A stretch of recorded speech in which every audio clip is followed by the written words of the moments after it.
The Greatest Demon Lord is Reborn as a Typical Nobody Volume 5, Chapter 57. The Ex-Demon Lord and a Nightmare. Homp, homp. A horrible noise boomed in my mind. Before me was an unfamiliar townscape.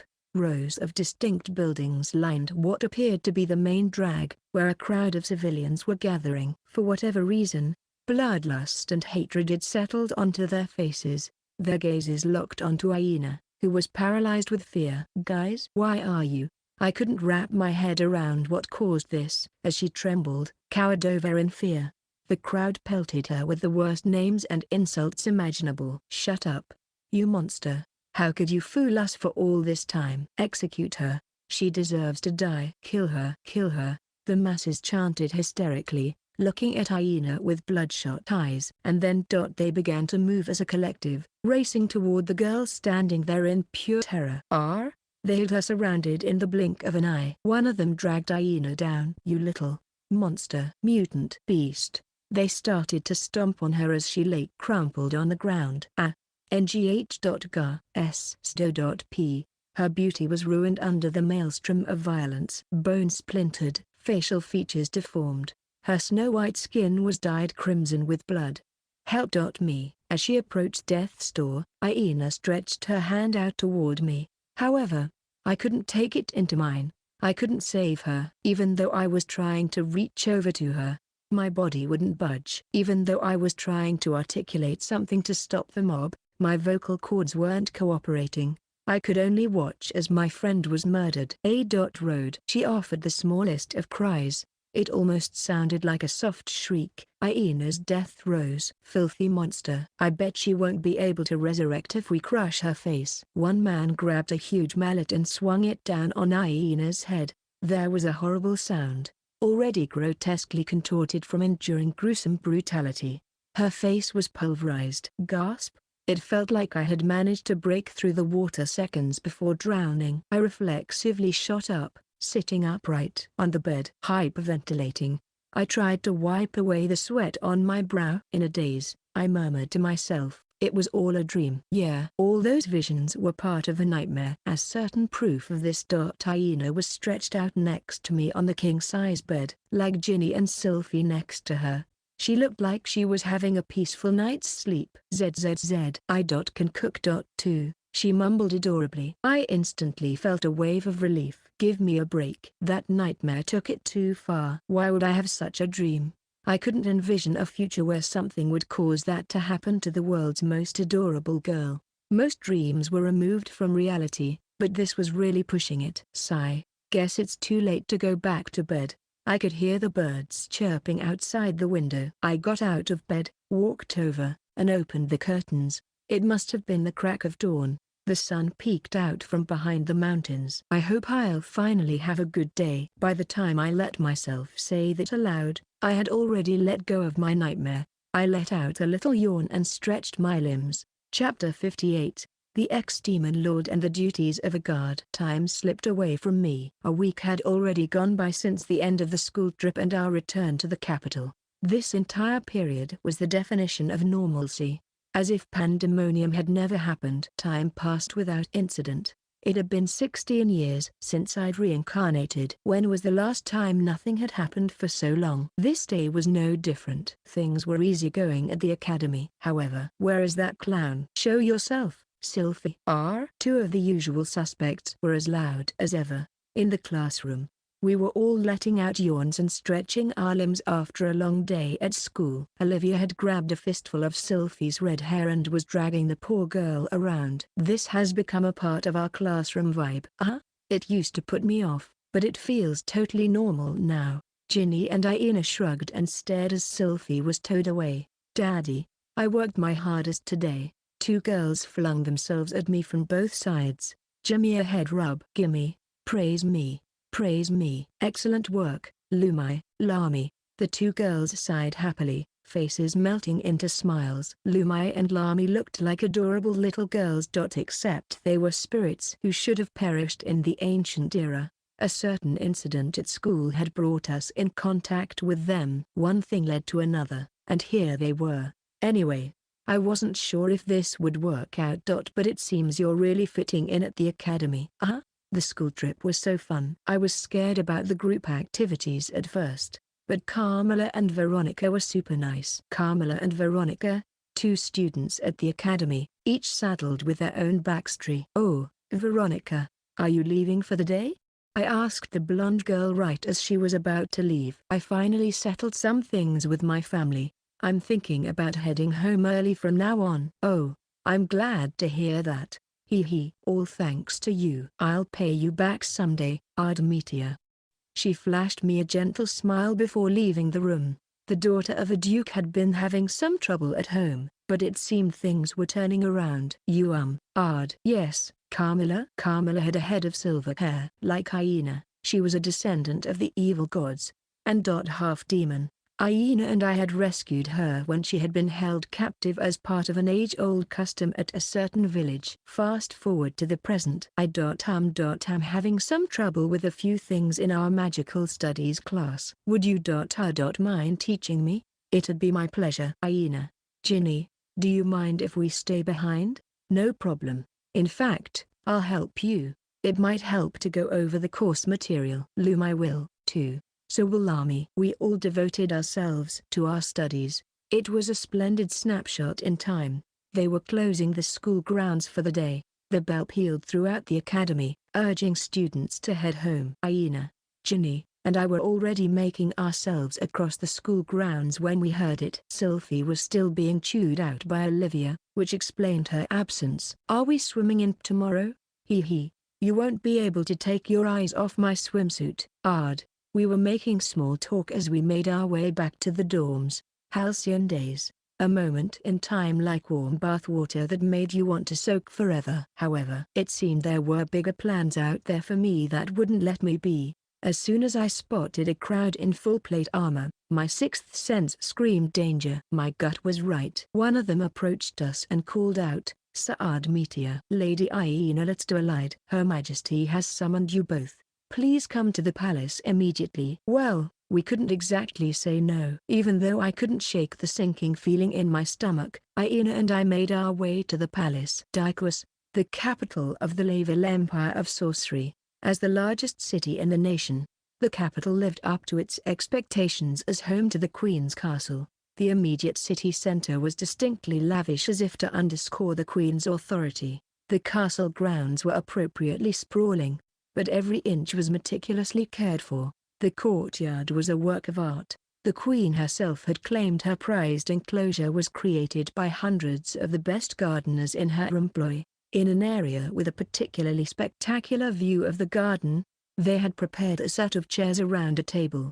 If this was a normal day, they would find the Queen gazing on her creation and sipping tea to recuperate from government affairs. But right now, Queen Rosa hadn't fixed her eyes on the garden with the two other spectators. They were observing a battle between two mages. My opponent and me. I knew thy abilities were beyond the norm, Artemisia. To think thou wouldst rival a 7th-rank Septagon at the tender age of 16. Seated at the table, the beautiful Queen Rosa expressed her admiration.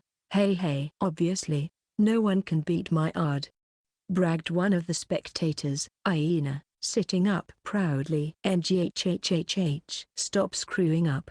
You call yourself a top mage? You shouldn't be struggling against a brat." The third spectator was the elderly man who had arranged this battle. Prime Minister Vold shouted in irritation. Upon receiving this scolding, my opponent in front of me blocked my magic attack with a wry smile. At 40 years of age, he had managed to rise to the highest rank among mages, Septagon, proving himself to be more than a meathead with little talent.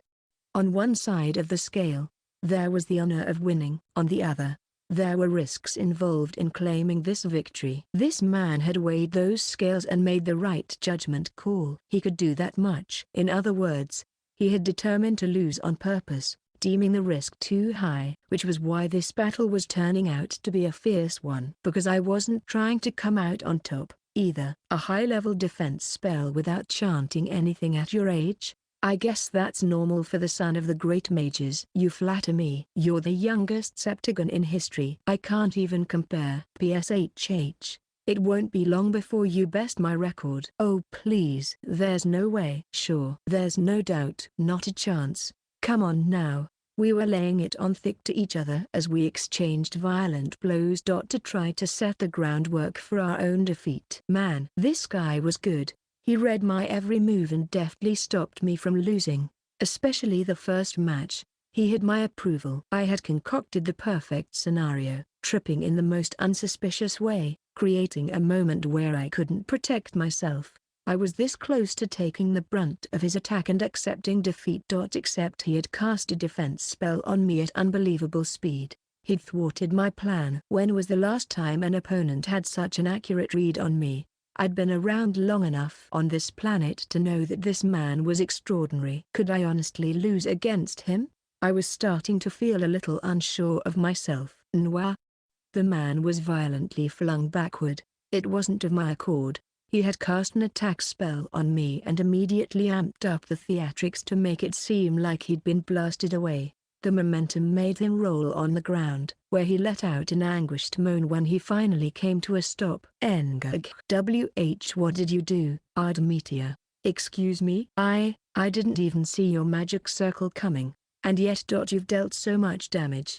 No, wait. I can't get up. It kills me to say that I've lost this battle. Hold up. I did not just hear you say that. I knew thee had it in thee, Ardemetia. Casting magic without a circle. You're totally amazing. Wait. I didn't do anything. Drenched in sweat, I scrambled to explain the situation. You didn't do anything. What do you mean? Are you saying this mysterious technique was nothing to you? You're a genius. My foe had taken my statement and twisted it out of proportion.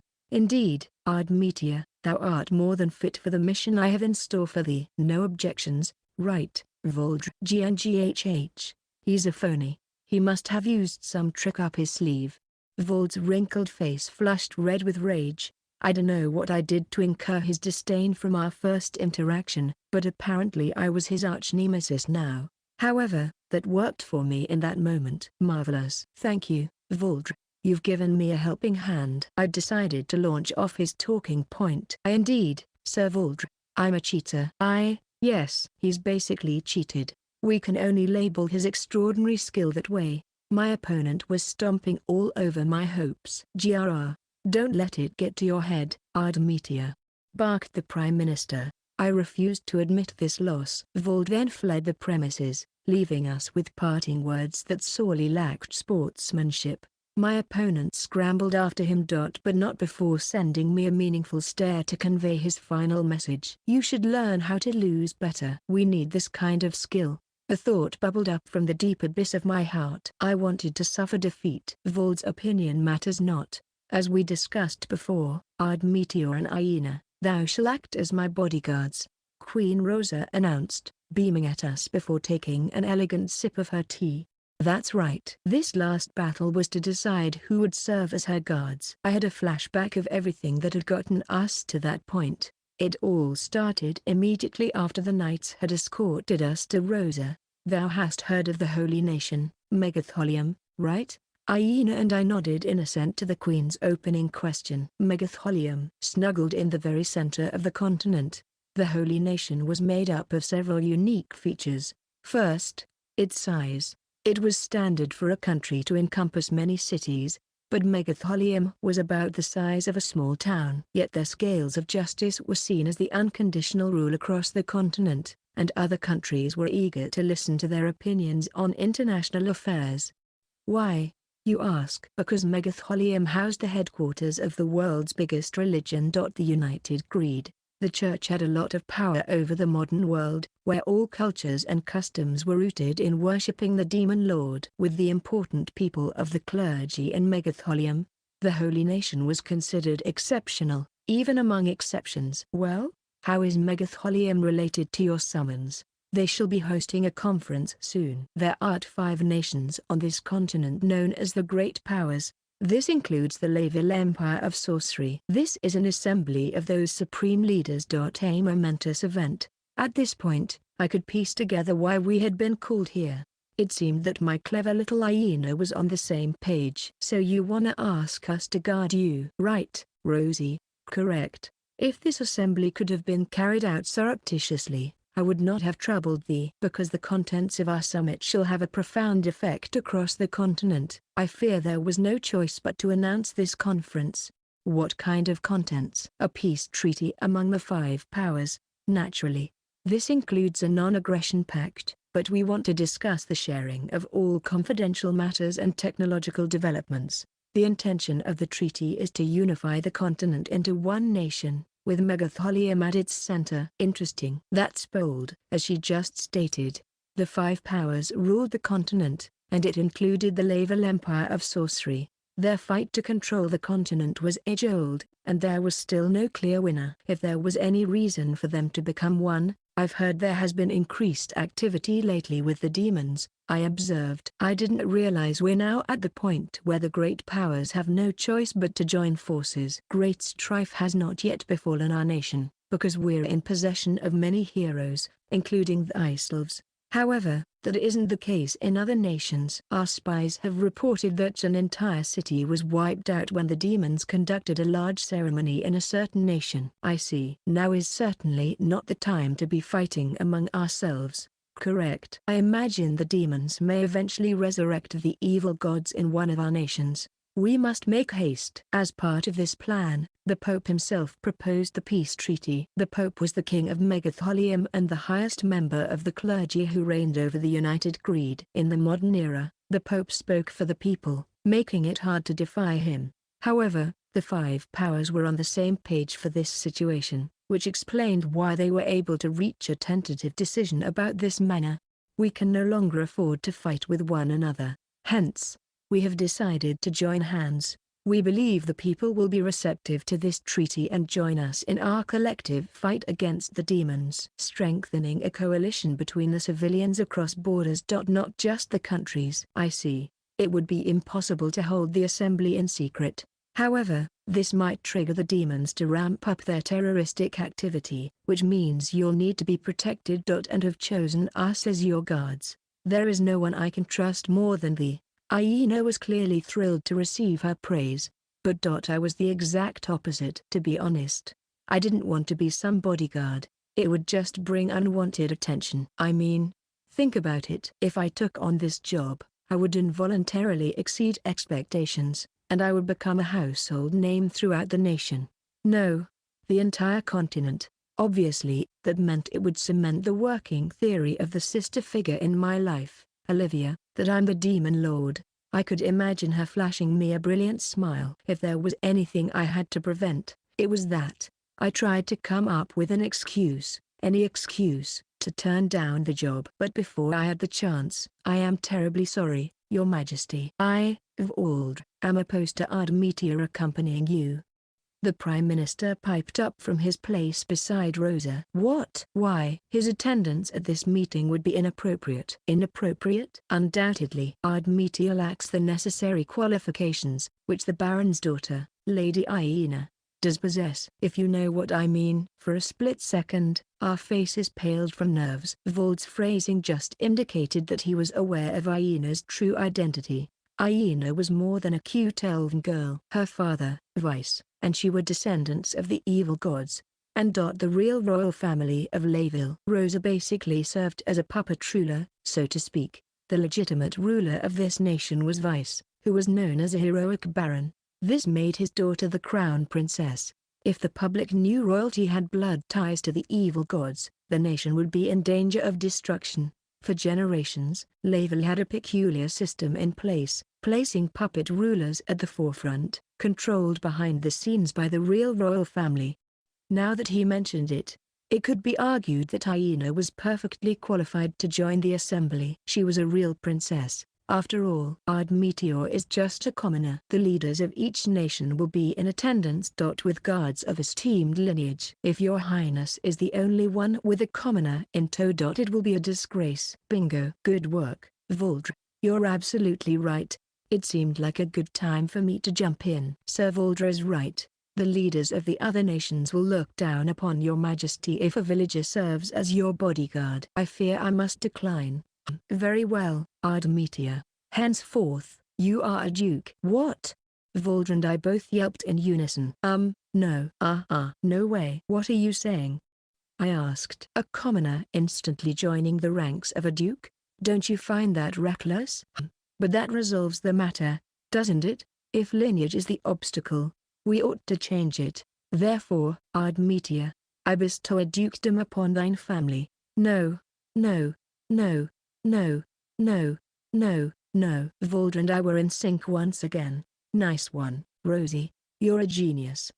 Aina crooned, apparently touched by the act. I thought the queen was a raging idiot. At the end of our discussion, which left me with a horrible migraine, I, Voldra, shall prepare an ideal guard who boasts the perfect lineage. The commoner shall engage in battle with this guard, and the winner will serve Her Majesty. Regardless of the result, Admetia will remain a commoner. Is that okay? And that's the story. Fast forward to the present. Let us be off to the holy nation of Megatholium. Now that Ard and I are here, protecting you will be easy peasy. You can see how it ended up. With you both by my side, I shall fear nothing. It will be as if we are on vacation. I bet we'll be able to kick back and relax. Crossing my arms as I stared at the two of them, I let out a tired sigh. Now officially on guard duty, I headed toward the holy nation with the queen and her entourage. Why did it come to this? Chapter 59. The ex-demon lord and the holy nation. As soon as this decision was made for us, Aina and I returned to the school dorm to pack up our things. When we started to leave the building, Ginny and Sylphie had looked at us with expectant faces that begged to take them with us. But, unfortunately, that was not in the cards this time. It was better to perform this mission in small numbers. If you only think about it in a broad sense, having more guards might seem like it would provide tighter security, but that just didn't take everything into account. It would be easier for the enemy to locate a larger group. A crowd surrounding a single person would practically scream there was someone important in the middle. Ginny and Sylphie were smart enough to understand that. I pray for your safe travels, though I am confident Dad won't need it. You better bring back some souvenirs. After saying goodbye, Aina and I made our way to one of the carriage loading zones spread out across the capital. From there, we met up with Queen Rosa and Prime Minister Vold in commoner clothing and boarded the custom carriage that had been prepared for us. Custom, but not outwardly lavish. In fact, the exact opposite.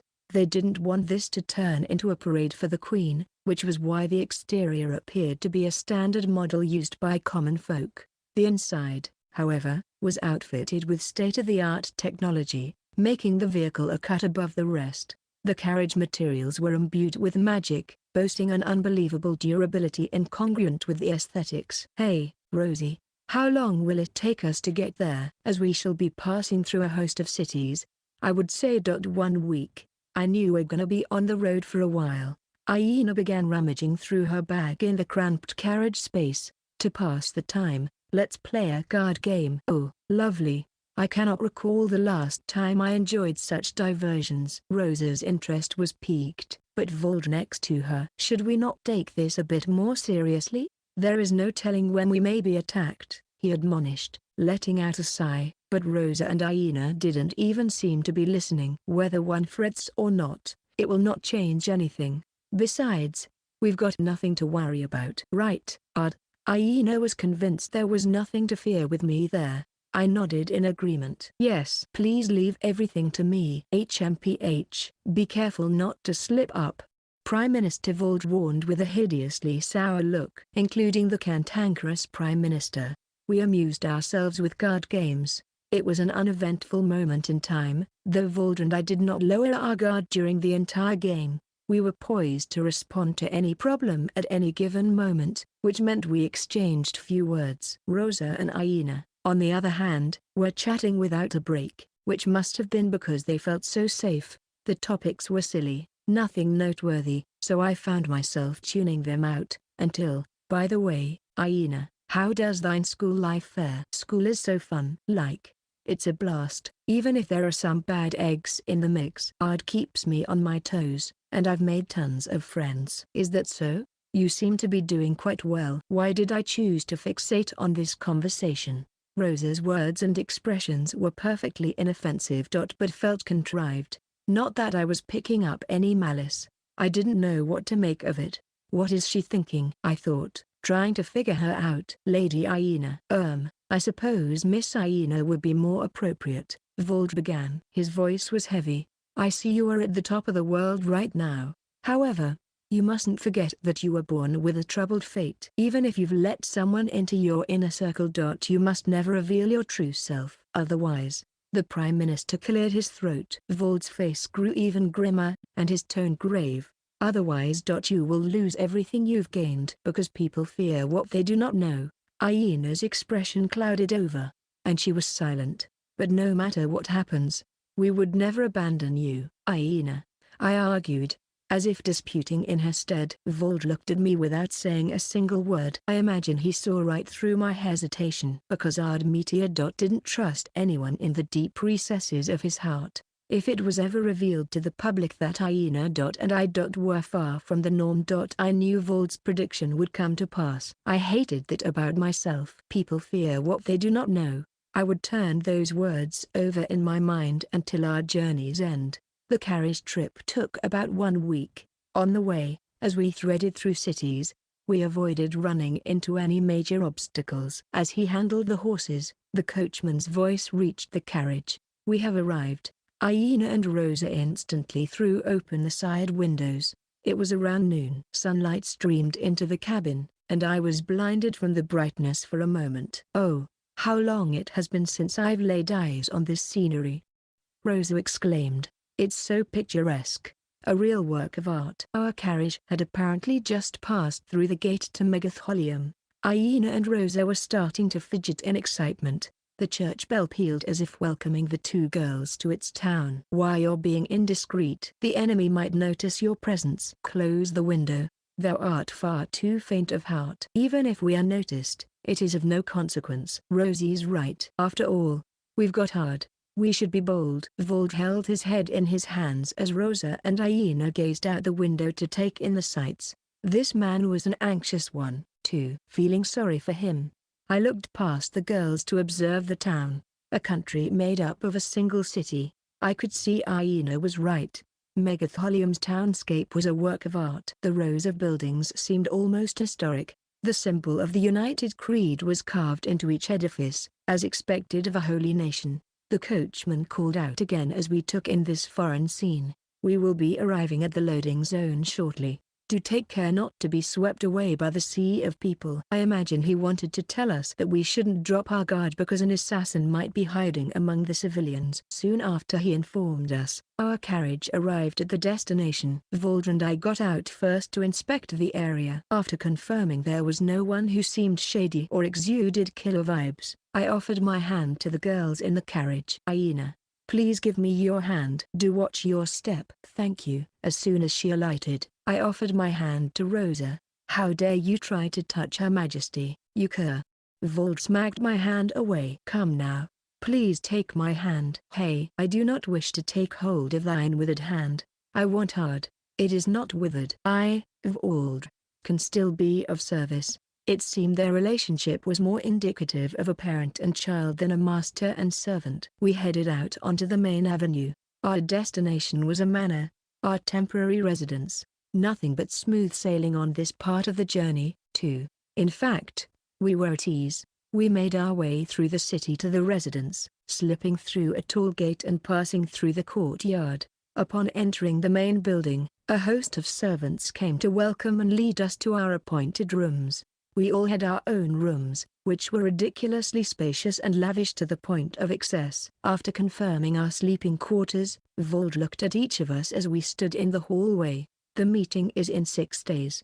Until then, we'll remain in the manor on standby. Going outside is strictly forbidden. If you need anything, have a servant prepare it for you. All right, Your Majesty. HMPH. Why dost thou only warn me? Because you are the most unlikely to listen. How rude. I am an adult of model prudence. In important times, I would not dare to defy a senior vassal's counsel. About 30 minutes later. Ardmetia. Let us explore the sights of Megatholium. I had thrown myself down on the bed in my room, trying to recover from the trip, when the door swung open, and Rosa called out to me. For crying out loud. I sighed once, sat up, and looked over at the door, where I found Rosa. And Crimin, hurry. Let's get out of here before the party pooper catches us. Hyena's eyes were sparkling like a child who loved pranks. I believe it is best to heed Master Vold's instruction. But well, I suppose I can't talk you out of it.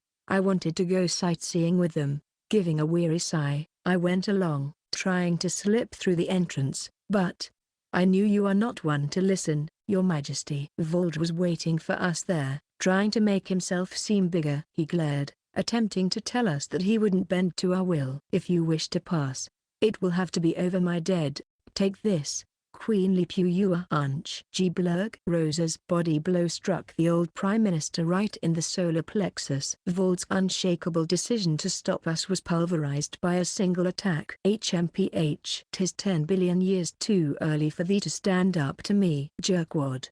Rosa stuck out her tongue. Gra. Vold doubled over and clutched his stomach. Rosa ushered Hyena beyond the gates. As their bodyguard, I will take responsibility for their well-being. I hope this alleviates some of your worries. Ugh, the punch must have been really effective, because he gave no response. I bet this man would find no rest until the day he died. That made two of us. I followed after the girls. As we stepped out into the city, we meandered through the country without any destination in mind. Of course, I was constantly taking note of our surroundings. I repeatedly told them to keep their faces hidden beneath their hoods. Your Majesty, your hood is slipping. Your face is visible. Who cares? That is of little concern. No, we must not allow the enemy to become aware of your presence. Sigh. Yes, very well. Goodness, thou art stronger than any other, yet still a bundle of nerves. The Queen pouted but obeyed my instructions. Though she looked mature, she was a small child on the inside. Speaking of children, Hyena had been running around like a toddler. I'll never get bored of taking in this city. My mommy was right. Hyena, has your mother visited this land before?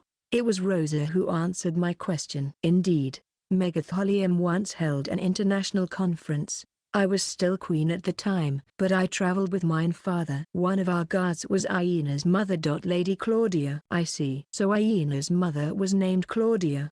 Haven't I told you? Ah yeah. I had always considered talk of Hyena's mother to be a sensitive subject, which was why I'd never brought it up before. Lady Claudia, huh? Her name has an austere ring to it. Only a ring? Lady Claudia was 100 times stricter than Voldra and 100 times scarier. Neither Hyena's appearance nor personality bear any resemblance to her. I guess I used to be a little scared of my mommy, too. A little? When Lady Claudia was here with us, thou were far more rambunctious. Back then, all I remember is seeing thou burst into tears from spankings. That's not true. Oh? What else do you remember? Huh? Dost thou have any other memories besides spankings? I don't, but Rosa cackled as she watched Hyena mumble to herself. Hey, I told you. Dear me, I never imagined I would get on so well with one such as yourself. This world does work in mysterious ways. To think my closest companion would be the very type of person I dislike. Rosa had a far-off look in her eye. A thought occurred to me. Out of everyone in this world, Rosa has stayed by Hyena the longest. Childish rivalry welled up inside me. HMPH. Even if Rosa had been with her the longest, I was Hyena's first friend. I was obviously the winner if you tallied up the points. I was Hyena's best friend, and I wasn't about to relinquish that title to anyone. What ails you? Odd. Something on my face? Nothing. Hey, I see. Thou art entranced by my beauty. Well, I suppose that is only natural. Rosa looked smug, thrusting out her voluminous chest. Hyena's smile slipped away. How was I going to talk my way out of this one? My mind turned as I searched for the right words. Here alone, miss? Did you lose your mommy and daddy? There was a crowd of people against the wall of a nearby building. I spotted a young girl surrounded by a group of shady orcs. I know. Why don't we help you look for 'em? Commanday, let's go. Their words seemed generous enough. But malice seeped out of their tone. I guess there's still crime in the holy nation. I bet they were trying to attempt a kidnapping. Apparently, I wasn't the only one to pick up on this. We've got to help her. Hey, I haven't let loose in so long. Hyena shot daggers at them. Rosa cracked her knuckles. They looked like they were ready to jump them at any moment.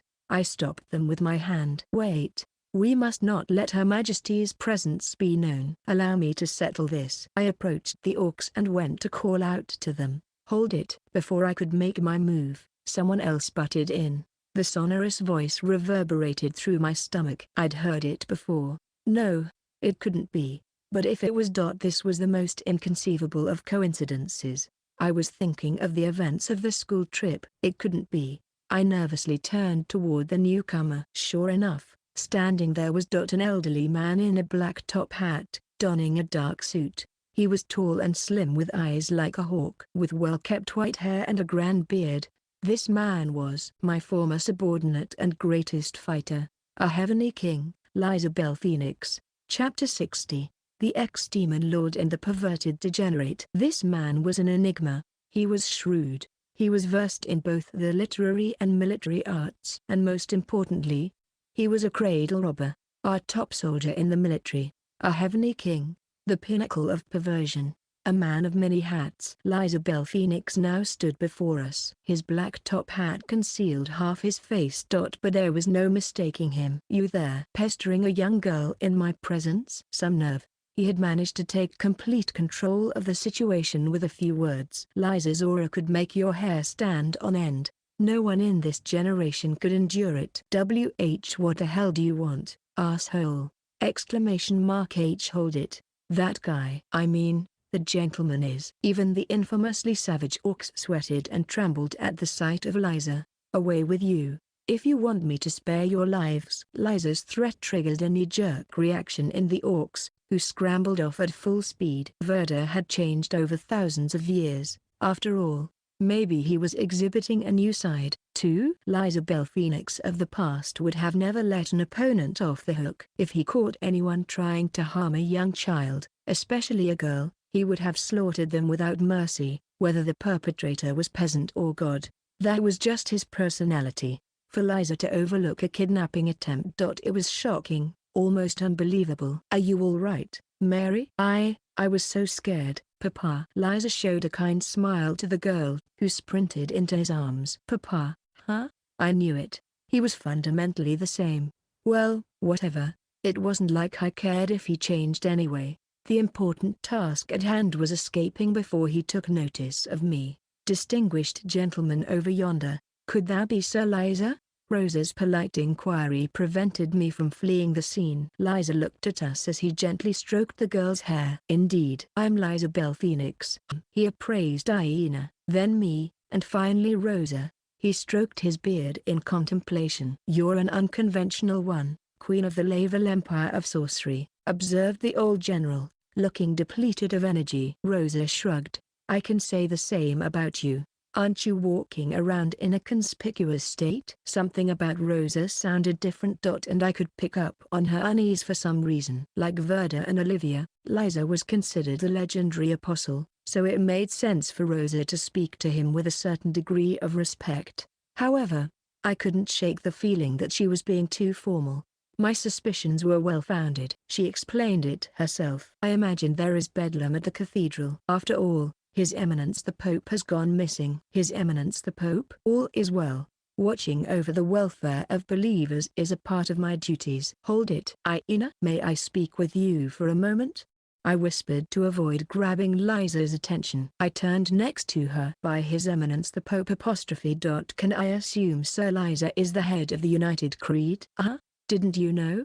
I shook my head. I had known about Megatholium and the United Creed, but the details bored me, so I didn't bother looking into it more than necessary. I couldn't believe it. Liza was the Pope? Liza, the one who never had a shred of loyalty toward me? He was in charge of leading worship of the Demon Lord? What was going on? Why did he think taking up this role would be appropriate? As my brain tried to make sense of the unbelievable truth, Liza caught sight of me. Young man, are you the rumored Meteor? Yes. I am but a commoner. It is an honor to be able to gaze upon your Eminence's holy countenance, a blessing. No need to put yourself down. Commoners and nobles are the same in my eyes. What's important. Is whether one is good in both heart and body. That is all. Liza looked straight at me. The old soldier's eyes gleamed, and I could sense him reading my entire history. creepy. Out of all my subordinates, he had to be the strangest. I could rattle off countless anecdotes about those who had made a name for themselves in the military.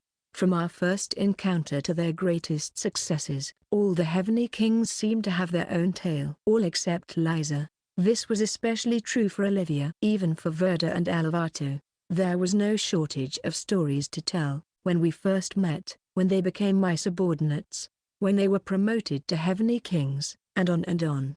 However, I came up blank for Liza. He kind of just materialized and slipped into our military. By the time we noticed him, he had already racked up achievements without fanfare and rose to the position of heavenly king. His personal history was enigmatic. I tried to dig up everything I could but came up empty. He was a non-existent man who left no trace of himself.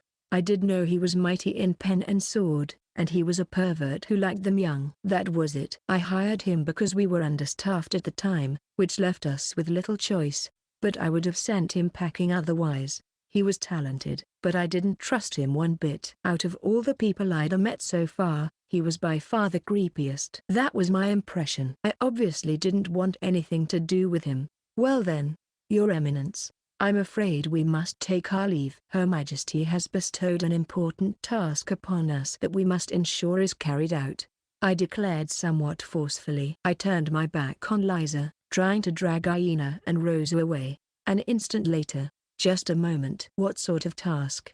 He asked, stopping me in my tracks. Personally, I would have loved to ignore him and just gotten out of there. But considering our positions, that was impossible. Sightseeing around Megatholium, as requested by Her Majesty. Is that so? In that case, I would guide you, gladly. Come again? I blurted. No one is more knowledgeable of Megatholium than I, making me an excellent escort. In your wildest dreams. No thanks. But for His Eminence to serve as our guide. Rosa hesitated. Seems a little discourteous, Aina noted. Exactly what they said. I agree with you both. There is no need for reservation. Look at me. I am not wearing my papal robe. Right now, I am a senile old man walking about town. Besides, you are our dear guests. As such, I believe it is my responsibility to be hospitable. Now, what do you say? If you are willing to go so far, I guess it'd be rude of us to refuse. No, please. I'm begging you. Very well. In that case, let us be off. With a small smile playing across his lips, Liza began to lead us. Seriously, how could these things continue to happen? I let out a heavy sigh, all while staring at my former subordinate from behind. Megatholium was unique in that the country wasn't more than a little city. Even though it was tiny, there was plenty to see. Visitors from around the world flocked into the city to enjoy the sights. Since it was impossible to get to everything in one day, we decided to check out the most famous attractions. The clock tower is the closest. Shall we venture there first? From that moment onward, the outing wasn't particularly notable. Easy, even. We didn't run into any trouble, even though I was on high alert, and everything kinda fell into place. But still, I felt uneasy, and it was all Liza's fault. Even I found it strange that I felt so sick around him. It was hard to describe. But it was just wretched. On the other hand, Rosa and Aina ate up his witty explanations of each famous locale and seemed to be enjoying themselves. The bell pealed across the town. Ah, it is almost sunset, Liza murmured as he gazed at the sky. He turned to the little girl behind him. Mary, go on home. It's not too far. Will you be all right by yourself? Yup. See you later, Papa. The girl skipped off after saying her goodbyes. Aina seemed puzzled by this, cocking her head to the side. Your Eminence, are you sure it's safe to let her go home by herself? Yes. I would have liked to accompany her. But she becomes cross when I baby her. I guess parenting is no easy job, even for the Pope. Parenting? What do you mean? Well, isn't Mary your daughter? Liza looked like he had no idea what she was talking about. Mary isn't my daughter. She is my 8,243,614th wife. Excuse me? This time, Aina was the one who thought he must be on something. Wait. Sorry. Wife. What? She couldn't be older than 7? I thought you couldn't marry anyone under 15. In Layville. In Megatholium, Marriage is permitted from the age of 3, making my union with Mary a lawful one. I always thought it was strange that other nations would bar those under 15 from marrying. I mean, 15? They're practically hags. Treated as these so-called hags, Aina and Rosa stared off into space. I could read their expressions. Should this guy really be the Pope? No, seriously. How did he get this position? He was the worst possible choice. I believe we have come to the final stretch of our tour. Liza sounded kind of worn out, like an old man exhausted from entertaining his grandkids. Great. We can finally be rid of this guy. Or so I thought. The last stop shall be the History Museum. Apparently, he was hell-bent on making me feel uneasy. So we set off on the final leg of our tour. Speaking of museums, we just visited one during the school trip. Talk about coincidence. Our guide had been another heavenly king. But let's set that aside for now. The museum in Megatholium had a different vibe to it compared to the one in the ancient capital of Kingsley Ive.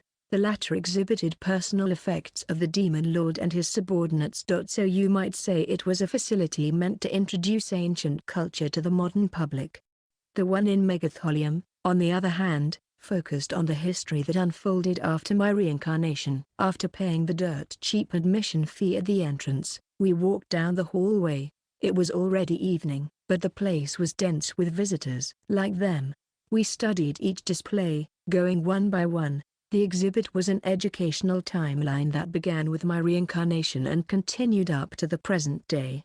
I already know all this, Rosa mumbled, sounding bored. Even though she was the puppet ruler, she made an excellent queen in the public eye. That meant she had received a gifted education from her childhood. It was undeniable that her academic knowledge went deeper than students like us. Needless to say, this included history.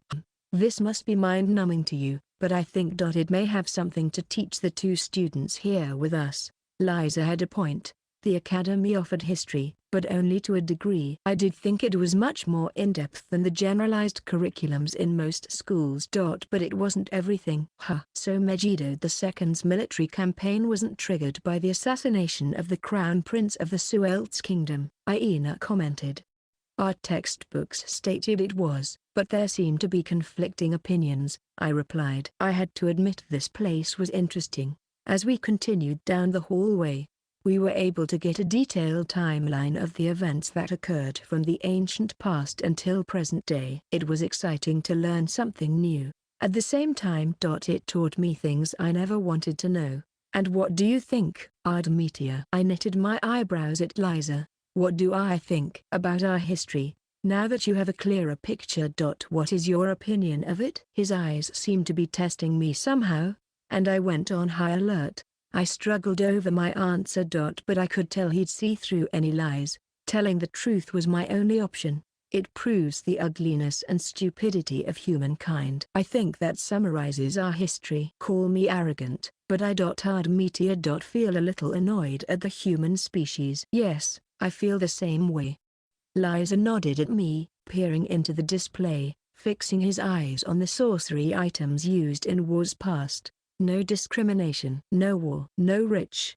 No poor. No illness. Could such a world be possible? If you give it serious thought, then no. I don't believe so. Indeed, this museum is proof of that. Humans are repulsive creatures that love to fight and rag on one another. That is why we can never eradicate the roots of prejudice, let alone achieve true peace. Nevertheless, those final days in the ancient past were as close to a utopia as I've ever experienced, Liza said, voice heavy. Aina timidly responded. Final days apostrophe. When the demon lords ruled the world, right? Correct. After the annihilation of the evil gods, the demon lord strove to unite humanity as one. And oh, how he succeeded. Thereafter, he ruled flawlessly. And created paradise. A paradise, huh? This involuntary comment sounded hoarse. Its tone was filled with self-loathing, but Liza gave no reaction. He continued, there is no question that humanity came together during this period. All worshipped the demon lord as their symbol, and we achieved peace as one ideology. Everyone was happy. I'm sure it is difficult to believe for those born in this modern era. But in those days, even the demons caused no trouble, and we lived together side by side. Even demons. That is nigh unimaginable. I could understand Aina's and Rosa's surprise. For the people of today, the demons were detestable monsters, common enemy number one. However, Liza was right. Humans and demons had coexisted in those days. Well, it was more like they were forced into it. It was like we were living in a dream. The demon lord had managed to work his magic. However, as you all know, he lost his life. And this museum has chronicled the events after. Liza's eyes seemed resentful. His voice grew bolder, as if it were giving his feelings form. Soon after the loss of His Majesty became known, humanity unveiled its foolish nature. Our united world split in an instant, and we fell into fighting, hating, and discriminating against one another once again. I did my best to prevent it, but to no avail. The people had become a raging storm whose direction I could not alter. With his hands balled into fists, Liza continued in a strained voice. Where did those halcyon days of our utopia go? Our dream society disappeared like an illusion. The world today is a living hell controlled by wretched humans. Rosa had a complicated expression. She looked down. It must have felt like a personal attack. However, Liza made no attempt to apologize or explain himself. Without sparing her a single glance. He looked straight at me. Humans are inherently evil, pure filth, nothing more. In order to control them and see our utopia realized. An absolute ruler is essential. There was a new emotion in his eyes. However, I purposely looked away from him. A heavy silence fell between us. Finally, Aina's bright voice cut in. Building a utopia seems pretty tough, but it's worth it. Isn't that what the assembly is for? Liza's eyes widened as if taken aback by her reaction. So maybe we have issues. The first step is bringing humanity together. That's why you called the five powers together. Right, Your Eminence? Indeed, I knew it. You are a nice person, Sir Pope. Liza looked at Aina, boring deep into her eyes. I see, he whispered to himself. The blood is distant, but their natures are identical. I wasn't exactly sure what he meant by that. But it was clear Aina had thrown him for a loop. The serious vibe hovering over us had been dispelled. Aina, let's do allied. You must be the key to that paradise. Please give your best efforts by cooperating with many others, including Ardmetia. Right. Aina replied energetically, beaming at him like a sunray. Maybe I was imagining things, but for just a second, I thought I saw a wicked gleam in Liza's eye as he gazed at her. Chapter 61. The Ex-Demon Lord's Reflections on his day. Even though he was the worst of degenerates, Liza Bell Phoenix had dared to air his grievances about our modern society, unable to contain his explosive emotions anymore. However, Aina managed to clear his brooding mood. I knew Aina was the best. She was sunshine personified. She was the reason our time at the museum passed without incident. And after a lap around the building, we made our way back to the entrance. And with that, our sightseeing tour has come to an end. Was it to your satisfaction, Queen Rosa? Rosa nodded. I have learned much during our time together and found the experience to be invaluable. I cannot express my gratitude enough. Your Eminence, think nothing of it. It was a fine recess for me. I apologize for growing heated inside. I may have had a slip of the tongue. I would be most grateful if you erased it from your minds. Your Eminence has spoken nothing worthy of that. I will keep thy anguish about the state of this world close to my heart. Hereafter, I shall focus my energies to become a ruler who can fulfill my responsibilities. It pleases me to hear that. With that, we exited the building. The sun had almost entirely set, and the sky was starting to darken. The day was almost over. It has grown late, Liza observed. Our subordinates might give us a scolding for staying out too long, Queen Rosa. But it is of little consequence to our party. After all, we are accompanied by Ardmetia. Rosa had just hoisted more problems onto my plate. I cracked a cynical smile. Well then, I bid you good night, Liza said quietly. And then he addressed me directly. For whatever reason, let us meet again soon, Ardmetia. In your dreams. Liza's parting words made me want to clap back on reflex. On our way back to the manor, the sky had grown completely dark. There was something different about the townscape at night, compared to the day. Powered by magic, Street lamps lit up the stalls set up on the main road. Even the pedestrians took on a different form. Children at heart, Rosa and Iena began to beg to check out the stalls and nightlife. But I managed to get them to keep it together. I basically dragged them back to the manor. Needless to say, we received a long scolding from Prime Minister Volder as soon as we passed through the gate. After eating supper and taking a bath, we retired to our own rooms, which were all next to one another, allowing us to react if something happened to the Queen. Not that an invasion would occur under my watch. Just as before, I cast a net of detection magic around the area to enjoy a little time alone in my room. Phew. This bed is so comfortable. I sunk into the pillowy mattress and filled my lungs with a deep breath. Drained. This was a long day, and it's all thanks to Liza Bell Phoenix. That old general was the root of all this. Who would have imagined we would reunite here? And who would have guessed he'd be the Pope? My mind refused to process this information. Well, I can guess why he took this position. Liza was hoping to reconstruct the society I had built at the end of the ancient era. That's why he took on the job. The Pope had much more authority than a king. To think that guy would have such intense political opinions. The man known as Liza was a mystery, an enigma. I wasn't just talking about his personal history. Back then, I had dealt with him without having even the slightest clue what he was thinking. After all, he had kept opinions to a minimum, compared to my other subordinates. When he occasionally made a point, it was usually about bringing salvation to little children. He was reserved compared to the rest of my depraved army. I guess girl-loving perverts were a dime a dozen.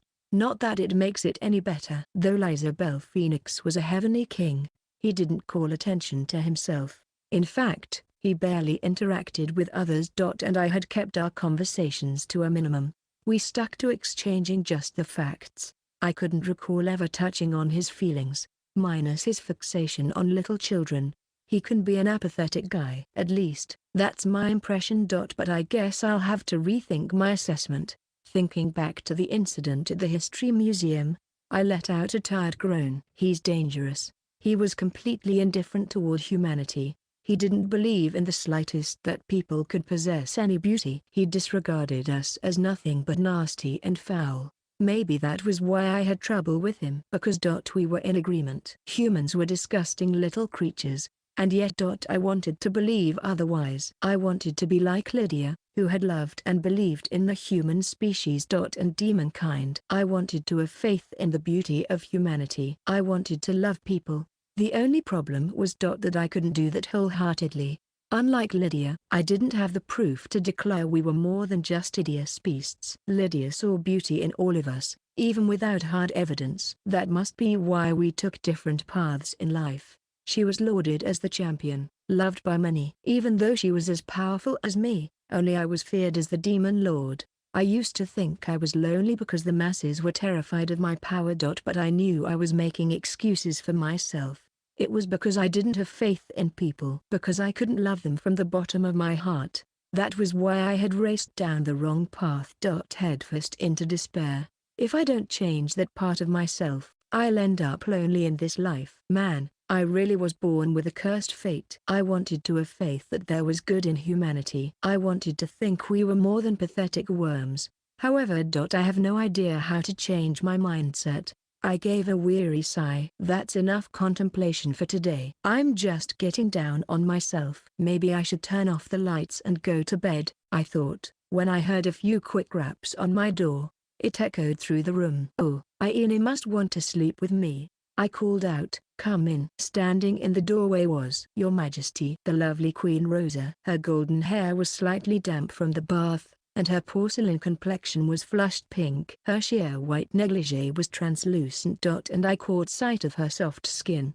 I started to blush when I took in the slinky dress. Rosa's lips curled into a sweet smile when she picked up on my embarrassment. So virginal. Great men are said to be fond of sensual pleasures and bold in the bedroom. Yet thou hast already fallen to such state from the smallest glimpse of a sexy lass. I couldn't find the words. Her sensual body was like some type of poison. I averted my gaze. What business do you have with me? I thought I'd come to collect thy seed. Excuse me? That caught me off guard. My eyes snapped in her direction. Rosa must have drawn closer when I was looking away, because she was right in front of me. Ta, she teased, pushing me down by the shoulders onto the bed. I could immediately feel her softness across my whole body. Rosa was on top of me. WHWH, what are you doing? I just told thee I came to collect thy seed. Wait. What? No.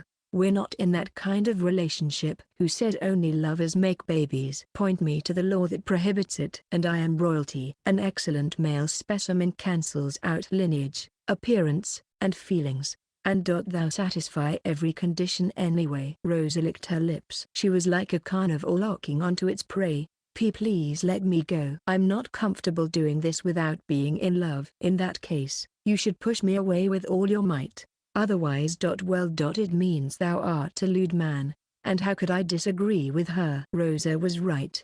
I was a fool, just like the other men. Well, give it to me. Her red lips slowly drew closer. I closed my eyes tight on instinct, but I never felt their softness. I timidly cracked open my eyes. Hey, he. I saw her lips twitch as if desperately trying to hold something back. Bwah ha ha ha ha ha. You fell for it. Bwah ha ha ha ha ha. I look at you with closed eyes like some innocent maiden. Bwah hey. Bwah ha ha ha ha ha ha. Rosa squealed in laughter, clutching her stomach as she rolled across the bed. I see. I've been pranked. What a fine hobby. Is it fun to toy with the pure feelings of innocent boys? Bwah ha ha ha ha. Don't be so mad. It was all in good fun. She hit me in the gut as she continued to lie on the bed. Sure. If you're done tricking me, can you leave? I will be going to bed soon. Hey, treating the queen in such a way? Thou must be a big catch, though. Your size leaves much to be desired. Hey, please do not be so immodest. You're a lady, after all. Immodest? I was trying to say thou hast no sizable confidence if thou cannot handle the ladies. What were thou envisioning? Tell me. She was pissing me off. She was on the same level as Verda and Alvato. They got a big kick out of constantly laughing at my expense. I've had enough. Please leave. Now. Come on. Don't be upset. We're just getting started. Let me stay. Rosa sighed. And her expression snapped into something new. Her scheming smirk grew gentle. I had fun today, she said suddenly. Me too. There were a number of surprises. What especially caught my attention was Iena. Iena? Correct. Do you recall when His Eminence lost it at the museum? Yes. She said everything I should have said. But I couldn't even express anything of substance. I could barely handle looking the Pope in his eyes. I didn't think anything of it, but I guess the average person would become hypervigilant in front of Liza. But Iena was different. She stood before His Eminence's terrifying countenance and spoke her mind.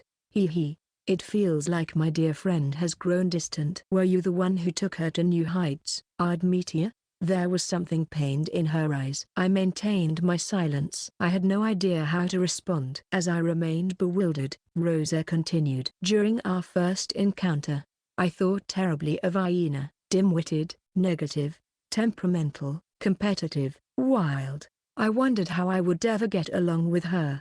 Lying down on the bed, Rosa gazed up at the ceiling as she reminisced. Pray tell, Admetia, what do you think of Iena? If I started from the beginning, it would take 3 days and 3 nights. In short. I find her to be a friend that one discovers once in a lifetime. I see. Thou art a fine man, indeed. I'm inclined to disagree. I am very normal. Anyone who meets Iena for even a moment will fall for her. I am simply one of them. Her looks alone will enchant just about anyone. But how many people can continue to love her after they know the truth? Her question left me wordless once again. I wished I could be optimistic and claim that everyone would love her, obviously. However. I remained silent because I couldn't bring myself to say it. Well, having thee by her side is enough for Iena, she murmured, tightly squeezing my hand. Remember Vol's words in the carriage on our way here? People fear what they do not know. He is right. Even I initially saw Iena as a monster. But she is your dear friend now, isn't she? Yes, but we are the minority. We might be the only ones who know the truth and continue to love her. In all honesty, I do not trust people. I agree with His Eminence. Humans are pathetic. If the world ever discovers her true identity, they will turn on her. Those who doted on the daughter of a great hero will look upon her with disdain. And try to eliminate her. Her hand squeezed tighter. Rosa looked at me, begging me with her eyes. Protect Aina. You are the only one I can trust. Her expression was grave, and I couldn't help but feel suspicious. Why was she asking this of me? I was just about to ask her. Let's sleep. Together? The door burst open, and Aina instantly froze when she witnessed us. Crap, I immediately thought. I could see what she was witnessing. The beautiful queen was lying in bed next to me, cradling my hand. It looked like we had just finishing doing the deed. WHWHWH. What are you doing? Her face flushed crimson, and her eyes narrowed at us. I began to explain the situation to Aina. Please, wait. This is a complete misunderstanding. Bwahahahaha. Aina, thy friend is vital. Begging for more, even after our passionate entanglement. The stupid queen had to go and say that. Why your passionate entanglement? Did you know what that means? Seems thou hast matured in more ways than one. But a virgin, eh?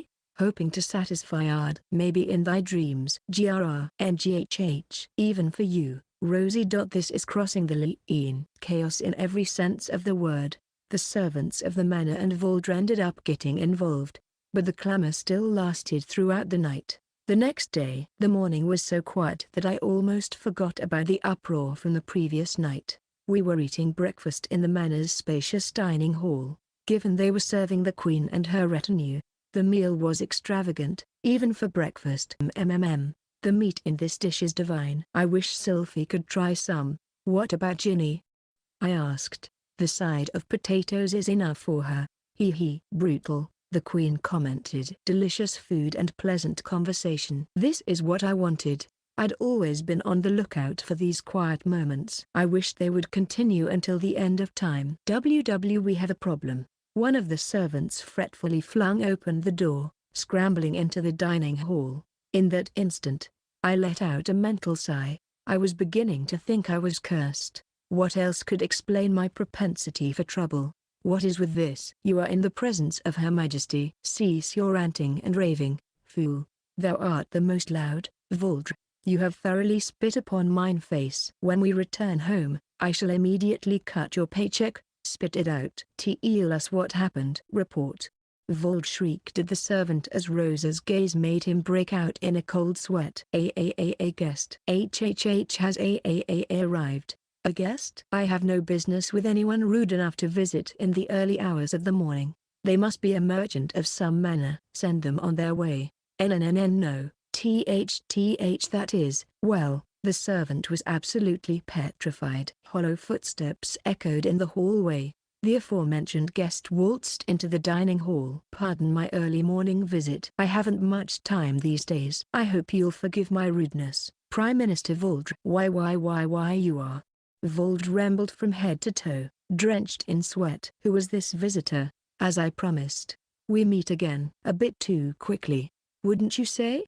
I asked. Once a heavenly king and general, now a pope. Liza Bell Phoenix. Chapter 62. The ex-demon lord and the pope's request. The pope came first. There was no close second. After all, there were many kings, but one pope. In a society that revered the demon lord, the pope was at the top of the social pyramid, the ruler of all humanity. With the title of heavenly king under his belt, Liza Bell Phoenix was considered an unprecedented powerhouse. No surprise that Liza induced mass panic at the manor by showing up unexpected. WHWHWHWH. What should we do? Relax. First, let yes. Let's bring out some tea. Voldre and the servants were sweating profusely. It was getting to the point where I was worried they would be dehydrated. Compared to their flustered panic, Rosa and Aina remained relatively composed. It seemed the two planned on keeping a cool head as they assessed the situation. As I squared off with Liza, they offered nothing, simply observing. Normally, it was the authoritative queen who should have been running the show.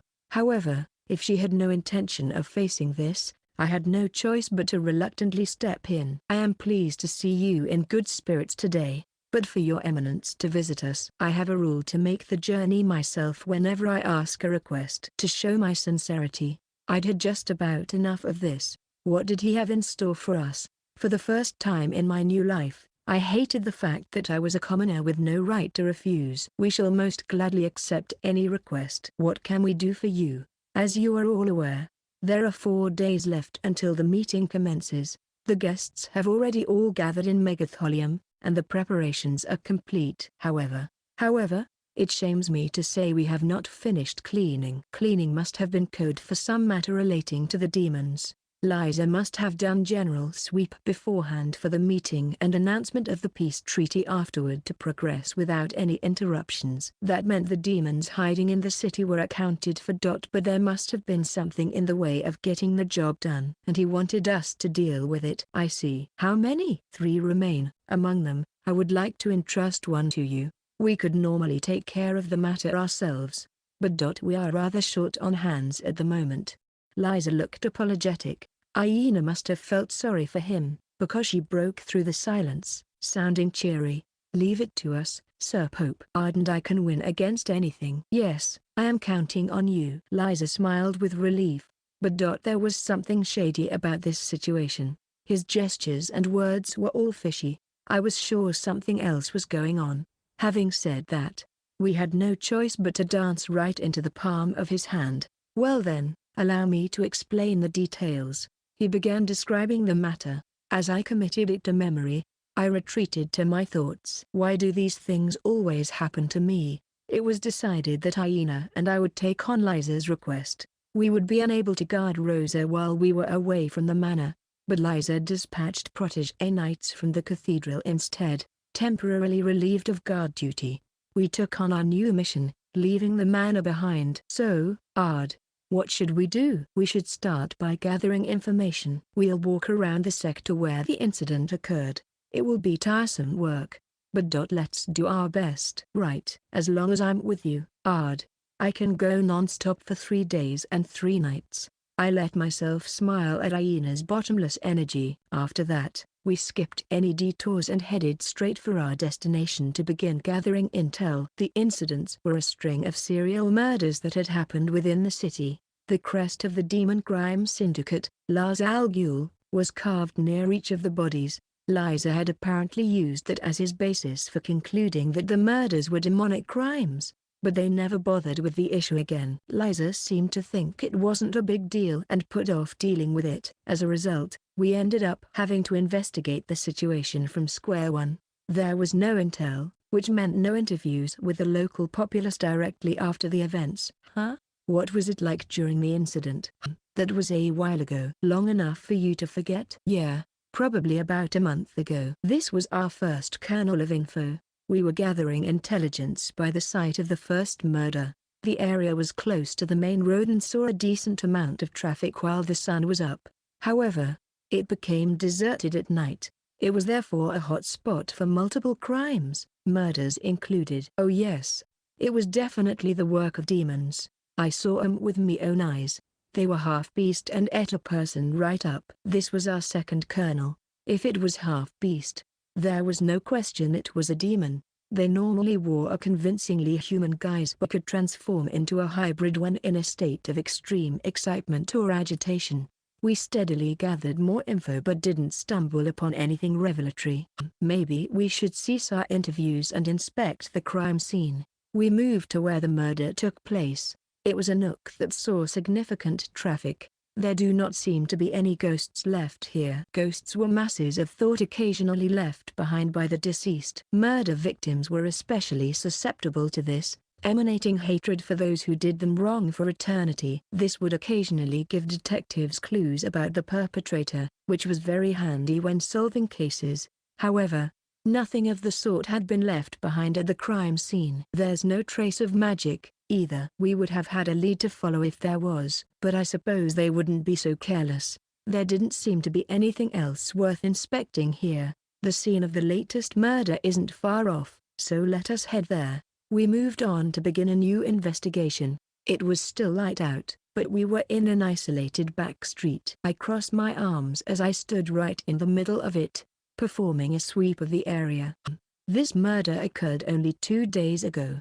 I was slightly hoping the astral spirit might still be here, but after people died, their astral spirit left its mortal coil. It would then remain in this world for 3 days and 3 nights before heading off into the afterlife. As long as their astral spirit was present, it was possible to bring back the dead with revival magic. However, there was no such thing to be found here. I was hoping we could interview the resurrected victim and close this case. How unfortunate. But now we know the bad guy is a demon. Yes. Aside from a few exceptions, only demons possess the ability to erase astral bodies. Therefore, it is safe to assume the offender is one. Aina glared at the ground and clenched her fists. This is unforgivable. I don't know what they're planning, but to take people's lives for the sake of their own ends. Why do they cause us all these problems? The demons filled her with righteous indignation. I planted my hand on her shoulder. Let us strive to resolve this matter quickly to prevent any more victims. For now. Shall we visit the general store? The general store? Why? To purchase a map. We may be able to decipher their motivations. Aina didn't seem to understand my intentions, but she didn't argue. In fact, she nodded as if she had faith in me. I didn't want to let her down. But I couldn't predict the future. We headed to the store and bought a complete aerial view map of Megatholium. I took a quill pen and began marking it up. What are you doing? Noting the crime scenes. It appears to have been a wasted effort. There were a host of reasons why demons killed people, but it was often for some type of ceremony. Whether it was to offer up blood and souls, summon a powerful entity, or curse a specific person, a ritual could accomplish many goals. Ceremonies use a special circle drawn with hydroalchemy, but for exceptionally large rituals like ones to devastate an entire city or country, for instance, they require a circle that covers the entire target area. I thought that might have been what the culprit had in mind, but it looked like I was mistaken. If that had been the case, some form of circle would have shown up on the map when I connected the crime scenes, but I didn't see anything that made sense. I was off the mark. But no matter. There are any number of factors that will lead us to the truth. Wow, Ard, you're a world-class detective. I was starting to feel guilty that Aina had so much faith in me. Because I'd just lied to her. To tell the truth, it was safe to say the investigation wasn't going well at all. If things went from bad to worse. There was a chance the case would end up an unsolved mystery. Even so, it would stress out Aina if I told her the truth. So I was doing my best to appear strong and keep her spirits high. Let's continue investigating the crime scenes for now. I'm sure we will stumble on some damning evidence. Nothing but wishful thinking. The truth was, I knew there wouldn't be proof. What was I supposed to do? I was keeping it together on the outside but was a mess on the inside. I headed to the nearby crime scene with Aina, but on our way there, we came across a long line of people as we entered a residential district lined with houses. Wow, look at that line. How long do you think it goes? I've never seen one this long, even at the royal capital. Normally, I'd brush this off as an unusual sight, but this line was sending my sixth sense into overdrive. Something was going on here. I went over and questioned one of the people waiting. Excuse me, could you tell me what this line is for? Huh? Young man, don't tell me you've never heard of the saint? The saint? Aina and I cocked our heads in bewilderment. Most of the people in line looked at us with expressions of disbelief. Ah, you must not be from around these parts. Doesn't excuse them for being so ignorant. Anyone who hasn't heard of the saint must be from the sticks. Well, considering Aina and I were from a remote village. Well, sorry for being hillbillies. Well, who's the saint? The saint is the saint. Ah, I think his real name is Master Bordeaux. He can instantly heal any illness or injury. That is something. Apparently, this saint was a town physician named Bordeaux. Among those who extolled his praises were many people with thick accents, and I got the impression that this saint was famous abroad, too. But since the two of us were from the middle of nowhere, we were only just hearing of him now. This world is full of extraordinary people, Aina said. I agree. If he is an excellent physician, I suppose all is well, but I knew it. Something definitely sent my senses tingling. I pulled Aina down the alleyway with me. What's wrong? Why are you suddenly taking us to this deserted spot? She had apparently misunderstood me. Her pale face flushed pink. I wished to be away from the public eye for a short while. Huh? You are? But well. I'm not sure I'm ready. Yes. There seemed to be a huge misunderstanding here. I explained more thoroughly. We shall use mirror magic to observe the clinic. The public would grow suspicious of us, so I thought it best that we come here. I see. Sigh. Aina seemed disappointed, but I intentionally ignored her and swiftly cast the spell. A crimson geometric pattern. A magic circle manifested before us. Soon enough, a large, reflective object materialized from within. Well then, shall we take a closer look at this saint's activities? A medical office appeared on the mirror's surface. The interior was nothing unusual for a small physician's office. There was a row of several shelves packed with what looked to be bottles of medicine. In the middle of the office, two men were lounging in chairs facing each other. One appeared to be an old dwarf. The one assessing him was a male human. I guessed he was the saint, Bordeaux. He looked to be in his late 30s. He had a noticeably well-trimmed beard and fine facial features. Mature, handsome, and exuding debonair, Bordeaux smiled gently. So how are you feeling today? I've been terribly nauseous since this morning. And my stomach won't stop churning. Nausea and diarrhea. Any guesses as to why? None at all. I see. Well then, let me take a quick look. As the consultation concluded, he moved on to conducting a physical examination. It had been your usual medical exam up until this point, but it seems you are afflicted by a pesky disease. The necessary treatment won't be short or cheap. What? Do not fear. I shall cure what ails you in a matter of mere seconds. After he bragged about his abilities, Bordeaux pressed his right index finger to the man's forehead. Then a magic circle covered the patient's entire body. Seconds later, it scattered into glittering particles and fizzled into skin. Oh, have I been healed? My nausea and abdominal pain are completely gone. The patient widened their eyes, leaping out of the chair. Aina murmured with wonder as she watched on from the other side of the magic mirror. Was that recovery magic? Yes. One beyond modern standards. In the modern world, magic had been depleted to the point that recovery spells were on the brink of extinction. In ancient times, it had been a simple enough task to bring someone back from the dead, but healing the slightest scratch proved difficult in the modern era. Despite this, Bordeaux had healed an illness in a matter of seconds. Does his nickname come from his exceptional use of recovery magic? If that was all there was to it, it wasn't a big deal. It might seem miraculous by modern standards. But it wasn't like it was impossible. Though extremely rare, there were irregulars born into the world, called mutants. Prime examples included my current parents and Aina's father. They were far outside the norm, which let them accomplish the impossible with ease. This is the first time I've ever seen anyone besides Daddy do it. Aina seemed to think Bordeaux might also be one of these rare entities. However, I thought otherwise. Well, how about that? I whispered as I watched Bordeaux heal another patient. This is a curious case, indeed.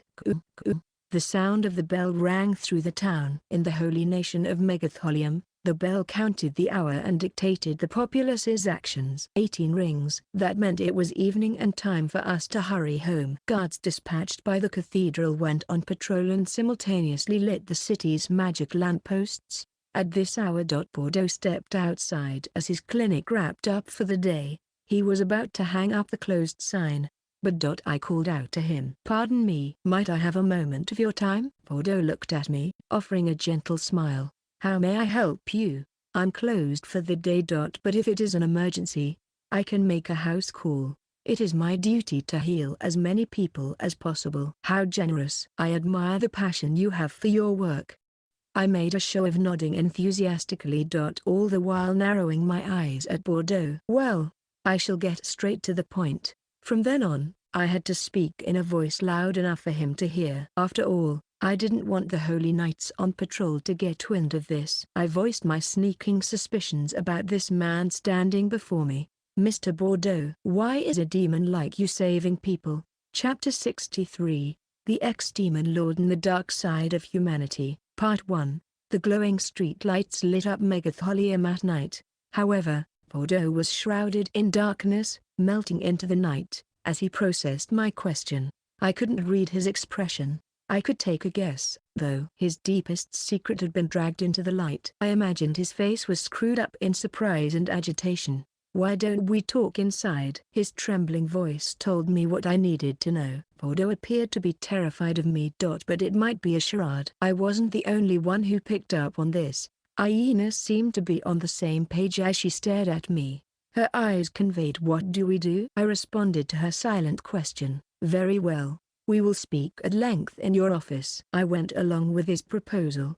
Aina must have guessed he might attack us as soon as we stepped foot into the clinic. Because of his situation, there was a good chance he'd want to silence us permanently. Nonetheless, I decided that wouldn't be an issue. After all, I had full confidence we'd be able to handle it, no matter what he threw at us. "Great. Come on in." Sounding a little relieved, Bordeaux opened the door invitingly. I stepped in, relaxing my stance, while Aina remained uptight and vigilant. No attack came. Bordeaux shut the door, ambled over to the other side of the room, and pulled up 3 chairs for us. "Please, sit.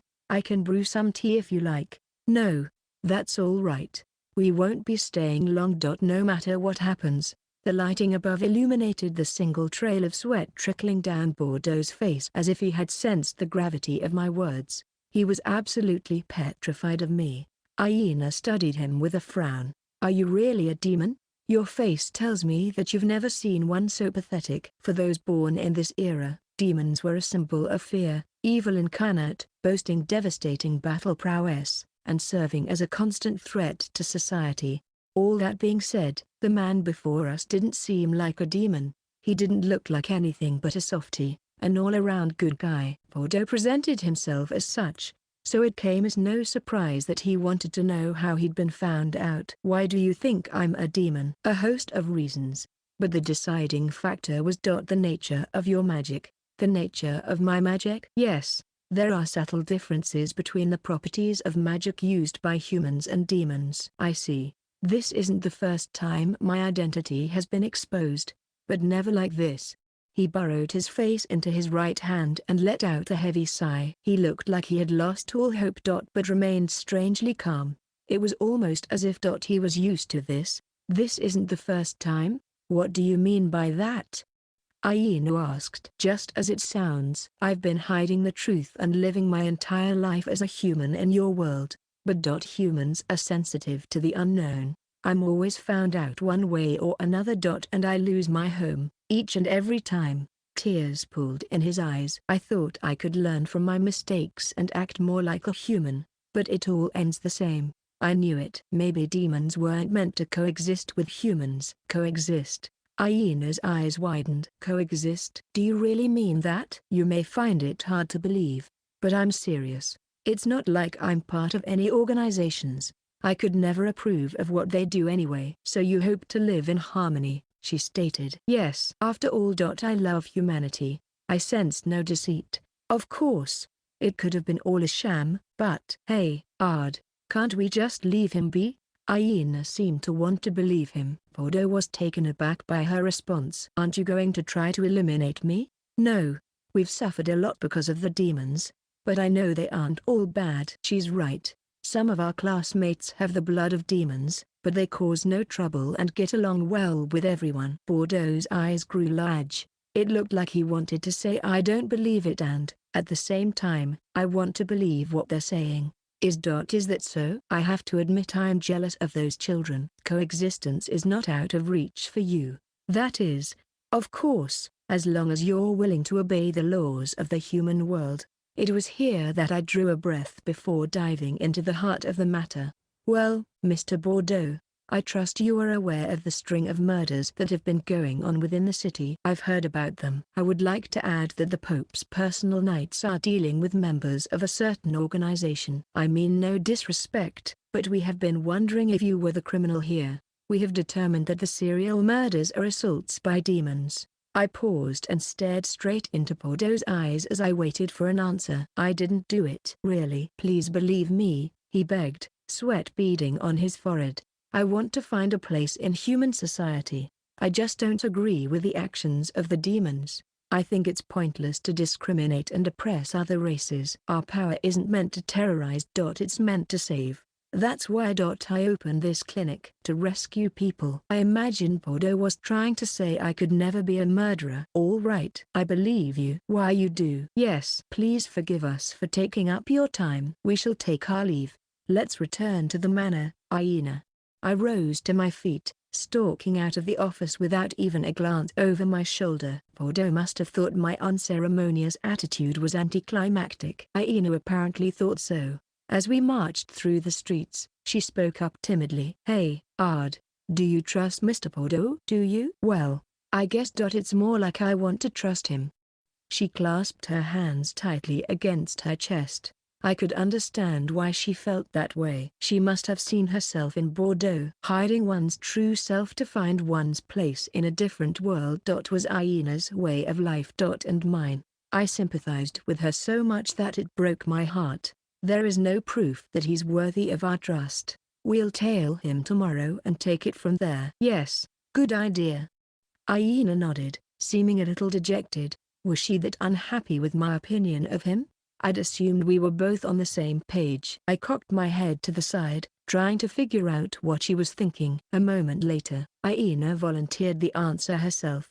I guess it makes me kinda hate myself. Really? Yeah. Remember what Vold said before we reached Megatholium? That people fear what they don't know. That everyone would turn on me if they found out the truth. I remember. I thought that wasn't true. Well, I was trying to convince myself of that. But her lips began to tremble. I don't think that's factual. I see that now. After all.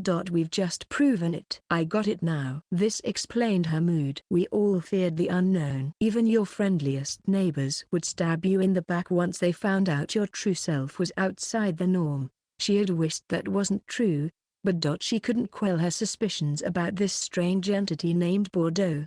He was a demon, a stranger to humanity, and that was why she had thought he might be the criminal and questioned him more than necessary. Once she got to know his real intentions, she had chosen to trust him. And that was where the self-loathing came in. I thought I wouldn't judge anyone. I thought I would accept everyone, even if they seemed strange to me. But I might have been wrong. I can't seem to shake my prejudice toward the demons. Which makes me just about as monstrous as them. I wanted to say something to lift her spirits, but that was a tall order. I couldn't find words of comfort because I had treated Bordeaux as something other, an exception. Somewhere deep down, I had perceived him as some sort of threat to our peace. And as Aina had said, I was just like him, an outsider. Hey, Ard, I wonder if His Eminence was right. Maybe we're all just foul creatures, she uttered, sounding dismal. I couldn't say anything to disprove her fears. We had dinner and took a bath once we returned to the manor before heading straight to bed. The next morning. I woke to the sound of church bells. After a light breakfast, I invited Aina to my room, where we surveilled Bordeaux as we'd discussed the previous night. Queen Rosa showed interest in this venture. But she had to review documents as part of her official duties, which meant she was forced to remain absent. But not before throwing a tearful fit. Using magic, I called forth a mirror in front of Aina and me. The office came into view. Bordeaux had apparently already begun his day of work. How can I help you today? He never changed his gentle expression to put his patients at ease. He went about his work with quiet sincerity and devotion. If the illness was minor, he would use traditional osteopathy rather than medicine. For more serious ailments, he would go on to heal them with his magic. What? It's gone. That thing at my side is gone. If there is anything else that ails you, please come see me again. I will gladly heal you from any sickness. He looked proud of his calling. He seemed to love healing and saving others from the very bottom of his heart. He's a great doctor, huh? Yes, at present, we have no reason to suspect him. We continued to observe Bordeaux at work and came to understand him better. I could see now why he was called the saint. The man was virtue personified. He unconditionally served and healed the rich and poor without distinction. Yet he refused to receive even a single coin from his patients, telling them that it was the thought that counted. There was nothing displeased about his expression. My impression of Bordeaux was that he was holier than the clergy. How may I help you today? Ain't nothing wrong with me. But my big bro is hurt. Well, we ain't related, but is it so severe that he cannot come here himself? Why yeah, I know it's real rude of me to ask the saint to come with me, but it's no trouble. I shall ask everyone waiting outside for their patience. They will surely understand. Really? Thanks, man. Let's go. Bordeaux left the office with this tough guy. Hey, Ard, I'm not sure we need to observe him anymore. You're right. We didn't just observe his innocence with our eyes. We had confirmed it with a magical investigation, which came up empty on this man named Bordeaux. He truly was a virtuous demon who wished to live alongside humans. It seems there is no doubt of his goodness. I kinda wanna keep cheering him on, Aina said meekly. I nodded. There was something about our existence that was similar to Bordeaux, valuing people, surrounding ourselves with friends, enjoying days full of joy. On the other hand, our hearts were saturated with anxiety and fear. Constantly terrified of losing this sense of belonging. As fellow outsiders, we understood where he was coming from. That was why I felt the same way as Aina. I prayed his secret would remain hidden, and that happiness would follow him until the end of his days. After we finished our little patrol on him, we hurried out into town. Now that Bordeaux's name had been cleared, we were back at square one with the serial murder investigation. Aina and I swept the streets on the hunt for fresh clues. But, is this the part where we give up? We know the perpetrator is a demon, but everything else remains a mystery. To be honest, I did not expect us to have so much difficulty. Good grief, I sighed. The bell pealed across town. It was noon. Coo, coo. The chime seemed to go on and on. Between its rings. I heard a gurgle. It had come from Aina's stomach. He, she chuckled. Wanna grab a bite to eat? Yes, we can't work on an empty stomach. Look at that restaurant. Why don't we check it out? We passed through the crowded road to our destination. It was a small restaurant with a lot of charm. The menu was out front, and we headed inside after inspecting it. As expected of the lunchtime rush, it was packed with customers. The place was spotless and lined with booths and counter seats. And hardly any were empty. Luckily for us, a pair sitting at a table had just finished their meal when we walked in. Upon being shown to our seats, we rested at our table after placing our orders. This is a cool place. Yes, especially the decor. For a moment, we let ourselves forget about this incident, allowing ourselves to enjoy a quiet moment. Yeah? You're expecting us to pay you, asshole? A sudden outburst killed the mood in the restaurant. I turned toward the noise, feeling a little nervous. I saw a boorish orc. Next to him was a beast person. His companion shrugged in exasperation. Hey, don't make a scene, man. But, bro, this guy wants us to pa. Shut it, dumbass. Don't you know they've got moles working here? It seemed like the beast person had more authority. Hey, sorry my partner has caused us such a fuss. Here's the bill and something extra for your troubles. Huh? This is too much. Don't worry about it. In return, it'd be great if you could forget we were ever here. After this exchange, the two fled the restaurant. What was up with them? Were they just looking to complain about the service? Get a life. Aina fumed. The entire restaurant seemed to share her sentiment. But didn't make anything more of it. Including Aina, many of them returned to their meals, eventually forgetting about the two men. Meanwhile, what's wrong, Ard? You look concerned. Just thinking about those two customers. If this had been any normal situation, I would have dismissed it. But my sixth sense was telling me otherwise. That means... I planted my chin on my hand, lost in thought. I was forming a certain hypothesis. Hey, Ard, you're acting a little funny. Is something wrong? I can't say for sure yet. I crossed my arms, mumbling to myself. I think I might know who the culprit is. What? Aina screeched. Nearby customers jumped out of their seats, surprised by her sudden outburst. But this didn't seem to bother her. She leaned forward. And who is it? There's no definite proof. I would like to gather concrete evidence. Aina, how well do you know Megatholium? How well? I think I have a general idea. After all, Daddy said I share an important connection with Megatholium. He told me to learn all I can about it. I've been keeping up on the latest info. I see. In that case. Do you know the ins and outs of Megatholium's laws and political system? Well, yeah. Can't exactly skip those. Good job, Hyena. I knew I could count on you. Let me ask you a few questions. Oh, I know. First. Would you say laws are stricter here than in other nations? Way tougher. It feels like there's a rule for everything. Daddy says Megatholium is a constitutional government. I see. And what about their methods to exert control over the people? Would you say it has more influence than our systems in Layville? They do have a wider reach. But I think it's overkill. Overkill? I don't know how they do it. But Megatholium keeps an eye on its people. The city knows everything, from obvious facts like the birth and death of each citizen, to income and purchase history. I think it's only possible because they're so small. Even if Layville could implement the same system, I would be against it. Having someone spying on you all the time? That just feels like a free-range prison. I have to agree. Going back to the topic, would it be safe to assume tight surveillance has significantly reduced criminal activity?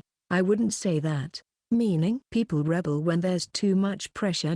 Which means there are a lot of murderers and criminals here. Except there's something twisted about it. In what way? The victims and perpetrators are all adults. No children get caught up in criminal affairs. And the laws favor children and are especially punitive toward adults. Okay, I see. I was starting to get a better picture of the legal system here. I knew he was trying to recreate the society I had once built. Except this wasn't a complete reenactment. Because everything about it prioritized Liza's ego. And of those crimes. How many cracked down on illicit drugs? Let's see. A bunch. I think there's a zero-tolerance policy for selling drugs to kids. It guarantees the death penalty. Apparently, it's only a minor crime to peddle drugs to adults. Seems like they can be found anywhere. Hyena looked at the ceiling as if this triggered something in her memory. Some of the patients in Mr. Bordeaux's office seemed drugged up. Yeah, seems like this city-state is particularly sick. Even though it seemed like a constitutional government that boasted an innovative political system, it was actually rooted in Liza's strange fixation on the happiness of children. This made it the perfect breeding ground for the black market. However, it required a little ingenuity. I looked around the room again and quickly murmured, "This restaurant seems to be a microcosmic representation of Megatholium." Hyena didn't seem to understand, looking at me with a tilted head. That was when our food arrived. I would have loved to enjoy our meal, but I'm afraid that's impossible. Let's dig in. Sure. I don't really get it, but I'll pick up the pace. Ditching all manners and decorum, we focused on wolfing down our meals. We stuffed ourselves in seconds. Phew. That was delicious. We paid our bill and rushed out of the restaurant. Well, what now? Should we check out the crime scenes? That's no longer necessary. No need to interview any more witnesses, either. We shouldn't have even investigated the crime scene or tried to locate the culprit to start. Then what should we focus on? The victims. Let's learn every detail available about them. If my hypothesis is correct, that will lead us to the truth. We would start by learning the names of the victims. We had been so preoccupied with the details of the case and forming a criminal profile that we hadn't given any attention to them. We knew nothing about their character. Not knowing these facts would get us nowhere. Let's head to the library. They must have tabloid articles about the incidents. If we read those, we might be able to identify them. I hurried down the main avenue while informing Hyena of our next destination. On the way there, we spotted Bordeaux among the passers-by. Oh, it's Mr. Bordeaux. Looks like he just finished a house call. Huh? Odd. Where you going? After him. I have to warn him about something. What thing? There is a chance Bordeaux is involved in the case. What? But he's not the criminal, right? He's not. But if my suspicions are correct, he is the one in the most danger. I'll go over the details later. Right now, we need to get to him as quickly as possible. We accelerated our pace and approached Bordeaux from behind. We were just about to call out to him. A strained wheeze escaped his throat. There was a housing complex before him. With an old woman slouching by one of its walls. As soon as we spotted her. A potted plant fell from the third floor sill when someone opened the window. It was heading straight for her head. Bordeaux had already sensed danger and made his move. He closed the distance between himself and the old woman, shielding her with his own body. Seconds later, the pot struck him square in the back. Gah! He cried, anguished. But that wasn't enough to leave much of a mark on his body. Even so, the old woman would have died if it had struck a vital area. Bordeaux had prevented the worst from happening. It was worthy of praise. But no one even whistled, much less cheered for his efforts. They all gaped at him and held their breath. Why? Because half of Bordeaux's body had transformed into a beast. In normal circumstances, demons appeared just like any other person. However, exhibiting their true powers triggered transformations to half-beast, as he had just done. By using his inhuman powers to save the woman, he had accidentally outed himself as a demon. Hey, is that guy? No way. At first, one person started to see what was going on. Then a second person spotted it. This was bad. We were seconds from mass panic spreading through the people. I guess there's no way out of this. To prevent the worst from happening, I cast a spell. A crowd had gathered around Bordeaux. Over their heads, a geometric pattern expanded, and seconds later, it dissolved into gleaming particles. The targets looked up at the sky and blinked. I feel like we saw something crazy. The results were instantaneous. What did you do? Wiped their memoirs. It's poor taste to tamper with people's brains, so I rarely use it.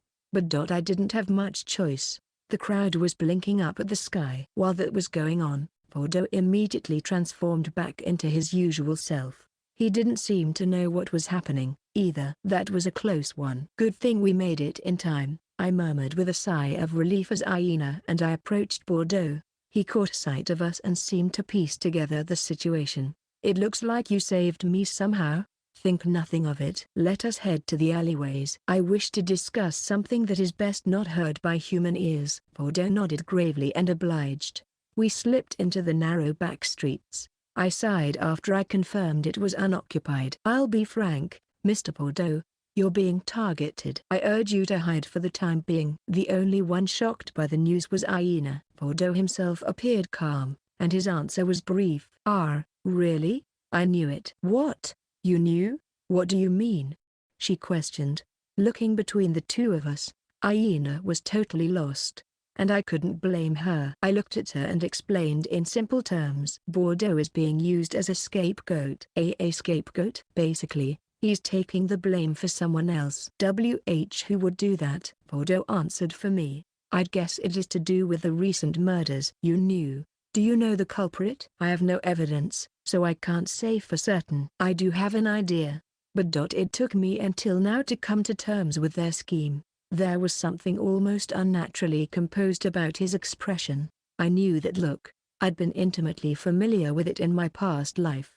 It was the face of a man who was jaded by the world.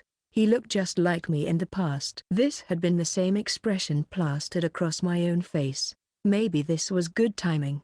For what? To close shop. Are you just going to give up? Cast aside your sense of belonging in society? Yes, that seems to be my fate. It always ends the same. Even when I try my hardest, I will always be the target of fear, hate, and elimination. Such is the will of the Creator. That's not true. We don't hate you. Right, Aina is right. No need to be hasty, Mr. Bordeaux. You do not know what life has in store. He didn't say a single word. He merely stared at us with that abnormally calm expression of his. You're always putting people first, Mr. Bordeaux. You've healed so many patients. The public adores you. They're indebted to you. Those feelings don't just go away. People aren't that stupid. She wanted to have faith in humanity. Aina's eyes shone with emotion. However, Bordeaux's heart would not be moved. The forlorn man did not show an ounce of change, as he had lost faith, because he was aware of it all. Listen, please believe us. We want to help. As I requested before, please go hide. Alright? Okay. His vacant eyes held no willpower. I didn't feel the most comfortable leaving him in this state, but I had to. We still had tasks on our plate. We would solve the murders and safeguard Bordeaux. Everything else would come later. Let's go, Aina. Alright. I turned on my heel to leave Bordeaux behind. Hey, Didn't you say one of your classmates is a demon yesterday? Yes. What about it? What's their name? There is a girl named Carmela. I see. Carmela, huh. She must be happy to have friends like you. Could you give her a message for me? Tell her she mustn't forget her love of people, no matter what transpires. His message was cryptic. There was a deeper meaning. It was easy to read through them, but it was too late to resolve the underlying problem. I will relay the message. Great. Thank you. After this simple exchange, Aina and I parted ways with Bordeaux. Purposely ignoring the fragile voice coming from behind me. I'm so tired. Chapter 64. The Ex-Demon Lord and the Dark Side of Humanity, Part 2. I will solve this case by the end of the day. I promise, I declared with a blank glare as we headed to our top destination. The library. Just who was I talking to? Not Hyena. I guessed I'd say it was directed toward fate. We hurried to the library where we identified the victims. Once we found out their names and backgrounds, we got in touch with anyone with any kind of relation to them. We had done general sweep for our investigation. When the sound of the bell tolled across town, as it signaled evening, I looked at Aina. Shall we head to the main event? You bet. After exchanging a nod, we started to stroll forward, side by side, heading for a district where the wealthy lived. Our target was the master of a stately mansion. First, we approached the enormous gate and spoke to the guards. Is this the manor of Cold Raspberry, the head of Raspberry & Co.? You've come to the right place. What business might you have with the master? Please let Sir Raspberry know that personal attendants of an esteemed visitor have come to discuss business. I imagined they would scoff at such a statement under normal circumstances, but since the assembly of the Five Powers was days away, there was something credible about my statement. Just one moment. The guard disappeared behind the gate and returned about 10 minutes later.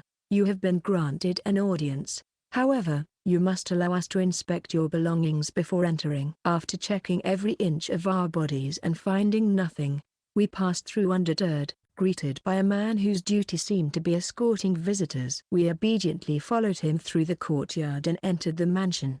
The manor's interior was exactly what I expected. It was almost uselessly glittery, decorated with ostentatiously expensive vases and paintings. They say you can tell a lot about a person by the inside of their home.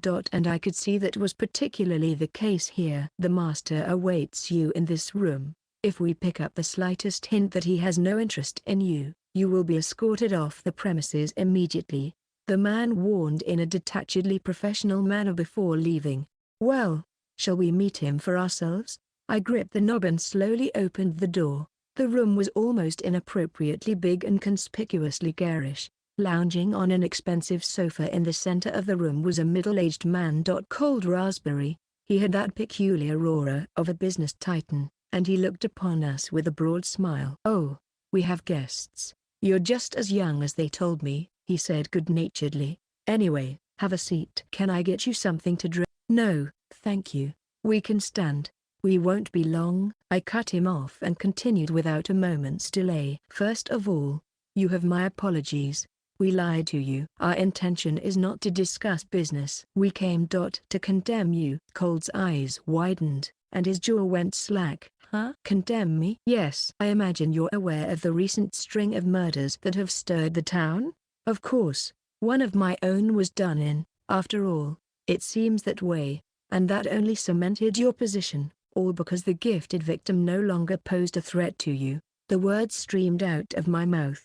As time passed, his expression started to ease its tension. I see. You think I'm behind these incidents. Who are you two anyway? You lied to the guards. Huh? I shall only say that a certain someone has entrusted me with resolving this case. A certain someone, whatever. So why do you think I did it? He asked, maintaining his relaxed smile. I explained my working theory to him. I initially thought the criminal was a demon. Based on the testimonies from residents and information from the crime scene, I'd concluded it had to be one. However, one thing led to another. Aina cut in, and we realized it could have been done by someone other than a demon. Right, Odd. I nodded to her. It all came together when we visited a certain restaurant and learned about Megatholium's laws and political system. That led me to my second theory. This was done by a human who was trying to frame a demon. This was your conclusion, right?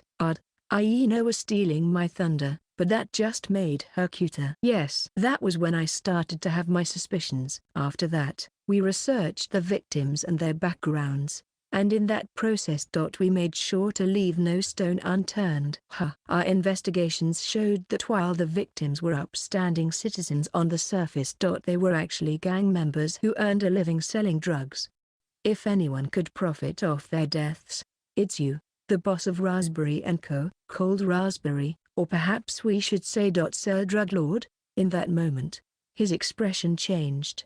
His smile flooded with darkness. You have two faces, a public one and a private one. You show that you're a respectable businessman, but the other trains as a mob boss. The victims were all the top dogs of rival organizations who would profit from their deaths. You, Aina barked. You killed anyone who got in your way and tried to place the blame on Mr. Bordeaux. You were the one who dropped that potted plant on the poor old lady. You tried every method to expose Mr. Bordeaux's real identity and make him out to be the bad guy. Ard saw right through you.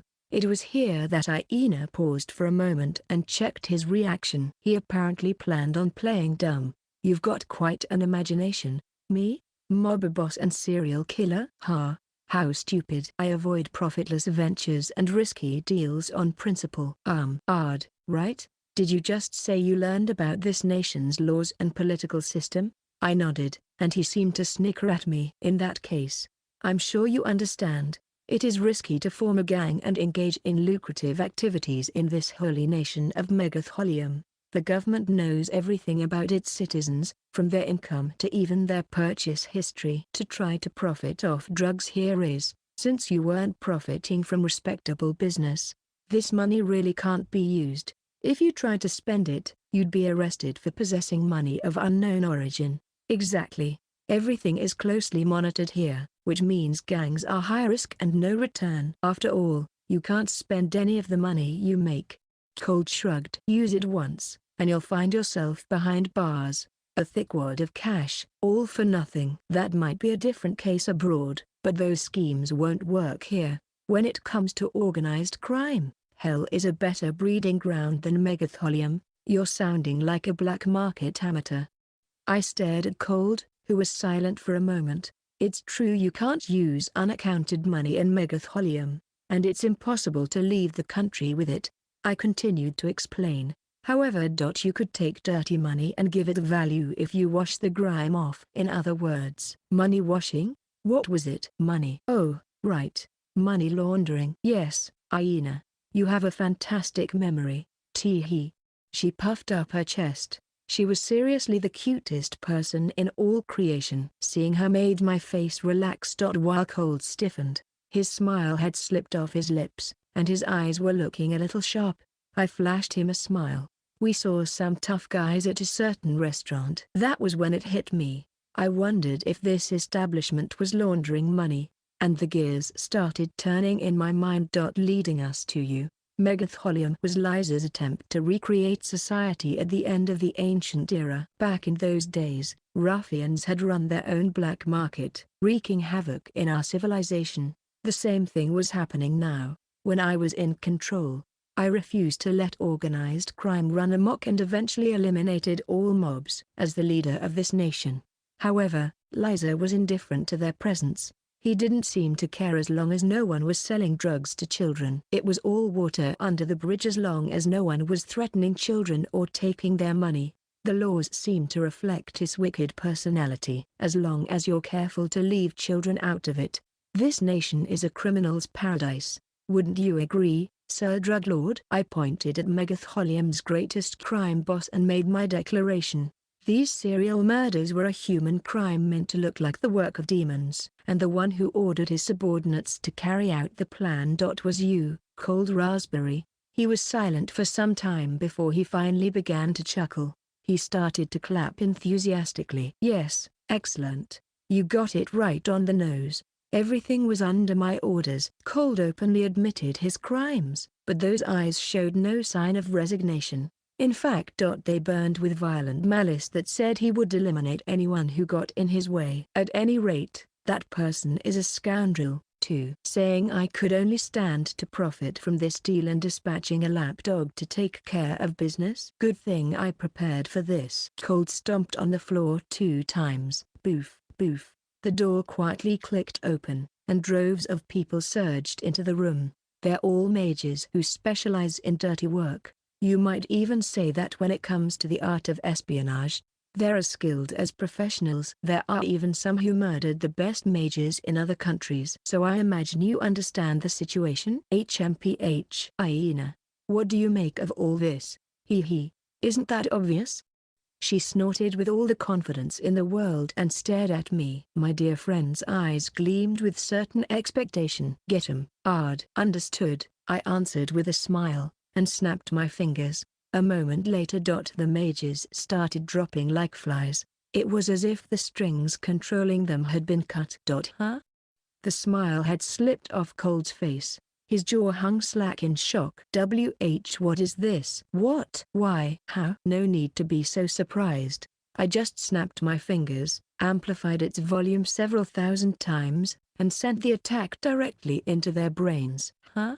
Think of it as a cheap magic trick. I imagine it feels like the greatest illusion of the century to you. Cold still couldn't grasp the situation. My hyena, on the other hand, thrust her chest out in triumph. At a boy. I have no clue what you did, but it was totally awesome. You're the best in the whole wide world. My best friend is mind-blowing. Hyena was a ball of cuteness as she bragged for me. Compared to her delightful nature, my battle skills were chopped liver. Hyena was the reigning world champion of everything. Damn it. Who the hell are? See, come to think of it, I've heard the name Ard Meteor. You're the prodigy causing trouble in Layville. You're the Ard Meteor. That's right. He's become a household name abroad. It seemed like my reputation had been spreading across the continent against my will, because of all the recent screw-ups. I was so happy Olivia wasn't around. I could have cried tears of joy. Shrugging in exasperation, I asked Cold, well, Sir Druglord, I have one question for you. Who is the mastermind? The mastermind? Yes. This is the work of a human. But it's not like you were in control. Isn't that right? Cold broke out in a sweat and said nothing. I pressed him further. You have human capital. That's why almost anything is within your reach. As for this latest incident, there is one thing that's impossible, even for you. That is disposing of the victims' astral bodies. That alone you cannot do. The forces collapsed around us were Cold's best personnel. For those of the modern day, their power was, in a word, astounding. However, none had the ability to erase these spirits. Are you still hiding your ace bodyguard? I doubt it. If that were the case, you would have called them out a long time ago. I shot him a hard glare, and Cold's composure seemed to dissolve before our eyes as he started to cower in fear. I don't know what you're talking about. I'm the only one involved. Have you forgotten already? You just said it yourself. That person is a scoundrel. So? What person? I would love to know. That's. Cold was sweating profusely, and his eyes darted around the room. Well, I could guess, but we didn't have evidence. I considered getting the man to talk, but glug. Without any warning, Cold began to clutch his chest in agony. Ard, is this? I knew it. It seems they've implemented countermeasures. If possible, I would have healed him and gotten the information by any means possible. But it didn't look like that was going to happen. Whoever was controlling Cold had crafted the perfect silencer. If certain conditions were met, it erased the target's astral spirit. By using something like geese, an unbreakable oath, or another magical vow, the average user could analyze the technique and nullify it while the magic was in effect. The mastermind seemed to have strength in spades. The spell was complex, and even I would have trouble dissecting it in such a short amount of time. Therefore, the magic cast on Cold did its job. And did it well. Is he dead? Yes. Unfortunately, I failed to get verbal evidence out of him, but there was nothing I could do at this point. I had a solid inkling of the mastermind's identity. It wasn't like they were going to try anything on us anytime soon. At the moment, it was enough for us to keep a close eye out for related activities. At any rate, This case is now closed, and we have completed the task for the Pope. We have no further business here. Let us be going. Right. I'm with you there. But what do we do about the body? There is no need to worry. His Eminence will settle any remaining issues. After all, he was undoubtedly watching us at that very moment. Something else requires our attention. What to do about Mr. Bordeaux? Everything else will come later. Yeah. Let's go tell him we've solved the case. I nodded in agreement. Casting detection magic to locate Bordeaux, he seemed to be in his office. It figured that he didn't heed our warning to hide. I sighed as we left the room. The servants weren't yet aware of what had happened to their master. There was no need to go out of our way to tell them, so we silently slipped through the hall, across the courtyard, and out the front gate. By the way, Aina, the citizens here follow the bell to a T. Huh? What? Yeah, that's because they're devout believers of the United Creed. The ringing of the church bell dictated their actions, and its orders were absolute. For example, the populace stopped and took their lunch at the sound of the noonday bell. Daily life in Megatholium was almost entirely commanded by the church. What about it? There's something I find a bit weird. I subconsciously quickened my pace. As I did, I voiced the root of my unease. The bell signaling the start of evening has already come and gone. Which means most of the citizens should have returned home. But for some reason, many are still gathered outside Mr. Bordeaux's office. Huh? Why would that be? I'm not sure. I cannot suss out the situation through detection magic alone. Maybe he extended his hours, or maybe some other problem was going on. I was just thinking this. Ard. Aina tapped my shoulder, pointing at the distant sky. Her trembling finger pointed to a billow of thick grey smoke. Mr. Bordeaux's office is over there. Shit, I thought as I cast teleportation magic. I usually didn't use it, because it was so rare in the modern era. However, this was an emergency. Our vision went dark, and the scenery shifted. We scrambled down the main road to Bordeaux's office. When we got there, Aina and I gaped at the scene in front of us. Tell me I'm dreaming, I breathed, praying this was a trick of the eye. I knew Aina was seeing what I was looking at. Bordeaux's office going up in flames. The citizens were cheering. Serves you right, monster. How dare you try to pull one over on us. Go to hell, you dirty demon. How did they find out? I thought I'd altered the memories of anyone who found out his true form. I guess theorizing would have to wait. Hey, Ard, where's Mr. Bordeaux? Is he okay? Well, he is a demon. He's tougher than us. Even if they try to burn him alive, he can handle it, right? Hey, Ard. Hey, say something. Aina must have had an idea about what happened to him. However, we didn't know for sure until I said otherwise. Aina would continue to believe what was easiest to believe. Yes, I'm certain everything is fine. It seems Mr. Bordeaux was expecting this. He intentionally waited at his office and allowed the people to burn it down so he could fake his own death. This must be his way of preparing to move to a new land. You're right. After all, they found out he's a demon. He's got to clear his name and start fresh. I bet he's thinking that if he pretends to die here, he can get a fresh start and work hard elsewhere. I think you're right. She must have started to piece it together. Her eyes pooled with tears. I know. I had just lied to her. Demons have tough bodies. Even without defense magic, they could endure this heat. However, that was in their half-beast form. In their human guise and without magic to defend them. He was no different from the rest of us. Mr. Bordeaux must be heartbroken. Let us leave him be for a while. Yeah, I bet he wants to be alone right now. Someday. I hope we can. Aina never finished her sentence. The office burned to the ground. The people laughed over its ashes as the dark side of humanity showed itself before me. All I could do was clench my fists. Chapter 65. The ex-demon lord. Before the meeting, a good man had met a tragic end. No one considered it of any significance in the grand scheme of the world. The sun rose with a new day, even though darkness settled over us.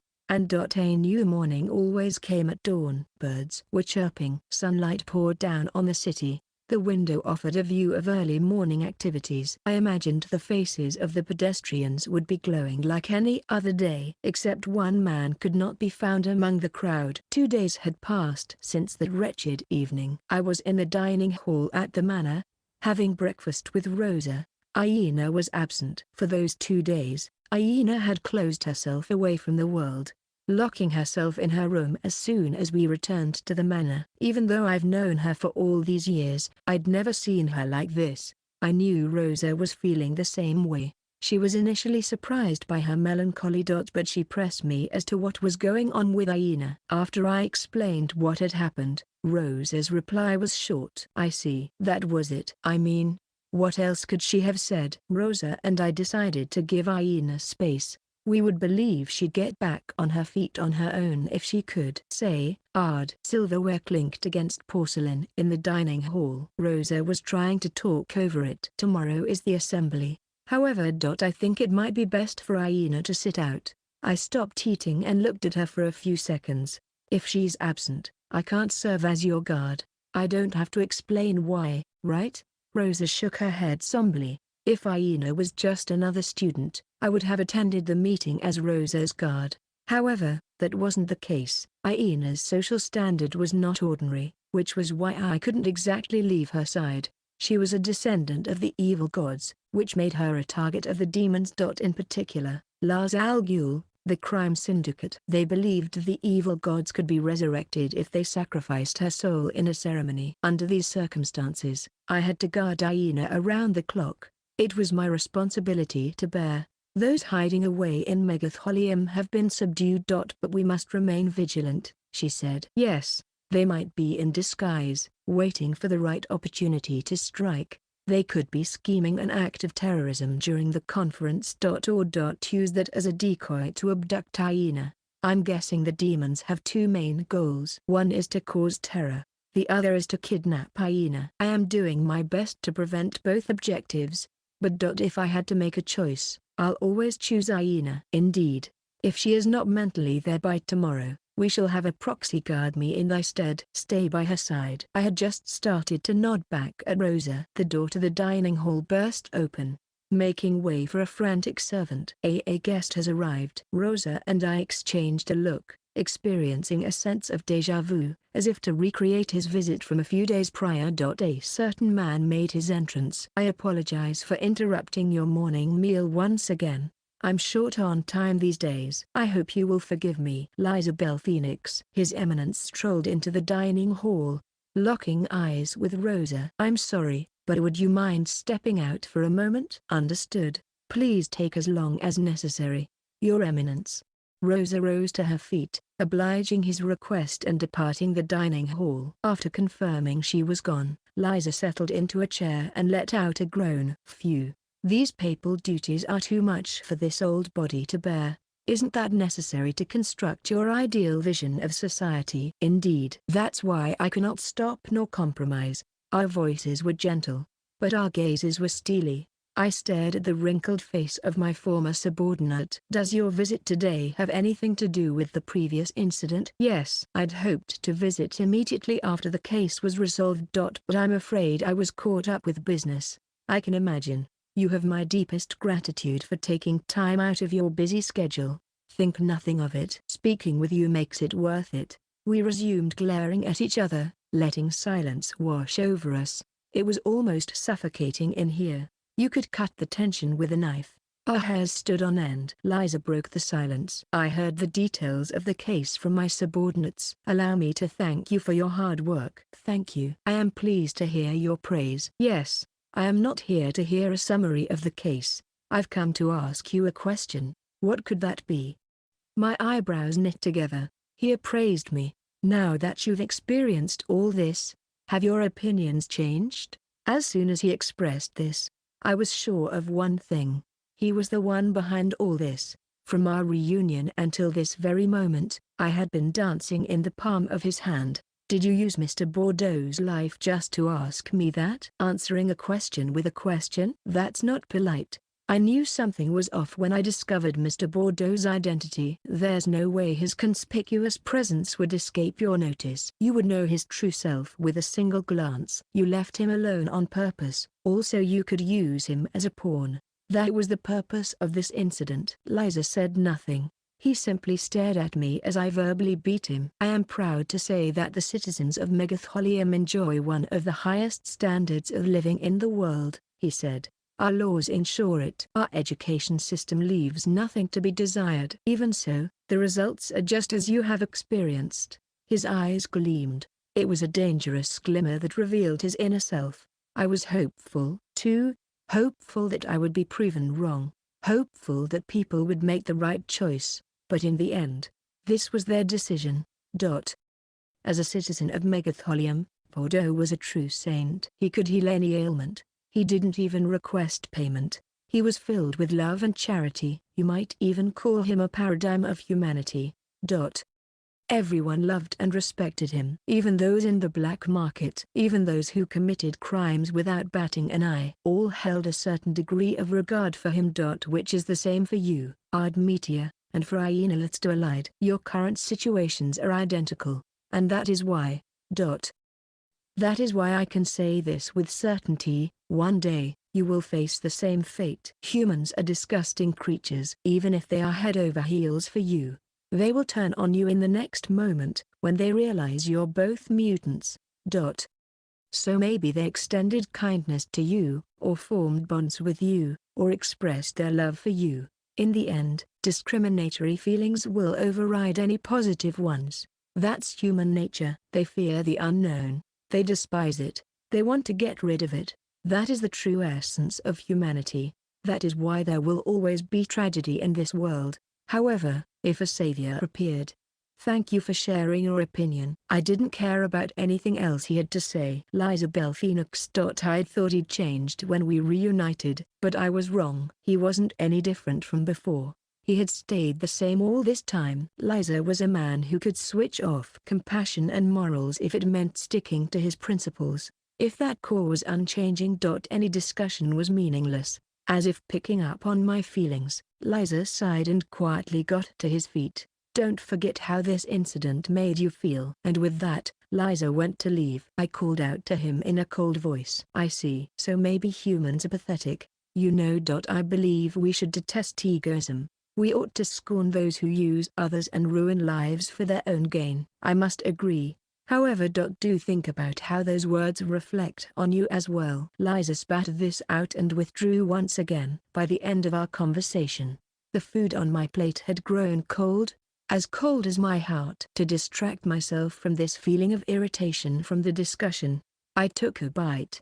It's really, really cold. After the meal, I left the dining hall and made my way to Aina's room. For some reason, I had an insatiable desire to talk to her. I wanted to see her face. Aina. I stood in front of the door and knocked. It's odd. Could we talk for a bit? Even just a little bit. No answer. She must not have recovered yet. That was fair. I stood in front of the closed door and remembered that night. One by one, the civilians slipped away from the scene of the fire. In the meantime, Holy Knights arrived and went to work. There was no trace of his existence left behind on this planet. It had crumbled under the fire. To extinguish the blaze, the Knights had taken apart the building. As we gazed at the burning edifice, I'll never forget the look on Aina's face.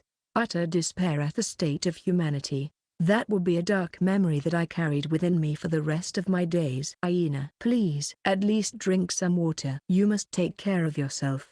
I was about to retreat to my own room, when, come in. I could hear Aina's fragile voice come from the other side of the door. I stopped for a moment, then went back toward her room. I grabbed the handle, turned it. And opened the door. Pardon me, I said as I stepped inside and took in Aina. She looked a bit haggard but not sick. I imagined her mind was at greater risk than her body. Sitting upright on the bed, she was squeezing a pillow as she stared at the floor. Her puffy eyes didn't even look in my direction, even when she started to talk to me. Hey, Ard, tell me the truth. All right.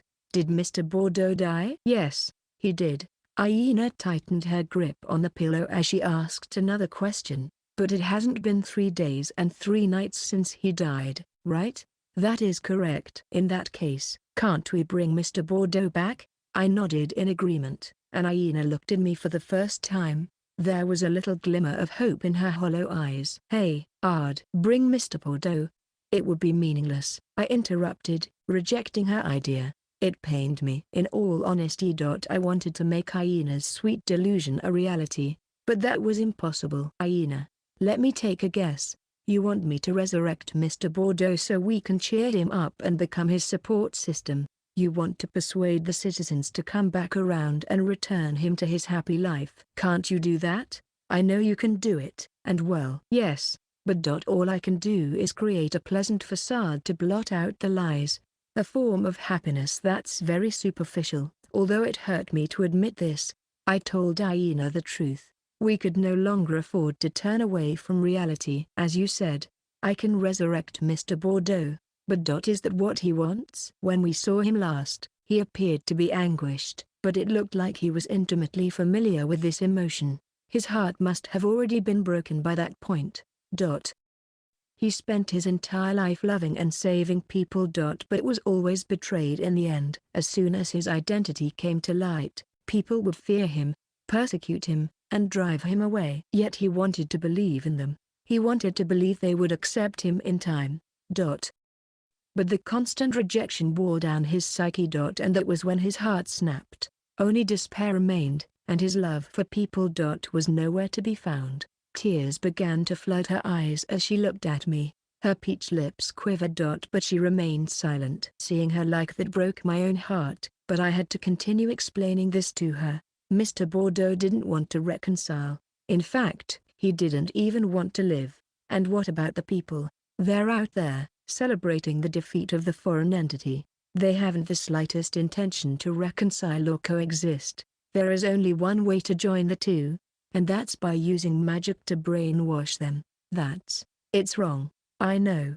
However, that's the only way for your dreams to become reality, by using magic to control Mr. Bordeaux and the people of Megatholium and construct a happy life for them. It would be no different than a small child playing with dolls. As for myself, Hyena, that is the last thing I wish to do. I had done it before, back in my old life. I had done it until the moment of my death. I had built the world of my visions, but the truth was, it was a repulsive game of make-believe. I wouldn't do that again. Ever. So what do? Hyena's voice was strained. Her lips trembled, and tears escaped her dewy eyes. I do understand. I know it's all useless, and there's nothing we can do. But it's all too much. I can't believe he isn't with us anymore.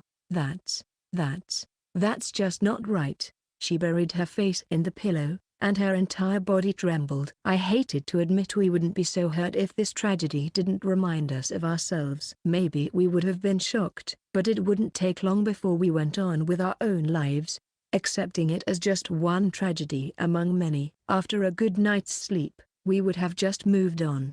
However, Bordeaux was too much like us. We were irregulars like him and adored like him. Our situations were essentially the same, and that was why we'd seen ourselves in him. We wondered whether we would one day experience the misfortune that had befallen Bordeaux. Our hearts gnawed on goodwill, righteous indignation, and sympathy. But as painful and heart-rending as the situation was, we had to overcome this. Even if we were struck by grief, even if we detested the cruelty of humankind, the world would continue to move, and we had to keep on living in it. Hyena, do you remember his last words? She nodded, face still buried in the pillow. I went on. It was a message for Carmela. Our classmate. A demon. He said she mustn't forget her love for humanity, to keep believing in people. However, I cannot help but think that his message was for us as well. I quietly stared at Hyena's unmoving form. Love people and believe in them. We can carry on his will for the rest of our lives. I really wasn't sure whether my words had reached Hyena. Regardless, time didn't wait for us. Morning became afternoon, then turned to night, and it was a new dawn. I prayed there would be a ray of sunlight creeping into her heart. It was the morning of the Five Powers Summit. Chapter 66, The Ex-Demon Lord in the Assembly of the Five Powers. So the day has come. Queen Rosa murmured, frowning in the dining hall over breakfast. Even though it had been a while since we sat down, the plate before her remained largely untouched. Maybe she wasn't feeling well. Her face was looking a little pale. "You must eat something. Otherwise, you won't be able to get through the day," warned Prime Minister Vold, but he looked worried about the Queen's welfare. "I'm certain your Majesty knows this meeting is a gathering of world leaders. If you arrive looking as fragile as you do now, I know I shall do my best to play the role of a hardened queen that none shall dare look down upon. There is nothing to fear." Observing this exchange took me back to my old life. I always had to act like a confident king around everyone, even though I sorely lacked ambition and looked more like a little girl. I frequently failed to meet expectations and found myself scolded by Olivia and others in my inner circle. Well, that was back in my early days. By the end, even I had adjusted to my kingly role. Ironically enough, I had decided to reincarnate because I'd become what other people envisioned for me. I continued eating as I thought about this. Hardly anything was left on my plate.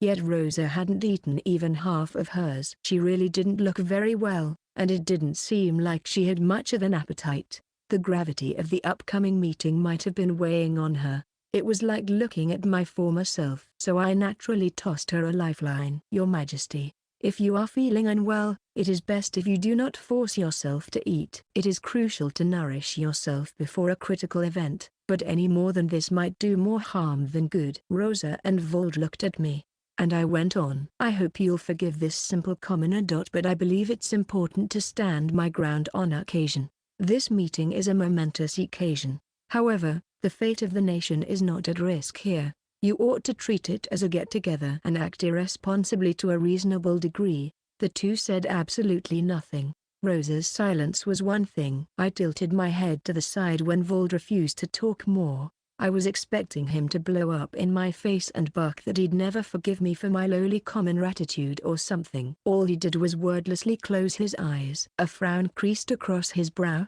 Rosa stared at the table, clearly intent on saying nothing. Their reactions were undeniably odd. I felt a tinge of confusion. When finally, Rosa broke the silence. "I am worried about Hyena," she admitted quietly. So that explained her poor health. It wasn't just the pressure of the meeting that was getting to her. She was concerned about her friend. Not that it made it any easier to comment. If I had to say anything, I'd say, we can only trust that she will find her way. Yes, Hyena is strong. I'm certain she will appear any moment. I was just about to vocalize some wishful thinking. When my dreams became reality. The door to the dining hall creaked open, and my dear friend stood before us. "Hyena!" I shouted on reflex. She didn't look quite back to her usual self, but "Sorry for worrying you. I'm okay now." Life had returned to her eyes. I imagined she had come across some kind of answer. My heart rejoiced at her recovery. Rosa seemed to feel the same way. "Thou hast come. Breakfast is thy favorite, Hyena." "Oh, you're right. Hee. This is just what I was in the mood for." Rosa looked at her and smiled. However, the Queen still looked terrible. In fact, she seemed to be getting worse. Could she attend the meeting at this rate? Well, that was neither here nor there. After all, our focus was on Hyena. Sitting at my side, she looked at me and whispered quietly, "I will live life to the fullest. For his sake and mine, I will believe in the beauty of humanity." She sounded certain of herself. I couldn't help but smile. Yes, that's the spirit. I celebrated my friend's recovery and took a bite of my breakfast. It was delicious, even though it had grown cold. Now that Hyena had made a comeback, we could continue the task at hand. Rosa had arranged for a replacement guard in the event that Hyena couldn't leave her room. But now everything was back on schedule. The clock continued to tick forward. The bell signaled the time. To the citizens, this indicated that it was almost noon. But for us, it held one other meaning: the meeting of the five powers. It was a huge event that was likely to go down in history. The stage was set in Megatholium's greatest house of worship, the Varfelt Cathedral. It was in a block near the heart of the city known as the Holy Sector. Varfelt was different from the other houses of worship in the world. Most churches were just places to offer prayers, while Varfelt served multiple purposes. Its edifice took up almost half the holy sector and served as the heart of the holy nation of Megatholium. At the center of the world's greatest cathedral was an array of necessary facilities, the courthouse and parliament, including a small building used for holding discussions. Though the structure was simple, it was surrounded by the other facilities and protected by defense magic. Furthermore, the perimeter was guarded by holy knights, and the risk of something going awry was slim to none.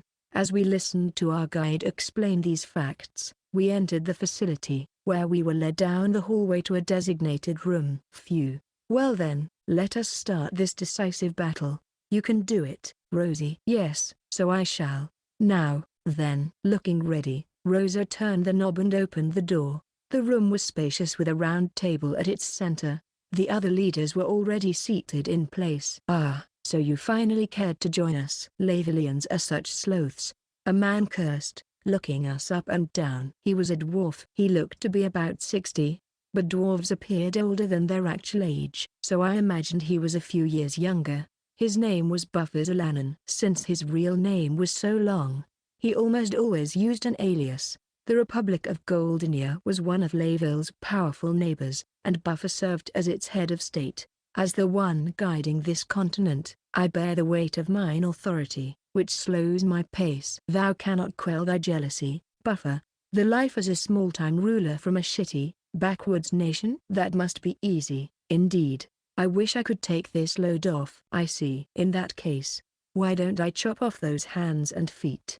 You'll feel lighter then. Rosa and Buffer shot daggers at each other. It wasn't unusual for there to be bad blood between neighboring nations. Laville and Goldenia were no exception, and they had clashed in the past for various reasons. If the Pope hadn't called them together, and Lars Algul wasn't on the move, these two nations would have never considered a peace treaty, not in a million years. There was one other such bear. Ho ho, you two are getting along as well as ever. Till death do you part. Laville. Goldenia wished a woman who spoke the continent's lingua franca with the unique lilt.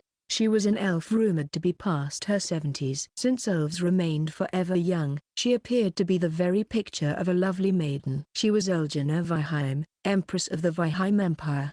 Her eyes seemed to be frozen in a perpetual smile, and she hid her mouth behind a fan as she focused on the man sitting across from her. It would be a fine thing if our nations could live in harmony. Don't you agree, Sir Zelos? HMPH, replied the provoked beast person. This handsome figure in the prime of his life was more soldier than national leader. He gave off an aura not unlike Olivia, and I remembered I'd heard they shared an ancestor. Maybe that was why he wasn't a follower of the United Creed himself. He apparently adhered to the Black Wolf Order that worshipped Olivia instead. His name was Zelos Volzine. He was president of the federal states of Safaria. Well. I believe it is about time I took my seat. Rosa plopped down. Prime Minister Volda drew the seat next to her. Aina and I remained standing behind them as guards. It appears someone is not here yet, the Queen commented. Might as well just do us a favor and stay home. I ain't in the mood to see that mug. Give me a Lavilian any day, Buffer replied. Rude. That person has one or two positive qualities, though I must admit, none come to mind, Elgina added. I would agree with Sir Buffer. If His Eminence were here, I would have proposed beginning without him.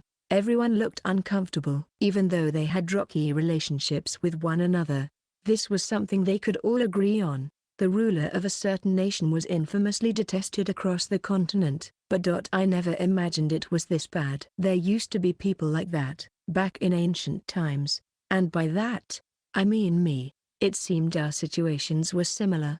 But was he a revolutionary like me? Or a barbaric king as rumored?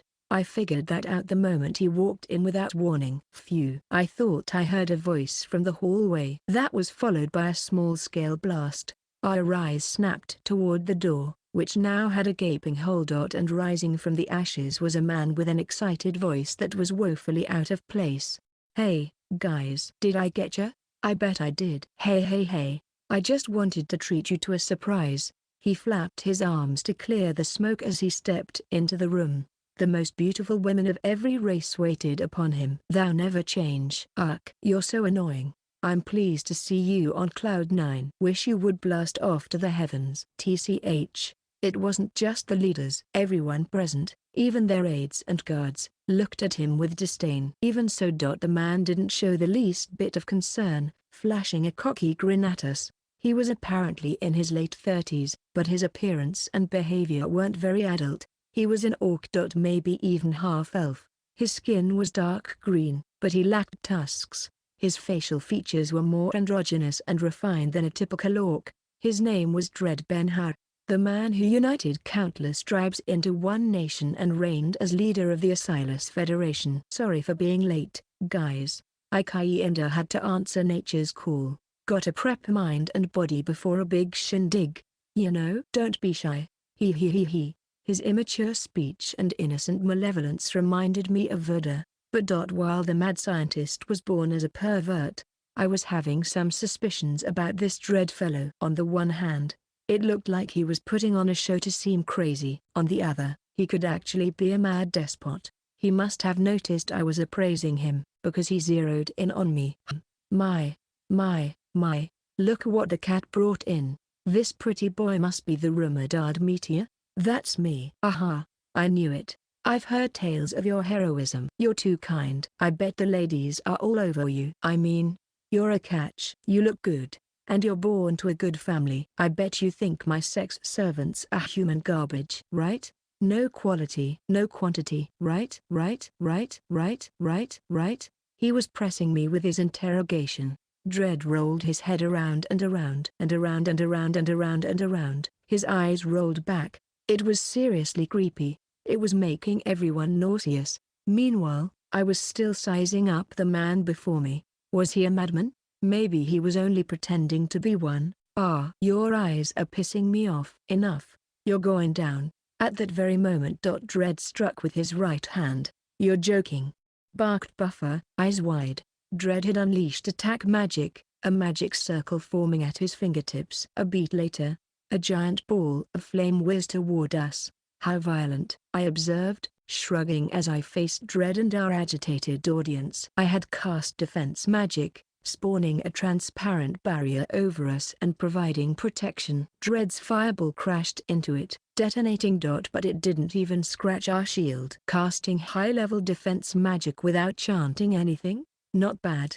It was actually a low-level spell, but I wasn't about to correct him. Dread and I faced each other, squinting through the billowing smoke. He was still raring to go, with no regard about destroying the place. In that case, I'll get a little more serious with this next one. The other four leaders exploded in rage. Hey, quit messing around, asshole. We shall not allow thee to continue thy savagery. If you do not take a seat quietly, I'll employ a few ideas of my own. Go ahead and keep at it, if you have a death wish. Buffer shouldered his mallet. Elgina held her staff at the ready. Rosa and Zelos unsheathed their treasured swords. The guards surrounded them protectively. Even when faced with the wrath of the four leaders, Dread wasn't the least bit cowed. He spun his head around. Are you guys siding with Ard? Fine. Be that way. Dread's mouth twisted into a wide smile. I think it would be wonderful if you all died. With basically a declaration of war, he went to cast another technique. That is far enough, boomed a dignified voice. The temperature in the room instantly dropped, which was an illusion. Of course, the newcomer radiated murder that stopped everyone in their tracks. Even Dread. Time's up? He pouted in disappointment and looked at our most recent arrival. It was the Pope, Lizabel Phoenix. He was in his formal regalia. His presence made everyone break out in a cold sweat, except me. They silently waited for his next words. Having gained their full attention, he sighed. I apologize for my tardiness. If only I had arrived a bit earlier, this uproar would have never occurred, he said, walking farther into the room. He sat at the head of the table. We shall let bygones be bygones. And commence the meeting immediately. It didn't matter if you disagreed. Once this man took control, there was no room for argument. As the Pope and a legendary apostle, Liza's word was law. Buffer, Elgina, Rosa, Zelos, the leaders of four major powers reluctantly laid down their arms and slumped back in their seats. Dread did a complete about-face and nonchalantly plunked himself down, whistling a merry tune. Then, he looked over at me. I'll remember your name and face. In return, I'd love it if you did the same for me. He gave a disturbing, self-satisfied smile. There was not an ounce of camaraderie. In fact, it was downright deadly. His expression told me he'd kill me someday. That certainly is something. There was always at least one like him in every era. In the old days, idiots had picked fights with me over stupid things. That's why I didn't spare dread a second thought. What mattered here was the meeting. What sort of particulars would go down? I observed the proceedings, deeply interested in their affairs. The meeting of the five powers may have started off with a literal bang, but the discussion was exceptionally uneventful. It was over without fanfare. Nothing happened at all. First, they outlined the conditions of the treaty, but the contents were so satisfactory that no one had anything to say about them. What followed was a cookie-cutter exchange like any other. Let us be vigilant of Lars Al Ghul. Yes, we mustn't break the treaty. Agreed. After a few hours of this, the bell rang noon. Sigh. Well then, that concludes our meeting. It was anticlimactic by all accounts. That was different than I expected. Aina offered somewhat disappointedly. I nodded. It was a good thing we got through it without running into any problems. Well, I guess you could say it wasn't over yet. Well then, a ceremony will be held in the central plaza as discussed. We would be done after we went through with the ceremony. We stood up and exited the room to head to the finale. Then, as we were walking along in succession, Ardmetia, Aina, let's do a light. Someone called out to us. Flanked by male bodyguards was the president of the federal states of Sapphira himself, Zelos. WHWHWHWH, what may we do for you? Aina squeaked, inexperienced in dealing with foreign dignitaries. Zelos's face was blank. Relay a message to Lady Olivia for me. I am your ladyship's ally. There seemed to be a lot packed into that sentence. However, before I could ask for the true meaning, he stalked away. What was that about? Who knows? In any case, we'll deliver his message to Lady Olivia. After that, we left the cathedral and made our way to the central plaza without having to deal with anyone else. Since it was a considerable distance away, each nation had decided to go by carriage as a safety precaution. We set about boarding our own vehicle as citizens of Layville. Aina got in first, followed by Voldra and me, with Rosa last. What an odd order to board. The monarch normally took the lead. I questioned this as I was about to climb in when Ard, listen up. Rosa tugged my sleeve and whispered close to my ear. Dost thou remember my words the night we arrived? I believe you said to protect Aina no matter what. Why was she asking me this now? Listen closely.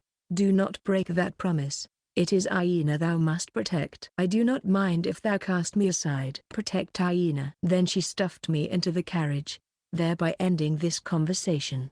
There was no question we were heading toward the end game. I prayed the proceedings would be peaceful, and I wished my prediction would be proven wrong. I slammed the carriage door shut. Chapter 67, The Ex-Demon Lord and the Bright Side of Humanity, Part 1. Once a month, the believers of Megatholium gathered together. At these gatherings, Liza would stand on a stage in the central plaza and preach to the masses. Apparently, the majority of citizens participated, making it an event befitting of a land known as a holy nation. The citizens of Megatholium treated this gathering as a sacred affair meant to renew their faith, but did they even choose to revere these events of their own free will? I couldn't help but wonder if something else was going on. Brainwashing, to be precise. They might be targeting this mass of people and using magic to mentally control them to a certain degree. Speaking from past experience of my own rule, one might say Megatholium was Liza's attempt to recreate the world from those last ancient days. In that case, I imagined he would copy my ways of governing, too. Even so, he'd failed to create a perfect replica, and I was certain he never would succeed in the future. It was incredibly difficult to use magic that manipulated brains. Even in the ancient world, it was rare to come by someone with enough mastery over the skill to impose their will or take control of the target. Even if it was feasible, it was hard to succeed, especially if the target was secure in their convictions or rejected these foreign thoughts from their body. I was no exception. That was why I had resorted to using violence, reigning with fear to control the people in those last days. On top of my brainwashing method, I thought back on the errors of my ways. Damn. I hated past me. As one of the participants, I joined Aina, Rosa, and Voldra as we made our way to the stage. The stage in the plaza was dripping with extravagant decorations, signifying the importance of the ceremony. That wasn't just the case for the trapezoidal stage, which was sizable enough to look out upon the people. Even the connected pathway and stairs were lined with luxury. Like the other guards, Aina and I flanked our leader, maintaining a protective stance, keeping a fixed distance away from the nations around us. As we inched forward, I'm having a hard time wrapping my head around this plush carpet lining the procession. It seems almost too fancy, Aina commented. Well, this day will go down in the history books. I guess this is the standard. After we continued down the carpet and climbed the stairs, we finally joined the other nations on stage. Wow, what an amazing view, Aina breathed out in awe as she stared down at the scene before her. About 90% of Megatholium's total populace had gathered. Several 100,000 strong, the plaza was packed with people, standing shoulder to shoulder. At that moment, we had the attention of each one of them. I address the public on occasion. But I do believe this is my first time standing before such a crowd. Rosa's face grew tense with worry, but she let it relax into her usual smile. Ah well, 'tis no matter. After all, Ard is by our side. That's right. Even if we mess up, Ard will save the day. Leave it to me. We made our way to center stage where 5 seats had been neatly lined up. They were made to look like thrones. One might say they were props that coincided with the ceremony's purpose of bringing together the 5 powers. Like the other leaders, Rosa sat in her seat. Prime Minister Voldra assumed his place behind her, while Aina and I guarded them on both sides. Holy Knights stood shoulder to shoulder all around us. They really weren't taking any chances. Once the leaders of the 5 powers had settled in their seats, Liza approached the podium, announcing the ceremony was about to begin using a voice-amplifying magic device. There have been 3 major wars that have plagued the continent throughout our history, include minor skirmishes, and that number soars to 2,000 battles, or more. Ever since the passing of the Demon Lord, we have been engaging in war after war, endlessly, but today, that all changes. Peace will be upon this continent once again. His utopia will be realized once more. Liza's speech moved the people. Hundreds of thousands started to cheer, bursting into an enthusiastic frenzy, exalting this historic achievement. I thought it would rupture our eardrums, but Liza carried on with the ceremony in a solemn and stately manner. Thanks, man. I'm buffer. I gotta be honest with you. I ain't great at this sort of thing, but each leader gave a little speech, and after all that was over, Liza was going to formally announce the conditions of the treaty and give his closing remarks. According to the schedule, each leader finished their speech. I casually observed the proceedings for some time, then I suddenly caught sight of Rosa's face beside me. Call it nerves, but she looked paler than that morning. Beads of sweat dotted her forehead, and her lips were trembling uncontrollably. I was about to say something to her, but it was her turn to go. Go get 'em, Rosie. Aina cheered, sounding like she was rooting on a friend at the school festival. She offered a gentle smile. Rosa stood and continued to silently stare at Aina for a few beats. Then, she dispelled her nerves with a long breath and broke into a gentle smile that transformed her entire face. Aina, think of only thine own happiness. Aina kinked her eyebrows as she processed this enigmatic command that came out of nowhere. Rosa turned away and strolled to the front of the podium without looking back. She gazed out over the audience with a sigh before facing Liza. Her eyes held pity. She turned back toward the people, bringing the magic amplification device to her lips to begin. I've felt lost for these past few days. The scales before me are in perpetual equilibrium.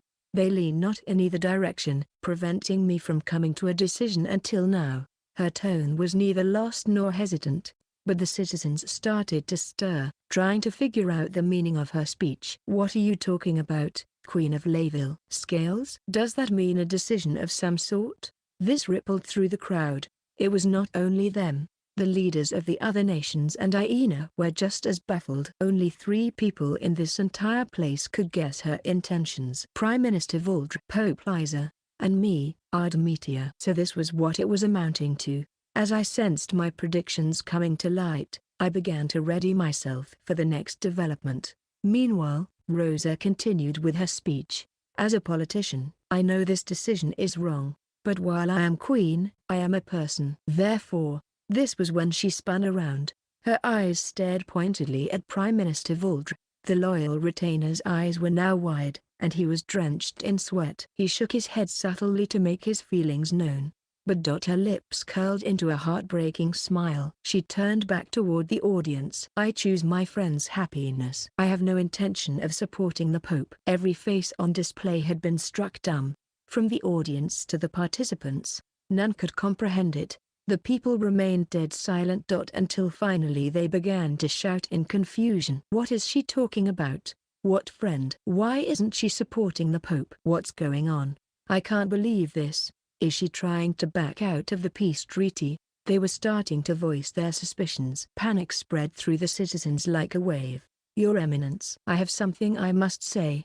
Prime Minister Vold spat, as if he had a mouthful of blood. His face looked ghastly. But there was also something insincere about it. It felt completely rehearsed, as if his words and behavior had been decided beforehand. Vold wasn't the only one taking action. Liza began to make his move. Speak, he commanded. Vold scurried toward the front of the podium. He clenched his fists as he passed Rosa but did nothing. As all eyes trained on him, he raised his voice to address the crowd. The Laval Empire of Sorcery has been hiding a certain truth this entire time. That is, he'd said too much. I already knew what this preface would bring. However, there was an anti-magic technique cast over this place, which meant I couldn't cast any spells. I couldn't make Vold shut up and prevent the worst from happening. We didn't just fail to deal with descendants of the evil gods. We're lauding them as heroic barons, weaponizing this family for our own political exploits. These acts betray the great demon lord and his followers. Therefore, I, Prime Minister Vold, implore you, Your Eminence, bring down the hammer of justice on Rosa, the traitor who dares to call herself queen. He shrieked, eyes flooded with tears. It seemed like he was at capacity. I took a deep breath and looked next to me. Hyena, remain calm, I said. No reply. It didn't seem reality had hit her yet.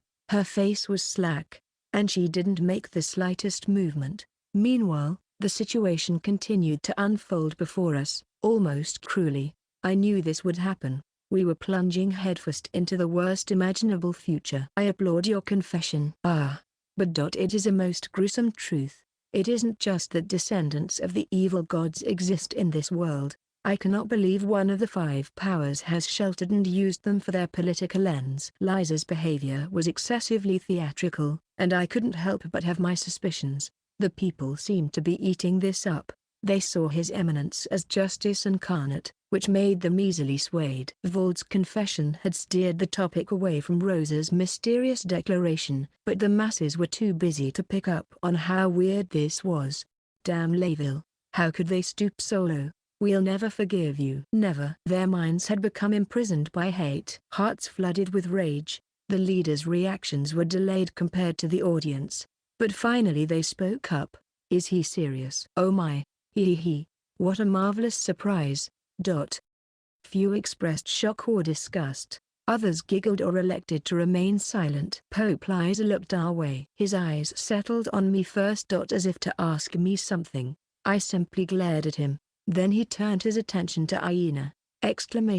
She practically jumped out of her skin when he fixed his eyes on her. When she reacted like a shy maiden, Liza's eyes oozed cruelty. And then he raised his voice to appeal to his people. I believe we ought to show forgiveness to Layville. The responsibility falls on the responsible individual. The nation need not suffer. This begins and ends the Inquisition. A hush fell over the crowd. Liza went on indifferently as if reading off a sentence. Queen of the Laval Empire of Sorcery, Rosa von Vold de Layville, shall receive capital punishment. Furthermore, the heroics Baron, Vice Lidsduelide, and his daughter, Hyena Lidsduelide, shall receive the same sentence. Only through death will the sins of Layville be absolved. Upon hearing His Eminence's judgment, the crowd broke their silence. Kill them. Do it now. Repulsive creatures. destroy their dirty blood. Tear apart the descendants of the evil gods, limb from a limb. The crowd was going berserk, attacking Aina with their words. Eek. Hatred appeared to fan through the crowd. It seemed she was dealt some psychic damage beyond description. Nevertheless, there was no time to contemplate her feelings or cheer her up. My knights, capture the daughter of the evil gods, Liza ordered. The holy knights moved in unison. Aina couldn't do anything but cower in fear as they drew ever closer. Do not fear. I am by your side. I, Ardmetia, had a duty to protect her. I faced the approaching knights and took a bold step forward toward the most immediate target, a mage who can't use magic. You're as good as done. Yes, well, I wonder, I replied, avoiding his double-edged blade. My opponent lacked real skill. His movements were careless, driven by scorn. His eyes peeked out from his helmet, signaling that I didn't stand a chance against heavily armored knights. Good grief. So maybe it was a challenge to fight full-plated knights without magic, but even armor had its weaknesses. For example, the eye slits. As I dodged the enemy's second wave of attacks, rummaging through my breast pocket and producing a fountain pen, I launched off the ground, and... Excuse me. I jabbed the pen into the slit. Gah? As I anticipated, the pen seemed to gouge out his eye. He dropped the double-edged blade as he writhed in agony. Allow me to borrow your fine weapon.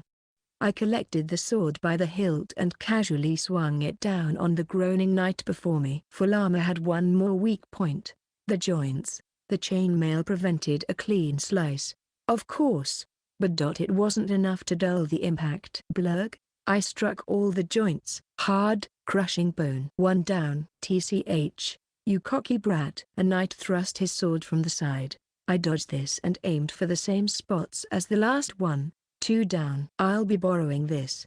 I equipped myself with his sword and gripped one weapon in each hand. Now I could work twice as fast. Surround him. Corner and crush him. Casting aside their pride, my foes turned to full-on offense. I had to give it to them. They were well trained. But it all felt like play to me. A herd of cats couldn't outmatch a lion. Each time I showed off one of my many sword techniques, another knight fell to his knees. I wasn't stupid enough to hype myself up and eliminate them all. If I did that, even Liza himself would decide to join the melee. Now appears to be as good a time as any. After taking down another knight, I launched one of the swords in my hand at Liza. Naturally, it didn't even graze him. However, I had succeeded in distracting him for a moment. Aina, hide. She was still shell-shocked. I wrapped an arm around her waist, using the other arm to fling my remaining sword at an incoming knight. I once again dug my hand through my breast pocket. Aina, please close your eyes. You must not look until I say so. You could never be too careful.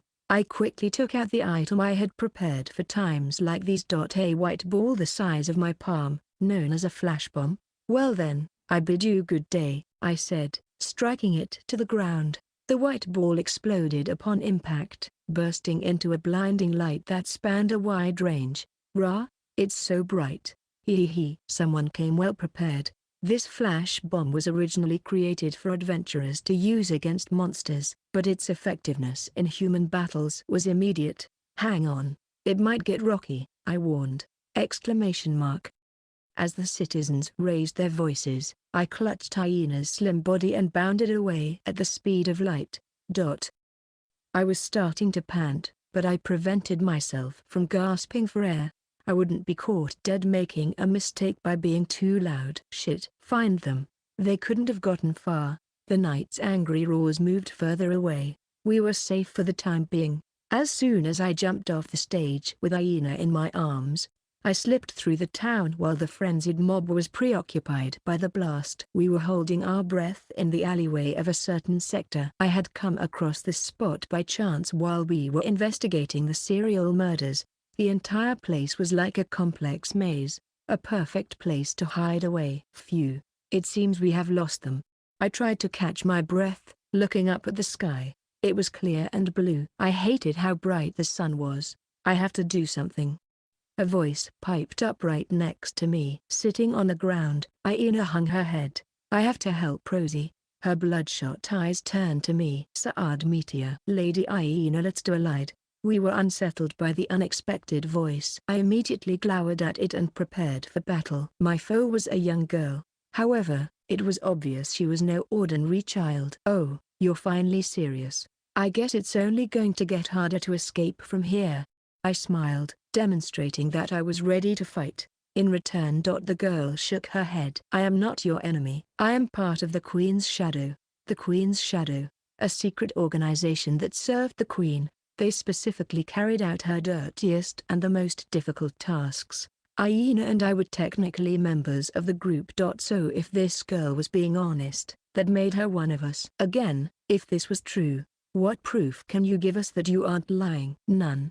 However, I'd like you to trust me, she said with somewhat vacant ease. I will help you escape. That's why I'm here. Religion anchors the heart. In fact, many are saved by their faith. It can be useful for keeping public order. At the same time, religion can sometimes give birth to madness. My goodness. Faith comes with pros and cons, murmured Rosa, Queen of Layville. In the cathedral's cramped dungeon, it gives people a fixed standard of values. Which means it encourages them to reject anything else. Without religion, Aina could have existed without fear. Rosa looked up at the ceiling as she sat against the wall on the cold stone ground. I do wonder if those two will properly heed my words. Her eyes narrowed with melancholy as she imagined where they might be at that very moment. As long as Ard Meteor was with her, Aina's safety was guaranteed. They were surely meeting up with the personnel she'd readied ahead of time. The problem was what came afterward, for better or worse. Neither prioritizes their own welfare. There is a high possibility they shall disregard my careful arrangements. My friends can be so difficult. She sighed. Click, clack, the sound of feet echoed through the dungeon. A visitor? She turned toward the iron lattice. Sure enough, someone was standing there. Voldr. Thou dost not appear so well. The loyal retainer's countenance seemed withered, dry. The change was drastic despite the fact that not even an hour had passed since Rosa was arrested by the Holy Knights and thrown into this very dungeon. I must admit, that does worry me. It would be quite awkward for thee to die of old age after I am executed. It is thy skill that shall keep the nation stable after my passing. Rosa chuckled as if this was a normal conversation. It was as if she was visiting with her grandfather. However, Vold said nothing. His sunken eyes were a ghostly sight as he continued to stare at Rosa. Finally, his lips trembling, Vold spoke. Why couldn't you just stick to the plan as discussed? Fat tears rolled down his cheeks. Rosa felt a tinge of guilt at the sight of her faithful retainer. There was something confident in her reply. When I think of my subjects. It feels like my chest is getting crushed. Nevertheless, I feel not the slightest regret. I could never yield to the Pope's threats and betray those I love. Even if blameless citizens fall victim as a result. She was having flashbacks of the past, thinking back on what had happened when Ard was on his school trip. Pope Liza had traveled incognito and shown up at the palace without warning. Cooperate with me if you do not wish for your secrets to be divulged, he had said. The meeting of the Five Powers and the peace treaty. Were a front of some sort. She didn't know the details. Liza simply threatened Rosa and used her as a pawn. He had just one demand. She had to promise to reveal Aina's true identity to the people and eliminate her during the ceremony. Then I shall absolve you of your sins and guarantee the peace of Layville. However, if you refuse. He had left that part unsaid. Her life had been a living hell ever since. She could either make the choice as a politician or a single girl. She spent those days balancing the scales, but they always came out even. Rosa's final decision was obvious, seeing her present situation. Well, 'tis a saving grace that thou did not divulge the truth of the royal family. Had that been the case, it would have been checkmate. She was not true royalty. Aina was. As the descendant of the evil gods, she was the real ruler of Layville. If this became public knowledge, and the matter went south, the nation would experience a mass exodus. This was just another symptom of faith. No one wanted to live in a land ruled by the offspring of evil monsters. Upon further consideration, one might say we're making the best of the worst. After all, I am just a stand-in. I can be replaced as many times as needed. Don't be stupid. Rosa's eyes shot open wide at his furious outburst. The old retainer glared back with a dark scowl. It was just like a grandfather scolding his grandchild. Maybe you serve as a body double. However, to me, it is you, my lady, who is the true ruler. You cannot be replaced. He gripped the iron bars, grinding his teeth, as he glowered at Rosa. His bloodshot eyes were terrifying. But they seemed to have some warmth to them. I wonder when was the last time thou rebuked me so harshly. Her life was a shadow of the real monarch, but she hadn't a single complaint. It was all because of this faithful vassal who remained forever by her side. However, I've betrayed you and, in the end, failed to answer your expectations. But allow me to be selfish and say my piece, she began. Vold continued to stare at Rosa as she uttered the final wish that she'd been carrying her whole life. After I die, do not allow anyone to approach Lavel's most secluded region. I have prepared a safe haven for my friends there. Please, I beg of you. The retainer said nothing. His silent eyes grew wide for a moment. And his entire body began to tremble. Vold closed his eyes and left the dungeon without answering Rosa's plea. Will my hopes be answered? I wonder? Everything would be decided by a single person. Fate hung on Ardemetia. Don't mess this up. As his image floated in her mind, the captured queen sighed once again. She came to help us escape, according to this member of the queen's shadow, but we were skeptical. What should we do? Good question. I put my hand to my chin as my mind raced. Have you prepared a safe house? Of course. We shall hide you there before discussing the plan further. I see. Well then, lead the way. These alleyways were ideal for hiding, but the enemy would find us in hours. There were many things I wanted to confirm, so I decided to trust this person and follow along. We held our breath as we slipped through some back streets, crawled through sewers, and finally arrived at the safe house. A completely nondescript house in a nook of Megatholium had been prepared. We entered, and the girl spoke as soon as we made it into the living room. We will make our escape at midnight. As for the gatekeeper, we need no explanation of our escape route. We have no intention of leaving Megatholium until we have accomplished what we must. Isn't that right, Aina? Bingo. And what must you accomplish? Asked the girl. Do I need to spell it out? We are going to rescue Her Majesty the Queen, I announced. We won't leave without her. We aren't going anywhere until then. The girl showed no reaction about this. Her response was flat.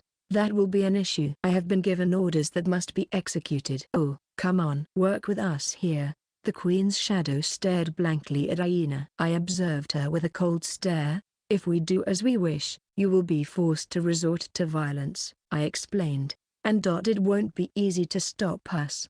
I'm well aware. Even if I try to make you listen via brute force, we'll risk wasting time and energy, and hindering the plan.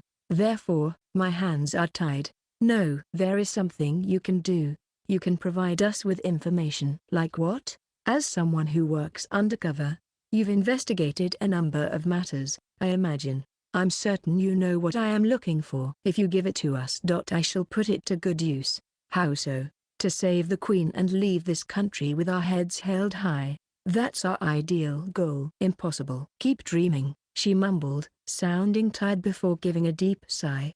The entire city of Megatholium is currently shrouded in an anti-magic barrier. Therefore, we can't use it, and neither can they. This battle will be decided by the quantity of available weapons. Indeed, Aina and I are up against 10,000. Yes, even for you. We'll show 'em who's boss. Aina narrowed her eyes threateningly. Don't you go underestimating 10,000 holy knights. Might as well be ants to He'll clean 'em up in a split second. Like, bam. All done. The girl sighed as Aina stomped on the floor. She didn't seem to have the least bit of faith in us, but oh well, as long as she gave us the key information, that was good enough. Let's start with the time and date of Her Majesty's execution and the location. That kind of thing. If you aid us, then I will overcome our present situation. It came as no surprise that she still seemed doubtful. But she was at least willing to talk. Rosa's public execution would be the following morning in the central plaza. Tomorrow morning? I see. Everything will turn out fine, right? Yes, I expect no problems whatsoever. I knew it. Liza was doing just what I thought he would. I knew his motive. He was only after me, Artemisia. Well, I guess he was after the demon lord Varvatos. That must have been why he was buying me more time. Time for me to come to a decision. And this was just as much of a trial for Aina as it was for me. After that, the Queen's shadow did her best to persuade us. But we stubbornly refused to listen or go along with her escape plan. We knew that because we could hear the bell ring across the town. If we'd done things her way, we would have been heading toward the sewers at the evening bell. However, Aina and I were currently in a room of the safe house impatiently waiting for morning. Aina, you ought to sleep for a little bit. Yeah, I know, but I guess I'm just too nervous to sleep. Aina's entire body had been trembling for some time as she lay stretched out across the bed. Hey, what about you? Aren't you gonna sleep? I'll be fine. I can go for 3 days with no water, food, or sleep. Besides, as I mentioned before, there are things I must do. In fact, I was doing those things at that very moment. I appeared to be doing nothing more than having a conversation on the surface, but my mind was turning. I assumed this would be a late-night operation. However, Aina had no obligation to come along. In fact, she might get in the way during the decisive battle in the morning if she didn't get proper rest. Nonetheless, I doubted she'd get a wink of sleep tonight. Her body was still shaking like a leaf in the wind. She had said it was from excitement. But reality said otherwise. In that moment, she seemed crushed by fear. A short silence settled over the room. A true silence. There wasn't a sound to be heard. It was as if the entire world stood still. It felt like it continued for an eternity. Until it was broken an instant later. Aina's voice called out, "I wonder if Daddy is okay."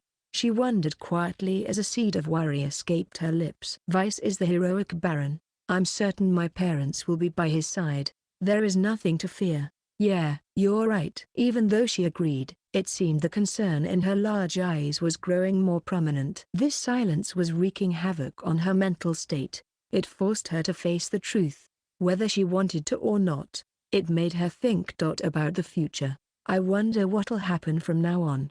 What am I supposed to do?" This verbalized everything that was on her mind. We would save the Queen, escape the city. And then what? Return to Layville? Back to the royal capital of Dicus? Back to the academy? Who would even want to see my face? I didn't see any place for her. The citizens of Megatholium weren't the only ones who knew her true identity.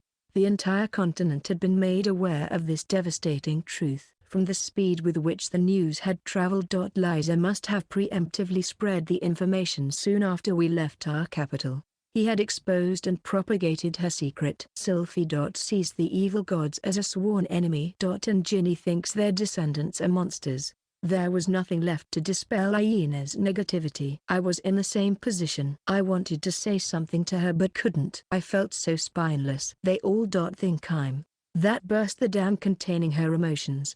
Tears cascaded down her face and wet the sheets. Everything had come crashing down, the trust, the friendships, all of it. People feared the unknown. Now that they found out her secret lineage as a descendant of the evil gods, her former friends would detest her.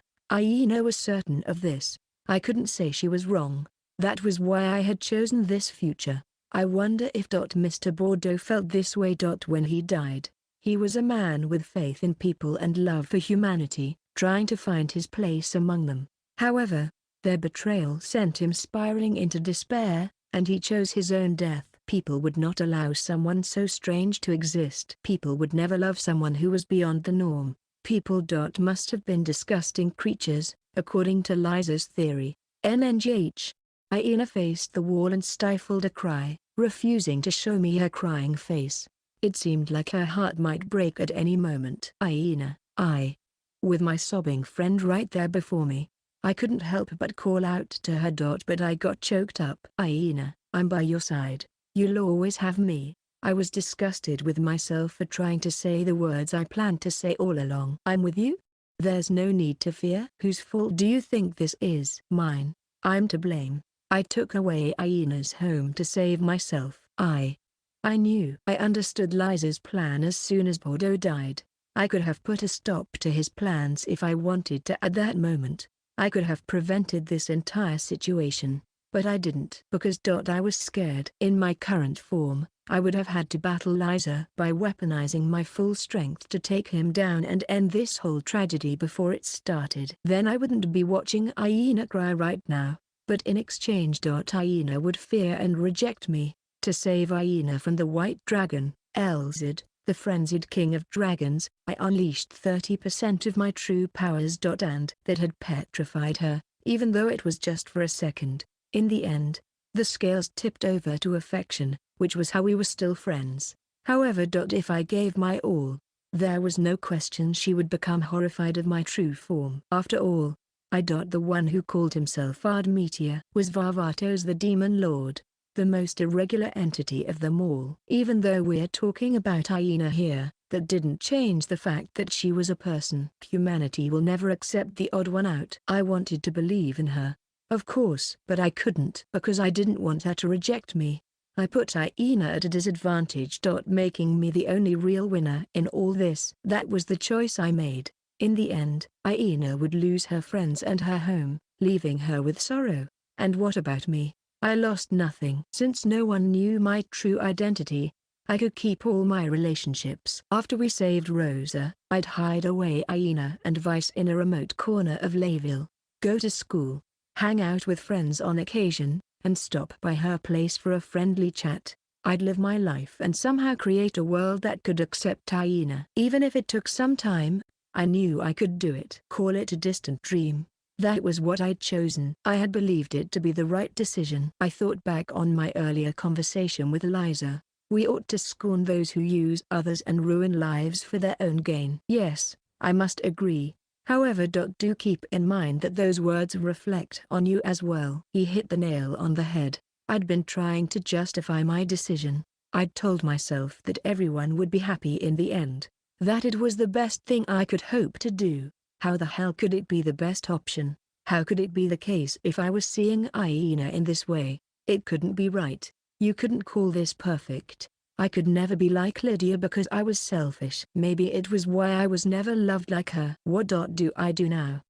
Aina sobbed, quivering. Seeing her had made me finally realize where I went wrong. I shouldn't have let my narcissism take hold of me. I should have sacrificed myself and saved my friend. That's what Lydia would have done. I couldn't turn back time. I couldn't take back my mistakes, but there was probably still time.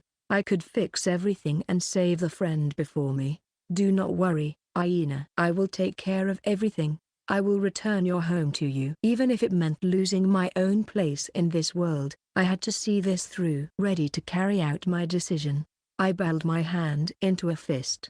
Chapter 68. The Ex-Demon Lord and the Bright Side of Humanity, Part 2. Under normal circumstances, it was no easy feat to condemn and execute royalty or a national leader. This was particularly the case if a given country was an absolute monarchy. Even in the democratic or socialist nations that protected the rights of the people, it was hard to actually set up a trial. Back to the case of an absolute monarchy. The ruler only saw the chopping block upon a successful revolution. In a democracy, the trial could take forever as they collected evidence and prosecuted royalty, and they might not even find them guilty in an impeachment trial. At any rate, it took time and energy to eliminate someone with social significance from society. However, a papal inquisition largely bypassed all the usual channels. As leader of the United Creed, His Eminence's words were law, and it was his duty to safeguard the world order in accordance to doctrine. Since Liza Phoenix was essentially the ruler of all humanity, it was understood that good and evil were his to decide.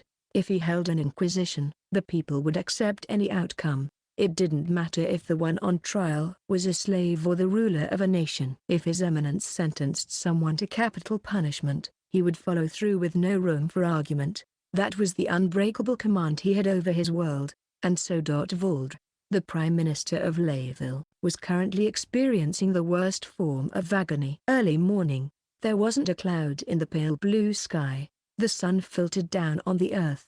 The temperature was neither hot nor cold. It was the perfect morning. Under the sky, the public execution of Rosa, Queen of Layville, was being carried out, accompanied by holy knights.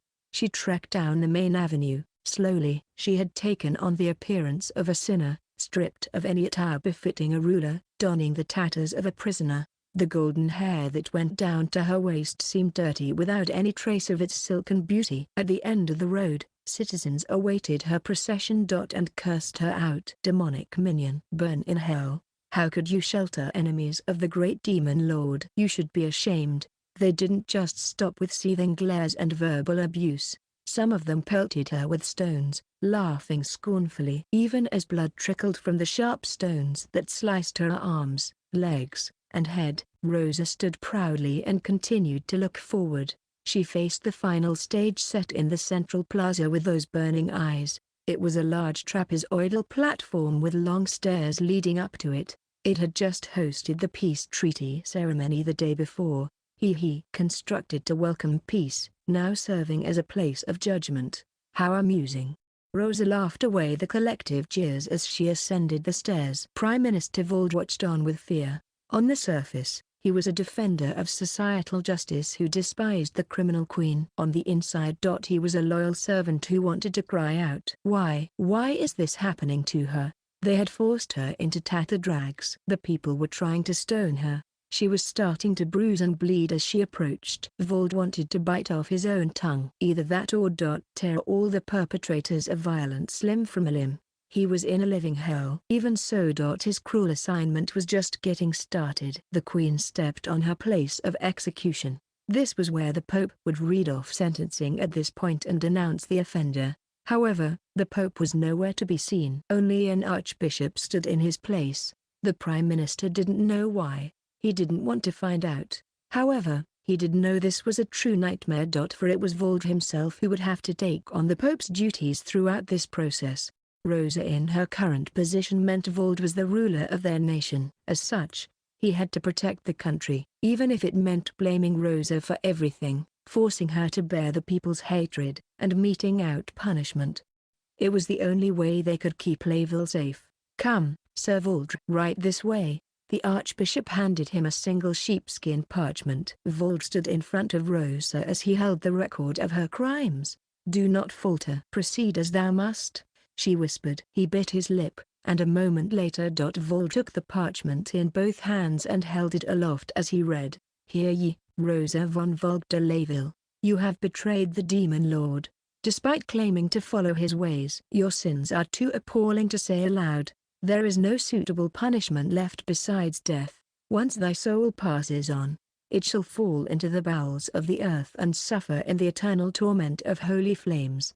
He was starting to feel sick. He wanted to disparage this stupid letter and rip it to shreds. Voldra did his best to control these violent urges, skin beading with sweat as he made Rosa kneel before him. Don't mess up. I hate pain, Rosa said, presenting her neck with a smile. Prime Minister, here is your instrument. A holy knight standing nearby held out a double-edged sword. The death sentence of this inquisition would be carried out by this black sword. The lethal instrument was made in the image of the sword the demon lord once wielded. The evil gods and demons whose heads fell to its blade only experienced a lifetime of torture in hell. For believers of the United Creed, such punishment was to be avoided at all costs. Go on, Prime Minister. Bring the hammer of justice down upon the criminal.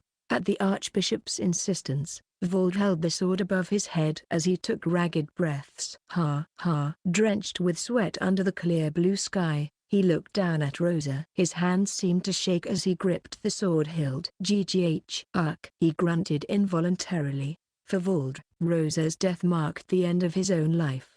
Maybe that was why visions of the past flashed through his mind like a flood. He had watched over her since she was a baby. He vividly remembered her ascension ceremony after the previous ruler had passed on. Her dignified demeanor was more than just a stand-in, and her wisdom was unrivaled. She was noble, fair, and beautiful in both heart and mind. He believed from the very bottom of his heart that no greater monarch had ever been born. He wasn't lying to her when he expressed that in the dungeon Vold's true ruler was Rosa and no other. Could he slay her by his own hand? He couldn't do it. There was no way he could go through with this. Prime Minister, thou dost not want to commit treason, correct? Treason? Vold let out a sharp breath. Treason meant turning one's back on their ruler. For Vold, Rosa was the only one who fit that role. The Pope couldn't hope to come close to her authority over him. Two emotions were at war within him: loyalty and love for his queen. Loyalty and love for his country. Because he felt them both from the heart, he writhed in mental anguish, unable to reach a decision. I must slay her for the sake of the nation. I had an entire night to steel myself. Old Vold, the good and faithful servant, the man, so experienced in the ways of the world, started to weep like a child. Someone, anyone. The tears dripped down his face, wetting the back of Rosa's neck. Help! Someone save her! When was the last time he had prayed? He had always been so certain that all hardships in this world could only be overcome through his own volition. He prayed to the heavens like a helpless infant. Anyone, help me! I'm begging you, please. He pleaded from the bottom of his heart. There was a blast in the distance. Smoke billowed in the air. This incident triggered mass panic. What was that? I'll go check. Up on the execution platform, the Archbishop and Holy Knight were in a frenzy. Another explosion. It's the Demon Lord. The prisoner must have incurred his wrath. Below the platform, the public was expressing open terror. Meanwhile, there was a chain reaction of explosions, which were getting closer. Sigh. Dear me. Is this what it's come to? Rosa sighed as she looked off into the distance. What an egregious misstep. I had given clear instructions to leave me behind. They understand nothing. A stern condemnation, but her face looked somewhat pleased. Rosa was thinking about a particular pair. Which was a thought that Prime Minister Vold shared. Then, the old retainer focused on one person in particular. He despised this person. He could hardly stand to stomach the individual who was a poor match for someone of his master's esteem. Vold would not be swayed on this matter. However, there was only one individual who could save them from this predicament. Vold went against his principles, hid his embarrassment, and called out a certain name imploringly. Meteor. The Queen's shadow had researched one matter in particular for us while preparations for the execution were still underway. The position of the Holy Knights. They seemed to be concentrated in a spiral around the execution platform in the central plaza. The formation was an impregnable fortress. Not even a single ant could get through their configuration. The girl had declared, stealth will not be enough for her. There was only one option if we wished to save the Queen: sneak toward the platform, manage to slip through the knights, and rescue Rosa. From there, we'd escape through an underground pathway. If that method was impossible, she thought that meant we were completely screwed. So what will you do? She'd asked just as Aina and I were about to leave the house and advance. My reply? Nothing at all. All we have to do is pick up Her Majesty in broad daylight. It was moments before Rosa's head hit the ground.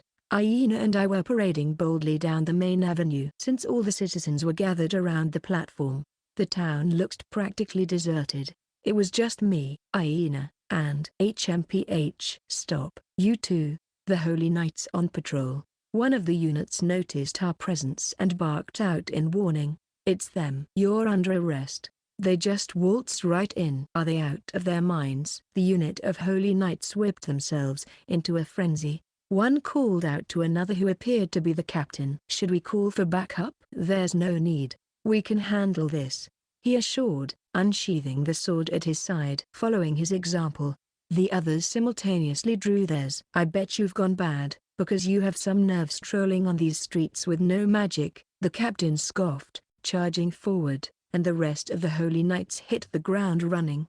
Capture them dead or alive. Show no mercy for His Eminence. I watched the men barrel toward us. I'm unable to use magic with this barrier in effect. It seems like an unconditional rule. But my voice was flat as the corner of my mouth twitched. Demon Lord knows that rules are made to be broken. I thrust my right palm out toward my foes. They couldn't have guessed what was coming for them. What the hell is that going to do? This.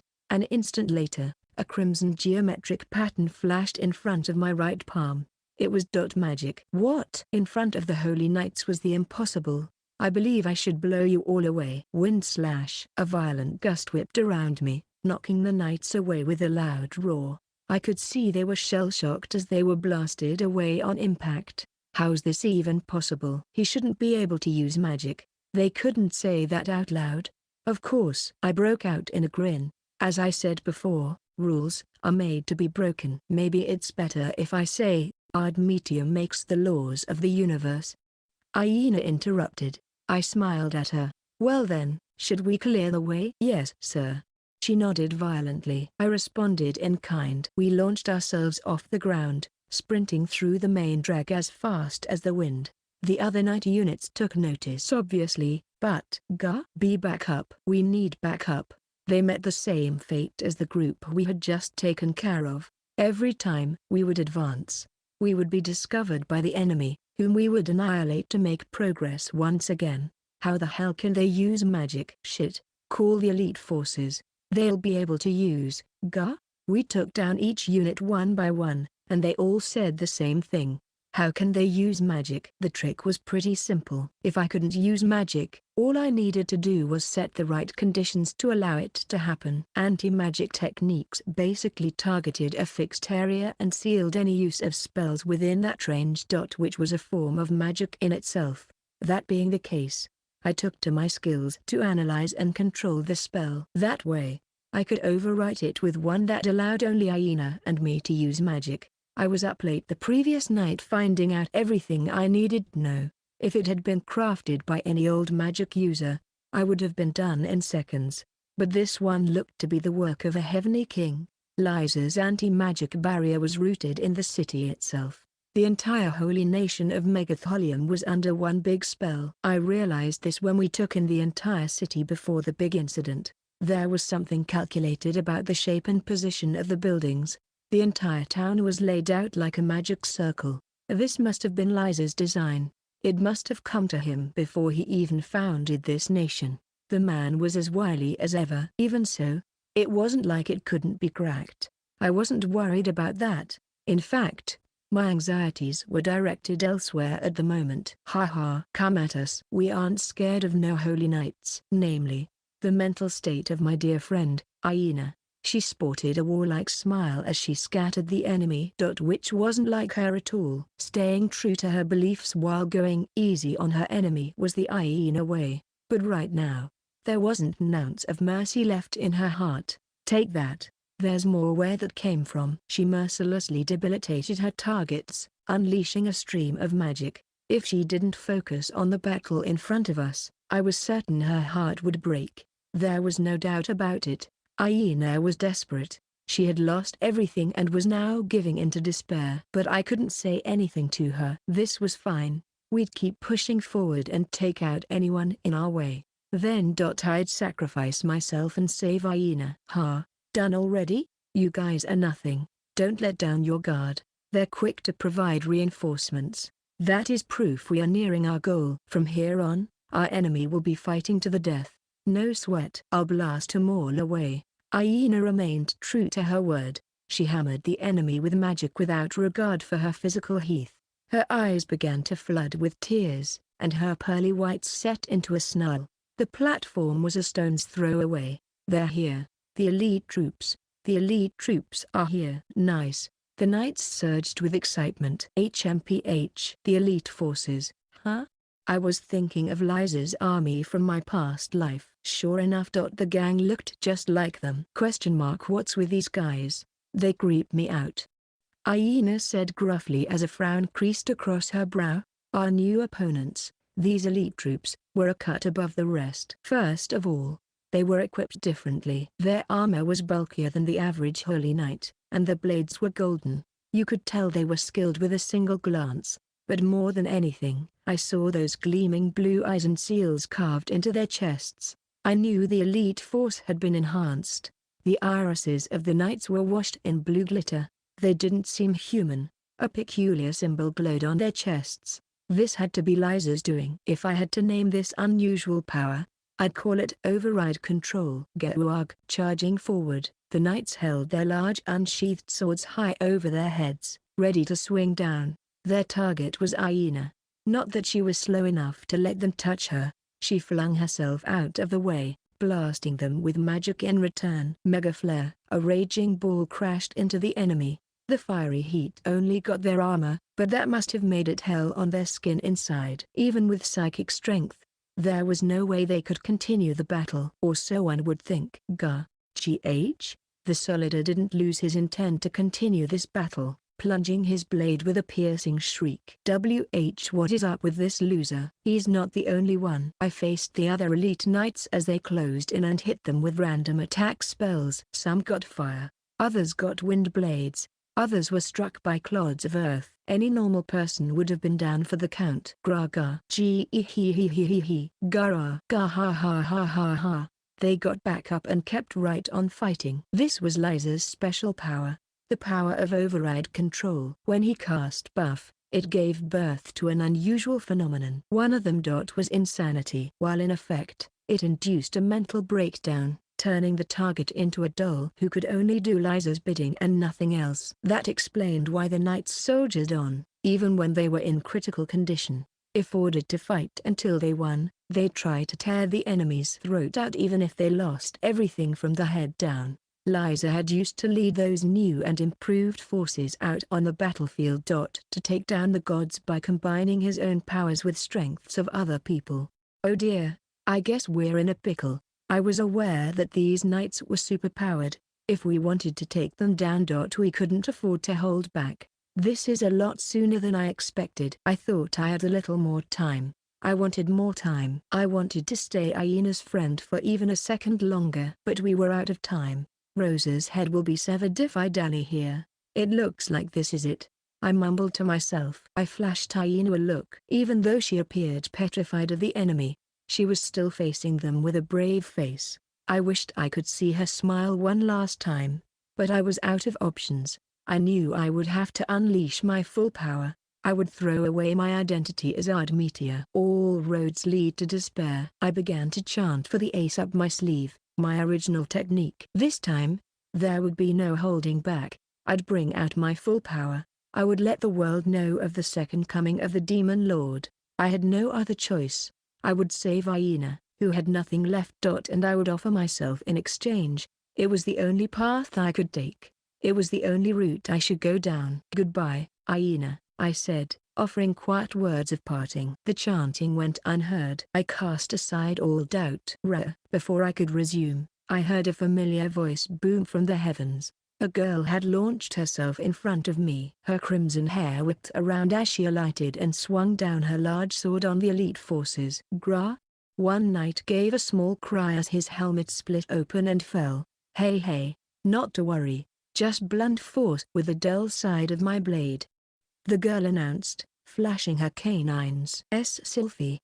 Aina stared at her in wonder. Oh, please, the dull side? Your blade is double-sided. There's no dull side, making your statement implausible. Miss Sylphie, someone admonished. Don't sweat the details. Read the room. Sylphie waved her sword. Coming up behind her, another girl looked beat. I knew who that was. Ginny? My eyes grew as round as Aina's. Impossible. There was no way they could be here. Even if they used the quickest form of transportation, it would take a few days to get to Megatholium. This whole ordeal would have been over by the time they arrived. Ginny must have read my mind. Lady Verda paid a visit and informed us of your situation, she explained. She lent us her teleportation machine to get here as fast as possible. So we took her up on her offer and whizzed over here. In that case, it wasn't so strange that they got here in time. So that solved the logistical question. But why? Why did they come running? They must have known the truth about Aina. Then why were they here? It seemed Aina was struggling the hardest with this question. Why did you? Why? What's that supposed to mean? I'm a descendant of the evil gods. Sylphie. Wouldn't that mean I'm your nemesis? Why come to the rescue of your mortal enemy? Aina looked at her, terrified of hearing the answer. Sylphie cocked her head like she was out of her mind. So what's the correlation here? It doesn't matter to me whether you're a descendant of the evil gods. I care about. Sylphie shouldered her sword. Gah. The elite force lowered their guard, coming in from all sides. Hey, I'm talking here. I'm right behind you, Miss Sylphie. Sylphie brandished her sword with marked annoyance. Ginny thrust her spear nimbly. The redhead's special weapon was Demise Argus, the holy sword. Anti-magic effects didn't work on this legendary weapon. Ginny's spear was no different. Her leather armor and blade were sorcerer's equipment from the ancient era, pieces that I'd loaned to her. The inherent power in their armaments ensured they were operable even in a space that sealed away magic. Basically, between the two of them, they were as strong as an entire army. Like I was saying, Sylphie shouted. I don't care if you're a descendant of evil gods. I care about how you make me feel, how at ease I feel by your side. She took down one or two more knights during her speech. And I'm so comfortable next to you. You make me feel like I belong. It's the only place where I have a sense of security in the modern world. I'm gonna protect you. I'm not gonna let anyone lay a hand on you. Sylphie shouted in a show of intense emotion. Aina's lips trembled. Sylphie. Her eyes began to run over with tears. Blast oh oof detonate. Two soft voices overlapped and became one. And a storm ravaged the area, carrying off half of the elite forces. It wasn't the work of magic, but a power of the ancient past. I knew who possessed these abilities. Lumai, Lami, the former spirit twins looked down on us from the roof of a nearby building, flashing toothy grins and waving at me. Daddy, we've come to the rescue. I am here, too, added another familiar voice. Purple lightning flashed across the sky, weaving a spider web that struck the elite knights. This could be considered a form of magic. But it wasn't woven from runes. Overriding the anti-magic barrier was a spell crafted in the demon language. Carmilla, the caster, was a young demon with ashen skin and pure white hair. Why are you here? I found myself asking. Carmilla conjured more spells, barking back at me. Isn't it obvious? To save our friends. Friends, huh? Even after you know the truth? Basically. Oh, but Miss Aina, don't get it twisted. I'm here to assist. I could care less about you. It's nothing against your evil god's heritage. I wouldn't care if you had the worst secrets in the world. Ginny, nothing would make me hate you more than I already do. I never liked you anyway. Hee. She gave a wicked grin and made no effort to mask her true feelings. Aina's entire body shook with rage. HMPH. Well, that makes two of us. Contrary to her barbed words, she was wearing a heartfelt smile, tears wet on her cheeks. And I'll have you know, I don't need your help. Ard and I are the dream team. We never asked for your support. Mean words coated in love. Ginny giggled. Hee. It seems you're back to your usual self. That is the Miss Aina I know. You're no tragic heroine. You look much better screeching like a little monkey. Who do you think you're calling a monkey? Oh, cut it out. Go on. Aren't you trying to save Her Majesty? Take special care not to get in Ard's way, Ginny warned. As if I need you to tell me that. You donkey. Aina grabbed my hand and yanked me forward upon concluding their usual catfight. I raced ahead as she pulled me along. Go get him. Well, if Ard is with her, I doubt they'll run into any issues. See you later, Daddy. We'll take care of things here. I can be helpful. Too. Warmth spread in my chest as I listened to the voices behind me. I realized I had stopped mid-chant and was no longer trying to activate my trump card. Hey, Ard. As she gripped my hand, Aina smiled softly at me. If I'm being honest, I didn't believe in anyone. I was sure they would all reject me. I guess I'm stupid, she admitted, wiping tears from the corners of her eyes. I didn't lose anything. I'm so mad at myself for doubting them. Her expression was clear and bright, as if washing away her sorrow from the previous night. No trace of the violent facade from the fight lingered on her face. Now, she seemed brimming with hope, vitality, and courage. I thought they were all. Aina's words burned through me. I see. Gah. My thoughts were interrupted by a ferocious roar. It was dripping with an intent to murder that made our skin crawl. I grabbed Aina by her delicate waist and launched ourselves to the side. Seconds later, a pillar of ice pierced the spot we'd just been standing on. Apparently, the anti-magic seal had been lifted. When I looked in the direction of the attack, I found several elite knights. I frowned at the furious beasts before us. It seems things may get tricky from here on out. These forces already had unusual endurance and strength. If magic was thrown into the mix, you might say they made the world's best foot soldiers. But even though we were up against the Aina roared back at them. These guys are nothing. Where was her despair from earlier? The only emotion in her face was pure courage. Bring it on. There's no way I'll lose to the likes of you. I could feel some type of aura coming off every inch of Aina's body. It was like her feelings had been converted into energy. Grower. The herd of special forces came at us with a mighty roar. The battle was about to begin. Don't just stand there. A single beast person stood before us in the shadows. She placed her hand on the hilt of the sword at her side. She unsheathed her sword with a sharp cry. Her movements were so fluid, a sight to be seen. In under a second, her blade had come down more than 1,000 times. I saw light flashing, and each of the knight's armor was split in two. Relax. I used the dull side of my sword. She really did. Unlike a certain idiot, the blue light faded from the enemy's eyes as they hit the ground. There was only one woman who could pull off this amazing feat. Lady Olivia. Aina gasped. That's right. It was my big sister, Olivia Vulvine herself. She sighed and put away her sword before turning toward us. HMPH. Looks like I was right. Olivia glared at me, knitting her brows. You got a stupid idea stuck in your head, planning to go through with your senseless plan. I can't even stand looking at you right now, Ardemetia. Her eyes seemed to read my every emotion. She must have come because she understood everything. And knew she could stop her stupid little brother from running wild. I bet you were thinking of sacrificing yourself to save your friend. HMPH. Every time you screw up, you keep begging for more. You've always been a slow learner. Olivia shrugged. And who's going to be rescued by your desperate act of martyrdom?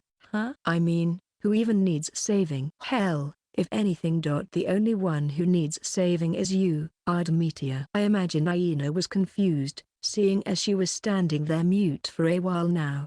Who could blame her? Olivia wasn't talking to her close friend. Olivia was basically scolding her annoying little brother. I imagine Liza tricked his people. I bet they do his bidding. That damn idiot. He's too smart for his own good. He can't let loose. Did he forget his old friend told him life was easier to live as carefree as Sylphie? Lydia had told him that a long time ago. She continued, the world works in simple ways. Simpler than you'd think. I mean, look around you. Everyone serves as proof. There was something profound in her statement. Target sighted. Wait. Isn't that Lady Olivia? Has she arrived to help us?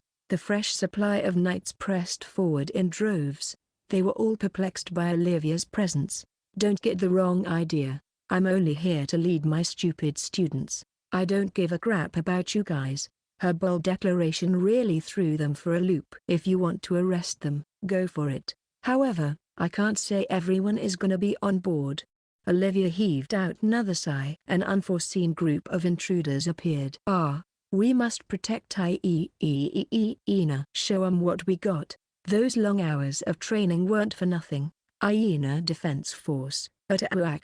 I saw all the boys in our class. Sierad, we're here on behalf of Captain Ginny. To open the way. Your harem is on the line here. Then I witnessed a group of all the girls in our class. Take this. Lightning shot. Among them was a blonde girl launching attack magic. Our classmate and the daughter of a duke, Veronica. Hey, booer. First kill.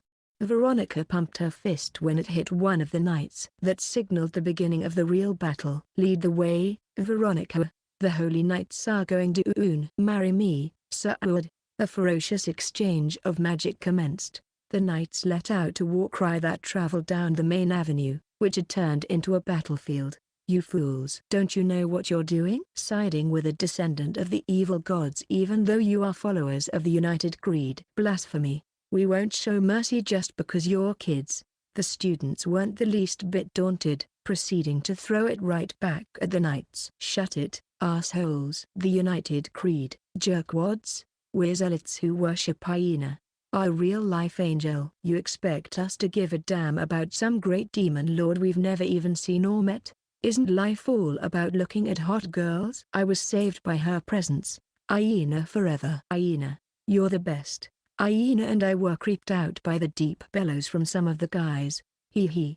Aina finally let out a boisterous laugh as she watched them go all out for her. Ah ha ha ha ha ha. Lady Olivia was right. No one needed any saving. I'm so happy with my life. Aina's whole face seemed to glow as she beamed at us. Whoa.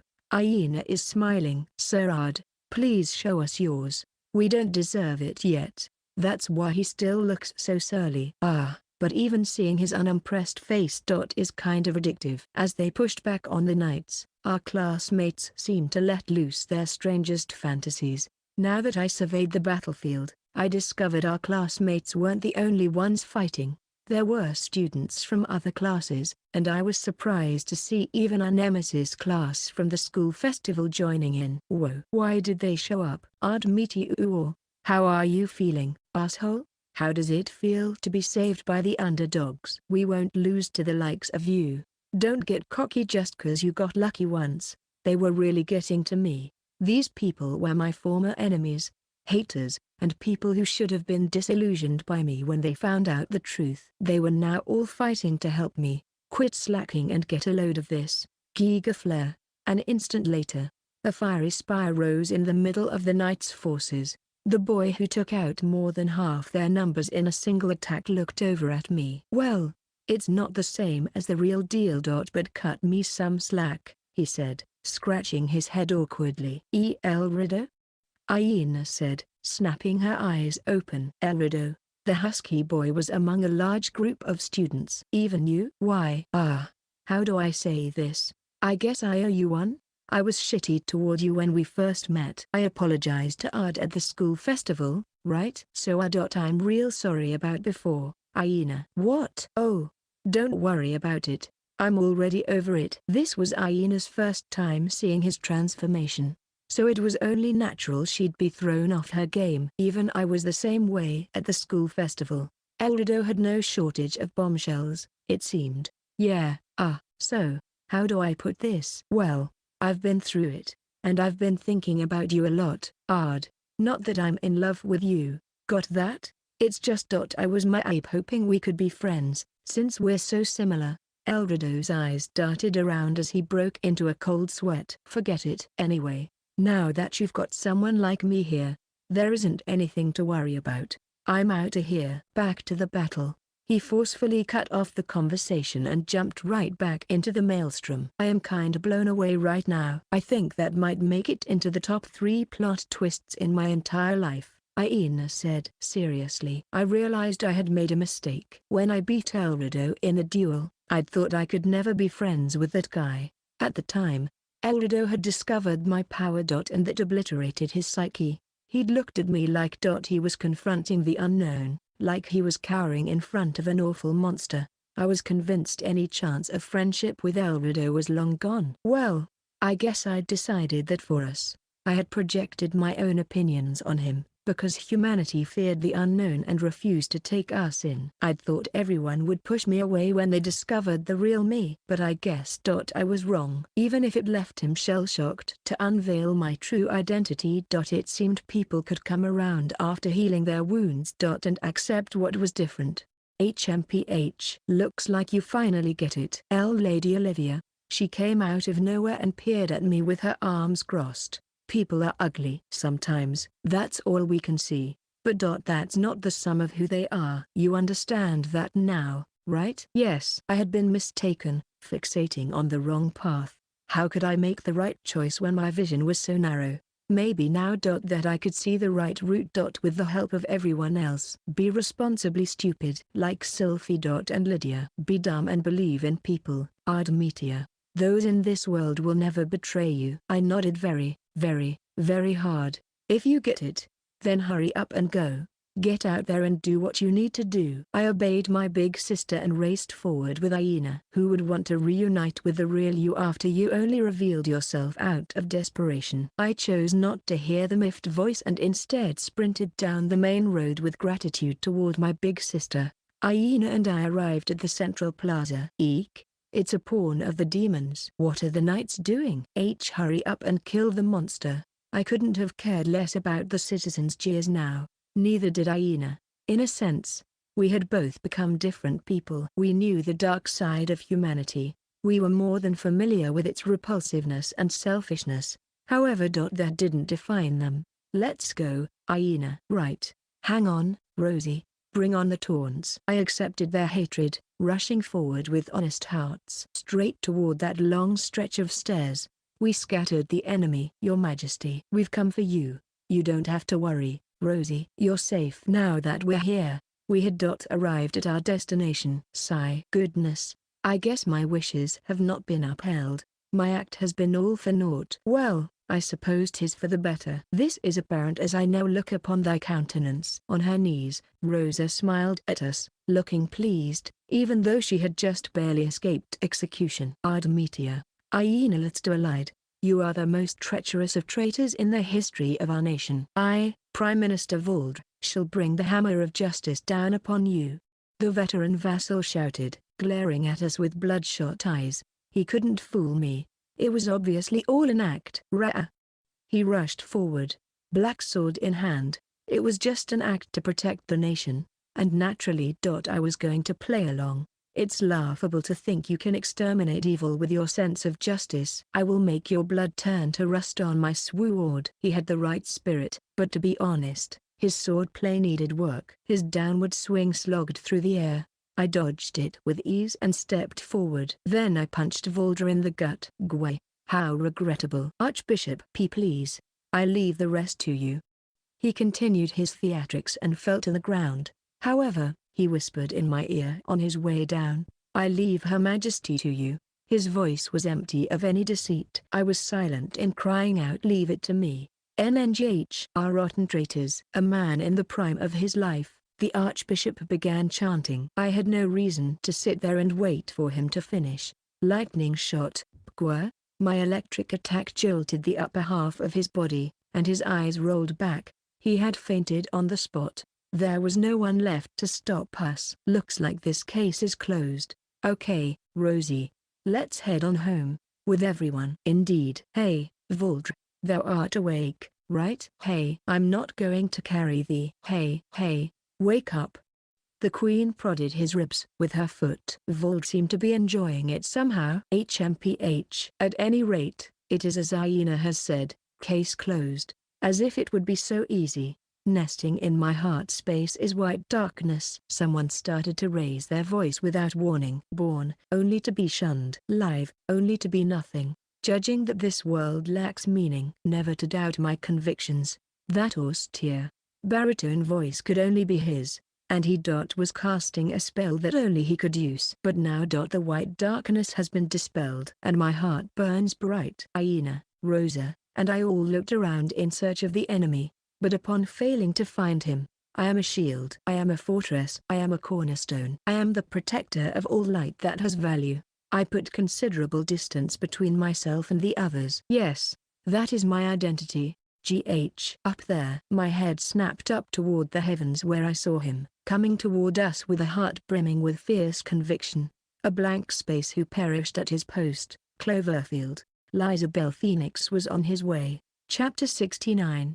The Ex-Demon Lord and the Bright Side of Humanity. Part 3. A man plunged down from the center of the blue sky, his papal robe whipping around in the wind. His eyes saw only me. Mine saw solely him. Lizabel Phoenix, an experienced and fearless fighter, a veteran soldier skilled in the pen and the sword, the shrewdest military mind, one of my former greatest soldiers, a cornerstone of the 4 heavenly kings. He came at me, exerting tremendous force, all to take control of my fate. Liza. An instant was all it took for me to construct a spell as I glared at the enemy descending straight down on me. It was 7 layers of the high-level Giga Wall. For this first bout, I chose to focus solely on defense instead of intercepting him with attack magic. If he was any normal enemy, this would pose no threat to me, and I would respond with a counterattack to nullify its effects. However, with Liza casting his original technique, there would be no intercepting it. He was holding the giant mace of his, manifested from spell. Making contact meant it was all over. Ha! Liza barked. The distance between us was infinitesimally close to none. He wielded the enormous mace in his left hand, aimed straight for my head. My defense managed to block it, the golden barrier stopping the heavy impact, which set off a thunderous shockwave that rattled our ears. Moments later, my wall started to crack. I guess I should have expected this of Liza. He nearly obliterated my defense magic in a single attack. I could have restored it, if Liza had been kind enough to let me. Car. Liza swept his mace sideways with another mighty shout. My wall didn't have the strength to withstand another attack. As soon as I made this calculation, I disposed of my barrier, hitting the ground running to dodge his blow. The mace whistled through the air, and I bounded back. A successful withdrawal. I vaulted into the sky from the execution platform, shooting forward like an arrow, far away from Aina, Rosa, and Valdre. As the citizens below looked up at me. Liza stepped forward and launched himself at me. We ripped through the air, landing in the back streets of town. Without anyone else around, it was just us two. Liza glared at me as he shouldered his mace. I could feel that the old general was out to kill me. He radiated murder. I continued to keep a strict eye on him as I murmured quietly, "Is this the sort of scenario you were anticipating?" Not at all. There was no remorse in his expression. "You are awfully calm," I observed. "That is because it does not alter what I must do." We continued to lock eyes as we talked. The vibe made our hairs stand on end. Liza continued, "If things had gone as I expected, you would have tossed away this meteor facade. You would have plunged into darkness to save your friend. By returning to this world as the Demon Lord. That was what I expected. I knew it. You were aware of my identity all along. There was no longer any need to pretend in front of this guy." I faced the man before me not as Meteor, but as Varvatos. "I see you're as sharp as ever. I was this close to messing up and playing right into your hand," I admitted. I must have been dancing to the sound of his tune all along. Aina has lost everything because I'd made a selfish decision. I was so close to revealing myself to the world.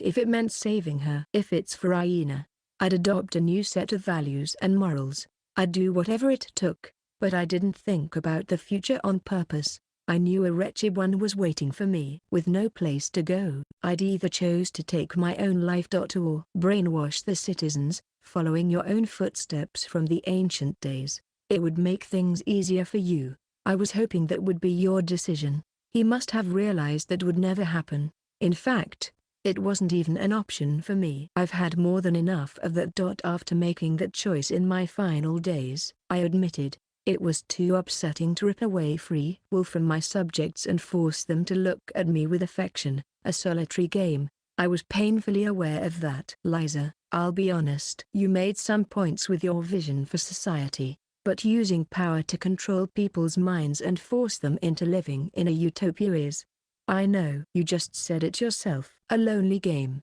but that was the only way it could be actualized. I, Liza Bell Phoenix, exist only to bring that ideal to fruition, and anything outside your faith lacks worth." "Correct. I will unite the world as one, wipe away all discrimination, and create a world where children can smile. A world where it doesn't matter if one is demon or otherwise, where the young ones can live happily. This body is nothing more than a vessel toward that end." In a way, his convictions reminded me of my past self. I used to be a lot like you. Especially in those final days. After losing Lydia, I thought I was only living to keep my promise to her. I know. Lady Lydia always hoped for a world without discrimination, disparity, or war. A world without sexism and ageism. A world without boundaries between demons and humanity. A world where everyone could smile and laugh. It was very close to my own vision of utopia, and your version was perfect. Yeah, I made it happen. Only after brainwashing the citizens, getting rid of anyone in my way, and ridding the world of any free will. In the ancient world, I was always fighting for freedom and to gain the respect of the people, but at the very end, I took away that exact freedom from them. The irony. After crushing the evil gods, my eternal enemies, I ended up doing their job for them. Many of my subjects became disillusioned by this change and left me. Some even fanned the flames of rebellion. With my own 2 hands, I murdered them all. The subordinates who had believed in me and stayed by my side all that time. In order to keep my promise with a dead friend, I slaughtered, I killed, I butchered them. In the ancient days, I would sometimes think I wanted to be defeated. Then maybe everything would end. Maybe I could end a life where I was constantly feared by others. Maybe I could break away the chains that bound me toward this way of life. I had wanted someone to stop me, keep me from making all these mistakes. In the end, I was never offered that respite. I finished my temporary utopia, and soon after. My heart had shattered into a million pieces. I got what I deserved. I knew that, but I couldn't handle being alone, and thus you abandoned your utopia and reincarnated into this era. And you know the rest. I talked about what happened after your selfish choices at the museum. Liza's eyes seemed disapproving. Modern society is in shambles. People are breaking apart. Nations are falling to pieces. War is a daily part of life, and the lives of precious children are being lost. All by the will of the people. Even I cannot stop their collective choice. That's why. I need you. Liza hefted the giant mace off his shoulder and pointed it at me. I shall use my power to make the demon lord my pawn. By doing so, I shall give birth to a new utopia in the modern era. I don't think that's much of a utopia. It'd be a kingdom of dolls. It matters not. Humanity will walk the wrong path unless someone controls it. Even you must know this. It must have been proven to you in Megatholium. He was indirectly referring to Bordeaux. It was true that his death had shaken my perspective. Your little scheme made me think people were disgusting. But it's different now. This was my counter-argument. Bordeaux was unhappy because he couldn't find a real friendship. He was called the saint and saved many. But he had built hierarchical relationships, not friendships. Everyone had called him the saint out of reverence, like some sort of living god. It reminded me of my former relationship with my subjects. As the demon lord, I was feared by my subjects, who put me on a pedestal as the savior of the world. In other words, they saw me for my tremendous power.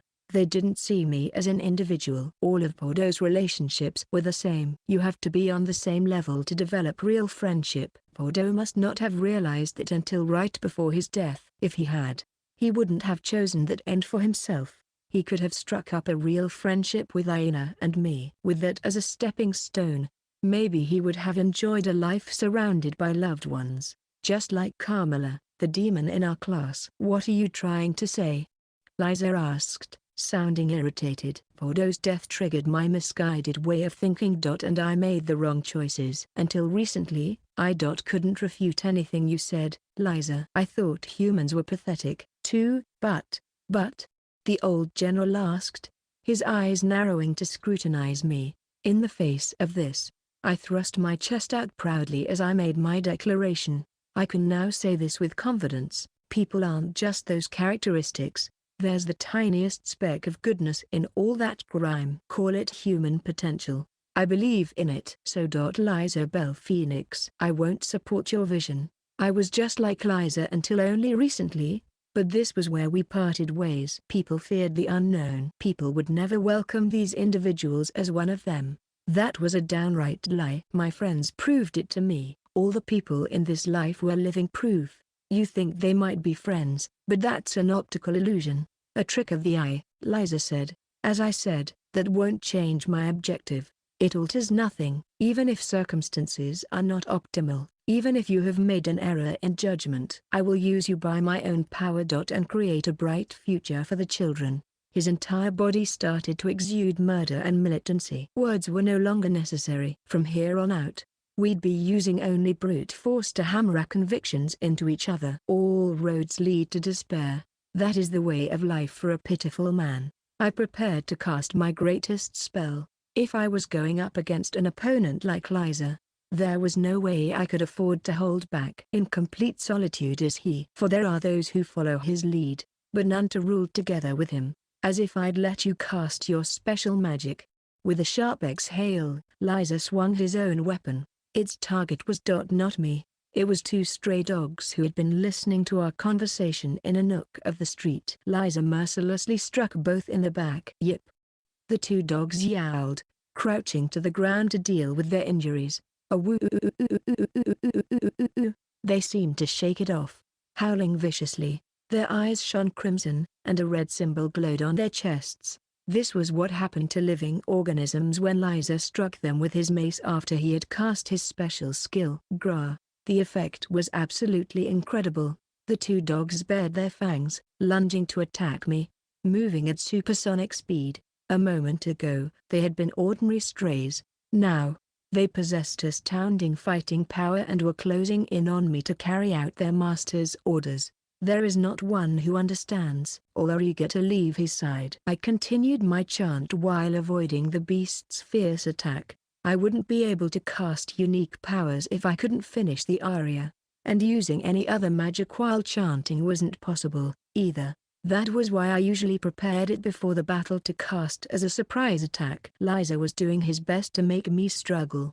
While my attention had been taken by the dogs, Liza came in from the side to knock me down. I leapt away just in time and put distance between us. His unique power didn't just make anyone struck by his mace insanely powerful, it could also make the target his puppet. The worst part was it was infectious. Cast away by his one and only friend, he sinks into a sea of madness and isolation.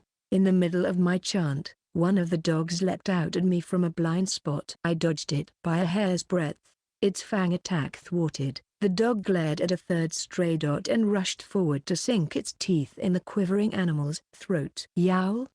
The dog whined in pain. Grr! The next moment, the wounded animal looked up at the sky as it howled. Its eyes shone red, just like the new symbol on its chest. This was probably the greatest weapon in his arsenal. Any living creature that came in contact with one of his possessed puppets would be infected with the same condition. In summary, if the mace touched you, it was game over. If you touched something that had touched the mace, you were done for. This was why it was impossible for an army to defeat Liza in battle. After all, he could make any of the enemy soldiers follow his orders.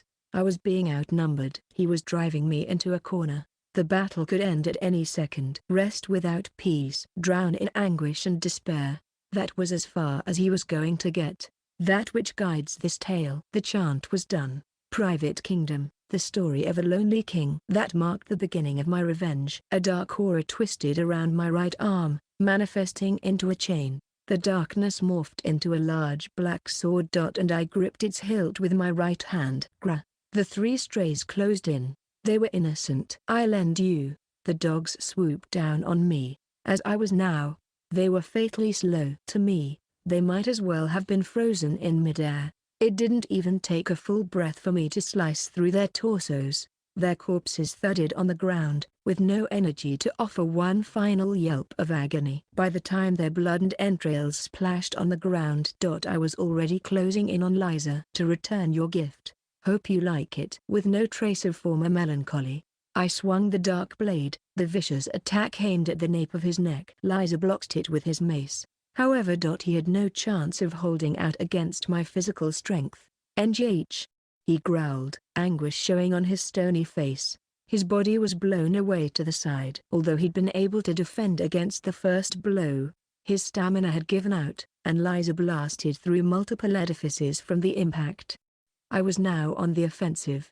I was the superior opponent. I passed through the holes left behind his body and searched for my prey. I felt a tinge of anxiety. It wasn't part of Liza's plan for me to feel like I was close to winning. Right? I had sent Liza flying toward the main avenue. Why, Your Eminence? What happened? On the long strip was a large group of holy knights. Huh? Sarad. Why did you come back? Where's Aina? There were my classmates.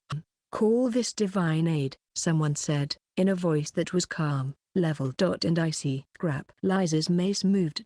Right toward the heads of the male students next to him. Stop, Liza. I stepped forward to put an end to this reckless act. But just before I could, the wind kicked up, the air whistled. Someone had swooped in like a gale with a blade drawn. I'll take down anyone who lays a hand on my students. My big sister's sword blocked Liza's weapon. Metal grinded against metal, whining and showering them with sparks. The boys were perfectly fine. LOL Lady Olivia. Run. Get as far from here as you can. I won't let you. Don't allow a single one to escape. Two sides with conflicting commands. They stood locked in. The knights quickly blocked off all exits. Olivia clicked her tongue and stared at her former comrade in arms. Damn you. I held my tongue because we broke bread together, but if you're going to get my students involved, I'll show no mercy. Show no mercy, you say? And what of it? Olivia Vulvine, do you believe that I would be brought down by a heathen? The murderous energy flashed between the two. rippling through the air. Sure enough, the winner of this deadlock was Comrade. I remember fighting beside this sword. But it's grown pitifully dull now that you have lost sight of your reason to fight. NNGH. The old general put more weight into this attack. Nah. His strength sent Olivia and her sword flying. As soon as there was considerable distance between them, Liza struck a group of nearby soldiers with his mace. Olivia Vulvine. As you are now, you aren't even worthy to die by my hand. The enhanced soldiers personified Liza's orders. Gah! With a strange war cry, 3 knights charged at Olivia. Liza seemed to imply his subordinates were enough for her. As a matter of fact, his power had made them a force to be reckoned with. TCH. Ardemetia. Protect the students. Olivia barked, slowly drawing the enemy further away. I took over this duty and headed for the students. Worry not. I won't let anyone lay a single finger on you. Their reactions were mixed. Some showed relief. Others were angry and seemed to think I was disrespecting them. Still others never fully grasped the situation in the first place. At any rate, a vicious battle was about to unfold. I had to take down Liza and protect everyone at the same time. So what to do? I mustered up all my wisdom and started to work out a plan. Meanwhile, you're right. My subordinates and I will not lay a finger on anyone. In fact, it is no longer necessary. Liza's expression was somewhere around a self-satisfied look of victory. What was he talking about? I had no idea. A second passed by. Tuck. I heard a tiny voice from behind. The high pitch told me it was a girl, and her urgency gave me the chills. This was not good. My sixth sense kicked in, warning me of danger. I instinctively looked back. What? There, a female student stood before me. Her eyes glowed a fiery crimson, and a symbol of the same color was on her chest. Her fingertips reached out to touch the nape of my neck. NGH. Those strengthened by Liza's magic became his puppets. Furthermore, anyone touched by his pawns lost their sense of self and became his subordinates. I was no exception. TCH. How did this? My vision blurred, flooding red. A small emblem bubbled up on my chest and swelled bigger. I could feel my consciousness falling under someone else's control. I told a single lie as I was speaking with you just now. Liza was starting to dive into some lengthy explanation. Remember when I said our present situation was unprecedented? That was not true.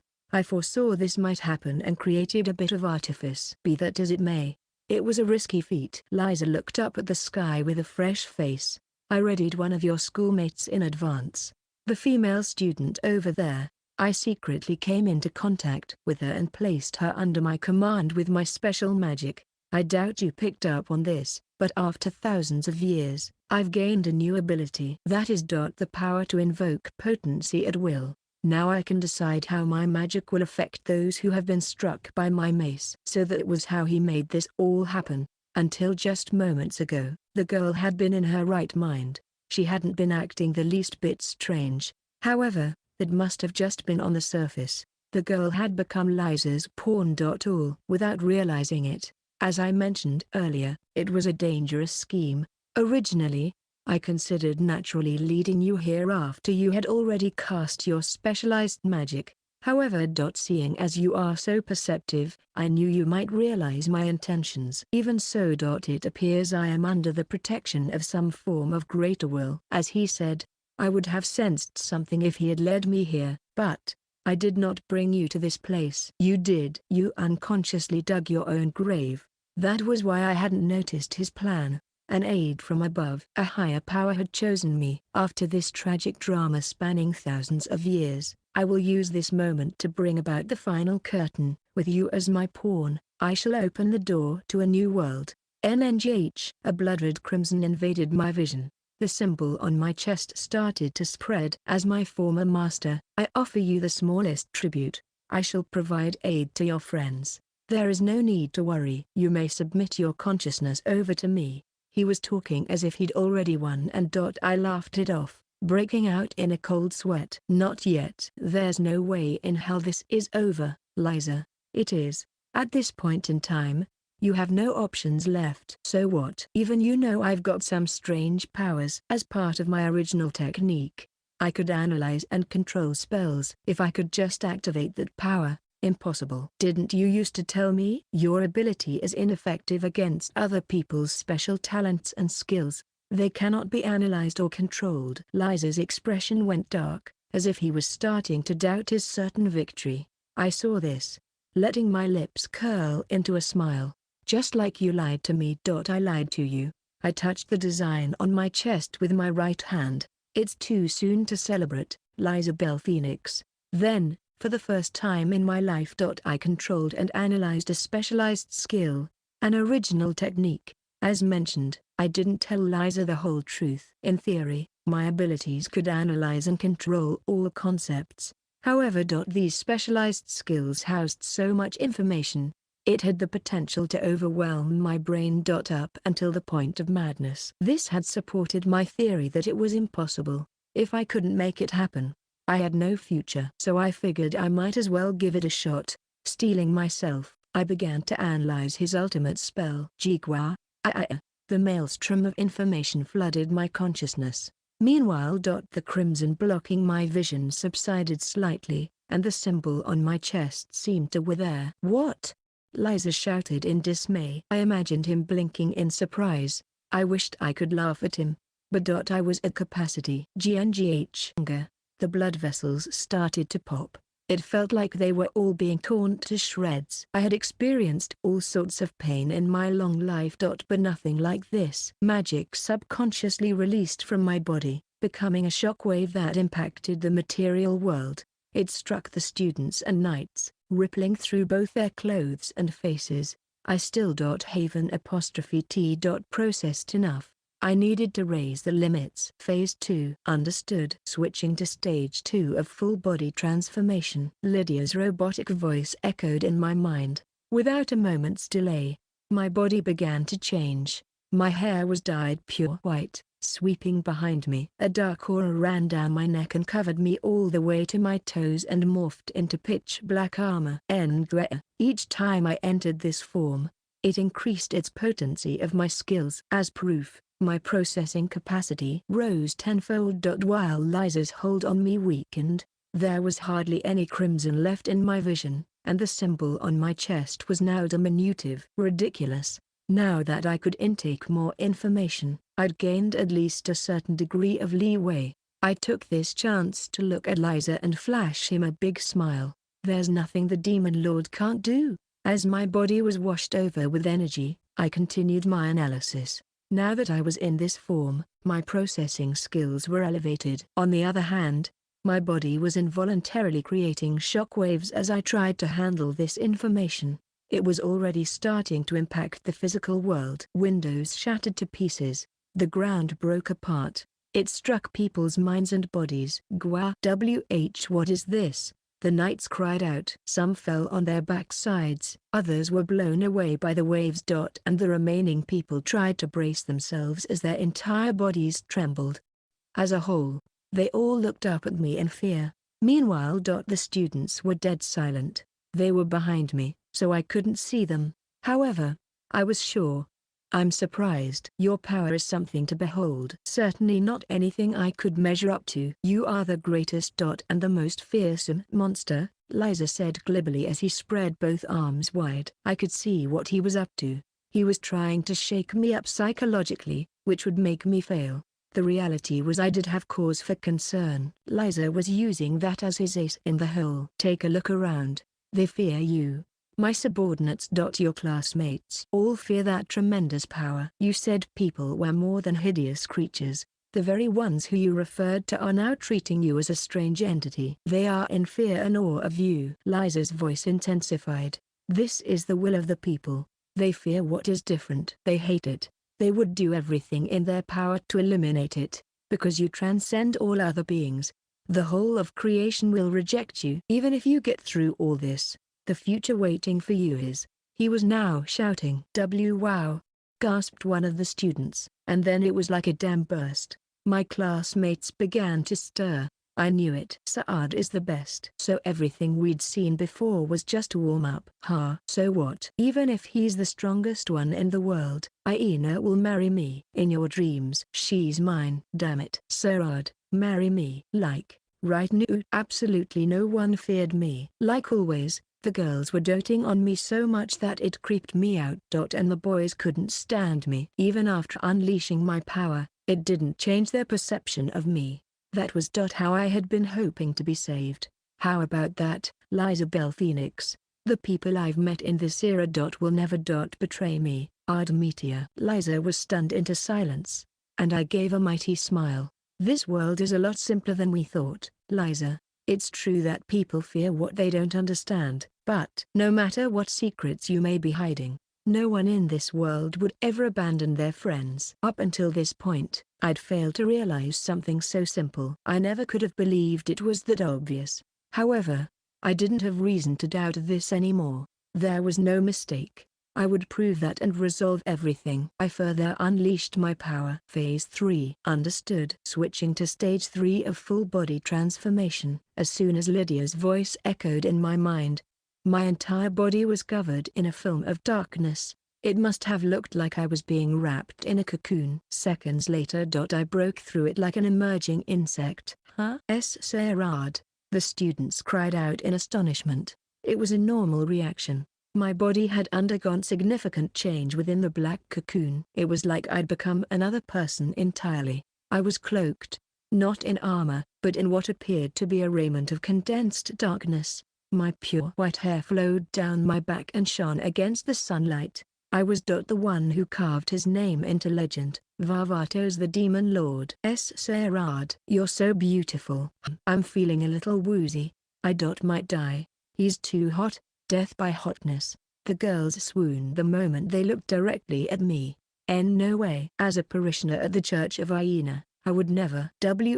What's this throbbing in my chest? If he's that hot, I don't even care if he's a guy. As if to follow the steps of my former subordinates, some boys were learning they could swing both ways. I really wished they'd all just cut it out. Their cheering washed over me. Hey, I've finished my analysis. I spoke with the same face and voice as my past self. The red in my vision and the symbol on my chest were completely gone. I was controlling and analyzing a specialized power. My first ever attempt was a success. Why you've got to be joking. Liza exclaimed as he stared dumbfoundingly and broke into a cold sweat. I readied my black sword. How about we finish this? I declared in a quiet, calm voice. I stepped forward to get us started. As expected of a heavenly king. He could react to my movements even in my third form. You might have fast reflexes, but they mean nothing. I caught him in my strike zone and swung the black blade with ease. Liza stopped my slash attack with his mace. Anger? My physical strength at the start of the battle could not compare to what it was now. The moment sword and mace slammed together, and the impact rang through Liza's body. It pulverized every bone and tore his insides to shreds. Gwa! He vomited blood, and like an arrow, his old body went flying straight through the center of town. Like a short while before, Liza left wind tunnels through the buildings. I kicked off the ground lightly and followed him. I'm about to slice you in half. Get ready, Liza. He was still airborne when I ran the blade through his torso. Grah. This time, he managed to react at the last minute. He held out the mace to protect his stomach. Our weapons clashed once again. Because I focused my power directly below me, Liza's whole body slammed into the ground and pounded into the cobblestone road. Gah. Another spew of blood poured from his mouth, dyeing his white beard. Liza couldn't hope to beat me. Even still, there was not the slightest hint of resignation in those eyes. Maybe conviction kept him moving. Every bone in his body was crushed, and his innards were all ruptured. Yet Liza resolutely swung his giant mace. It's useless. He was much too slow, and I dodged the attack with ease. My target was my enemy's right arm, the one gripping the weapon. I drove my dark blade right at it. When it made contact, Liza's arm was lopped off. Gah! The severed arm thudded to the ground and let go of the mace. You're done. After my brief verdict, I cast a binding spell, manifesting magic circles around Liza. A beat later, they released dark chains that snaked around the old soldier's body. Finally, the tips of the chains planted themselves into the ground and forcefully brought him to his knees. I looked down on my past subordinate and readied my black's blade. We may have gone our separate ways. But you're still a former servant who once attended to me. Therefore, I won't completely erase your astral spirit. I continued quietly. I'd already decided on Liza's sentencing. Letting this man live was too dangerous. Any last words? Sweat trickled down Liza's cheek, and his withered face was screwed up in pain. My fate is not destined to end here. His eyes burned with passion. I admired the old man for refusing to show weakness even in his dying moments. You were a fine soldier. Farewell. I aimed for the top of his head and swung down. This veteran fighter's fate would be decided here. In just a second, my sword would split his body in two. The time of deliverance had come. No, this isn't how the story goes. There was no warning when I heard this voice. The scene before me changed. Before I knew it, my dark sword had disappeared. And Liza. When I checked myself, I realized that I was no longer in my transformed state. Obviously, this was not my doing. I didn't have the slightest idea what was going on, but I did know one thing. The person standing in front of me was the force that had made this all happen. Not only that, but I recognized this individual. A slim figure dressed in a tailcoat, face hidden by a strange mask. I knew this facade, though I didn't know the person's name. I thought I'd personally taken care of this individual during the school festival. But here we were, with no explanation. So you're alive, I murmured. It was a natural response. The mask chuckled as I stayed on guard and showed that I was ready to engage in battle. Indeed. That's right. You're right, Ardemetia. I am now a clown. And clowns are eternal, indestructible beings, the mask said with somewhat dramatic flair. I ignored this statement. Where's Liza? In a perfectly safe place. Of course, the big bad demon lord would eventually gobble him up if he stayed close for too long. So I thought I might provide a replacement for the time being. So Liza is still a key part of my plan. After all, I cannot allow you to kill him. Plan? What is Lars Al Ghul's scheming? There was a high chance that this mask was one of the top brass of a certain organization. That was why I had asked him this. Could you say the organization is involved with my plans? I wonder. I'm not particularly trying to trick anyone. Clowns can be disagreeable at times. There's little difference between laughter and anger. That's where it gets tricky. Well, that wasn't much of an answer. The mask bowed elegantly. Well then, let us meet again soon. Farewell, my beloved demon lord. They were gone an instant later. Who and what the hell was that? Even after this individual was gone, I continued to stare at the single point right where the figure had been standing. Their appearance, their aura, even their voice. It all sounds so familiar. Like an old friend I used to know. But on the other hand, it feels like we only just met. Who was that person? What were they plotting? I knew I'd end up meeting them again at some point. Even if I tried to fight against it, I bet it would cause the world to be in jeopardy. Ah, hey, Harold, thou certainly know how to create a commotion. Let's get out of here. I do wonder how much it will cost in damages. I had friends. Daddy, I'm pooped. I want to go home and roll around on my bed. You too, right, Carmilla? Why yes, I do. I had friends I could believe in and love from the bottom of my heart. Sir Ard has returned to normal. You're easier to befriend in this form. Oh, thank God. I don't feel anything for him at all now. I knew it. Iena's the one for me. Hey, where did Elrido and Lady Olivia go? Oh, didn't she say something about fixing his reclusive habits and chase after him? Why would she do that? As long as I had everyone by my side, I would try my best, no matter what life threw at me. That was a lot of hoopla, but I'd save the day. I would do whatever it took to protect my best friend's smile. Well, let's head on home. Ard. I gripped Iena's outstretched hand. Yes, let's go home, to the place we belong. From the bottom of my heart I savored this moment of happiness. Chapter 70. The ex-demon lord and the end of life as he knows it. A campaign only ends once you've returned home. It was an old battle proverb that warned soldiers not to get too comfortable just because they had won. Our situation wasn't exactly a campaign. But well, the results were very similar.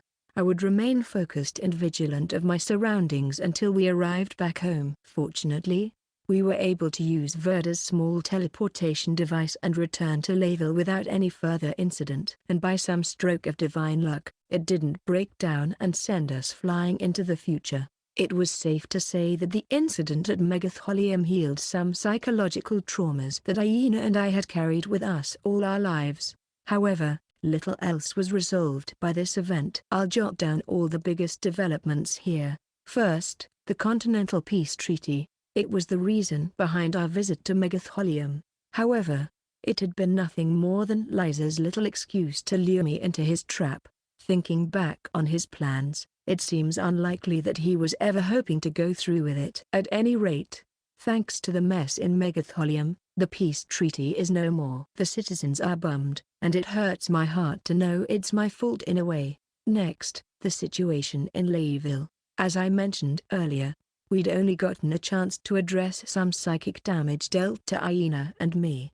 There was no way to solve the fact that classified information had reached the ears of the general public. Vice the heroic Baron and his daughter, Aina. The whole continent knows the damning information that they're descendants of the evil gods and that the palace was involved in their cover-up. I guess the only good thing was that no one knows they're the real royal family. But that puts Queen Rosa in a tough spot. Many turned against her after the incident in Megatholium, and I knew it wasn't long before a rebellion would break out. Since I'm the underlying cause of it all, I considered taking responsibility in some way.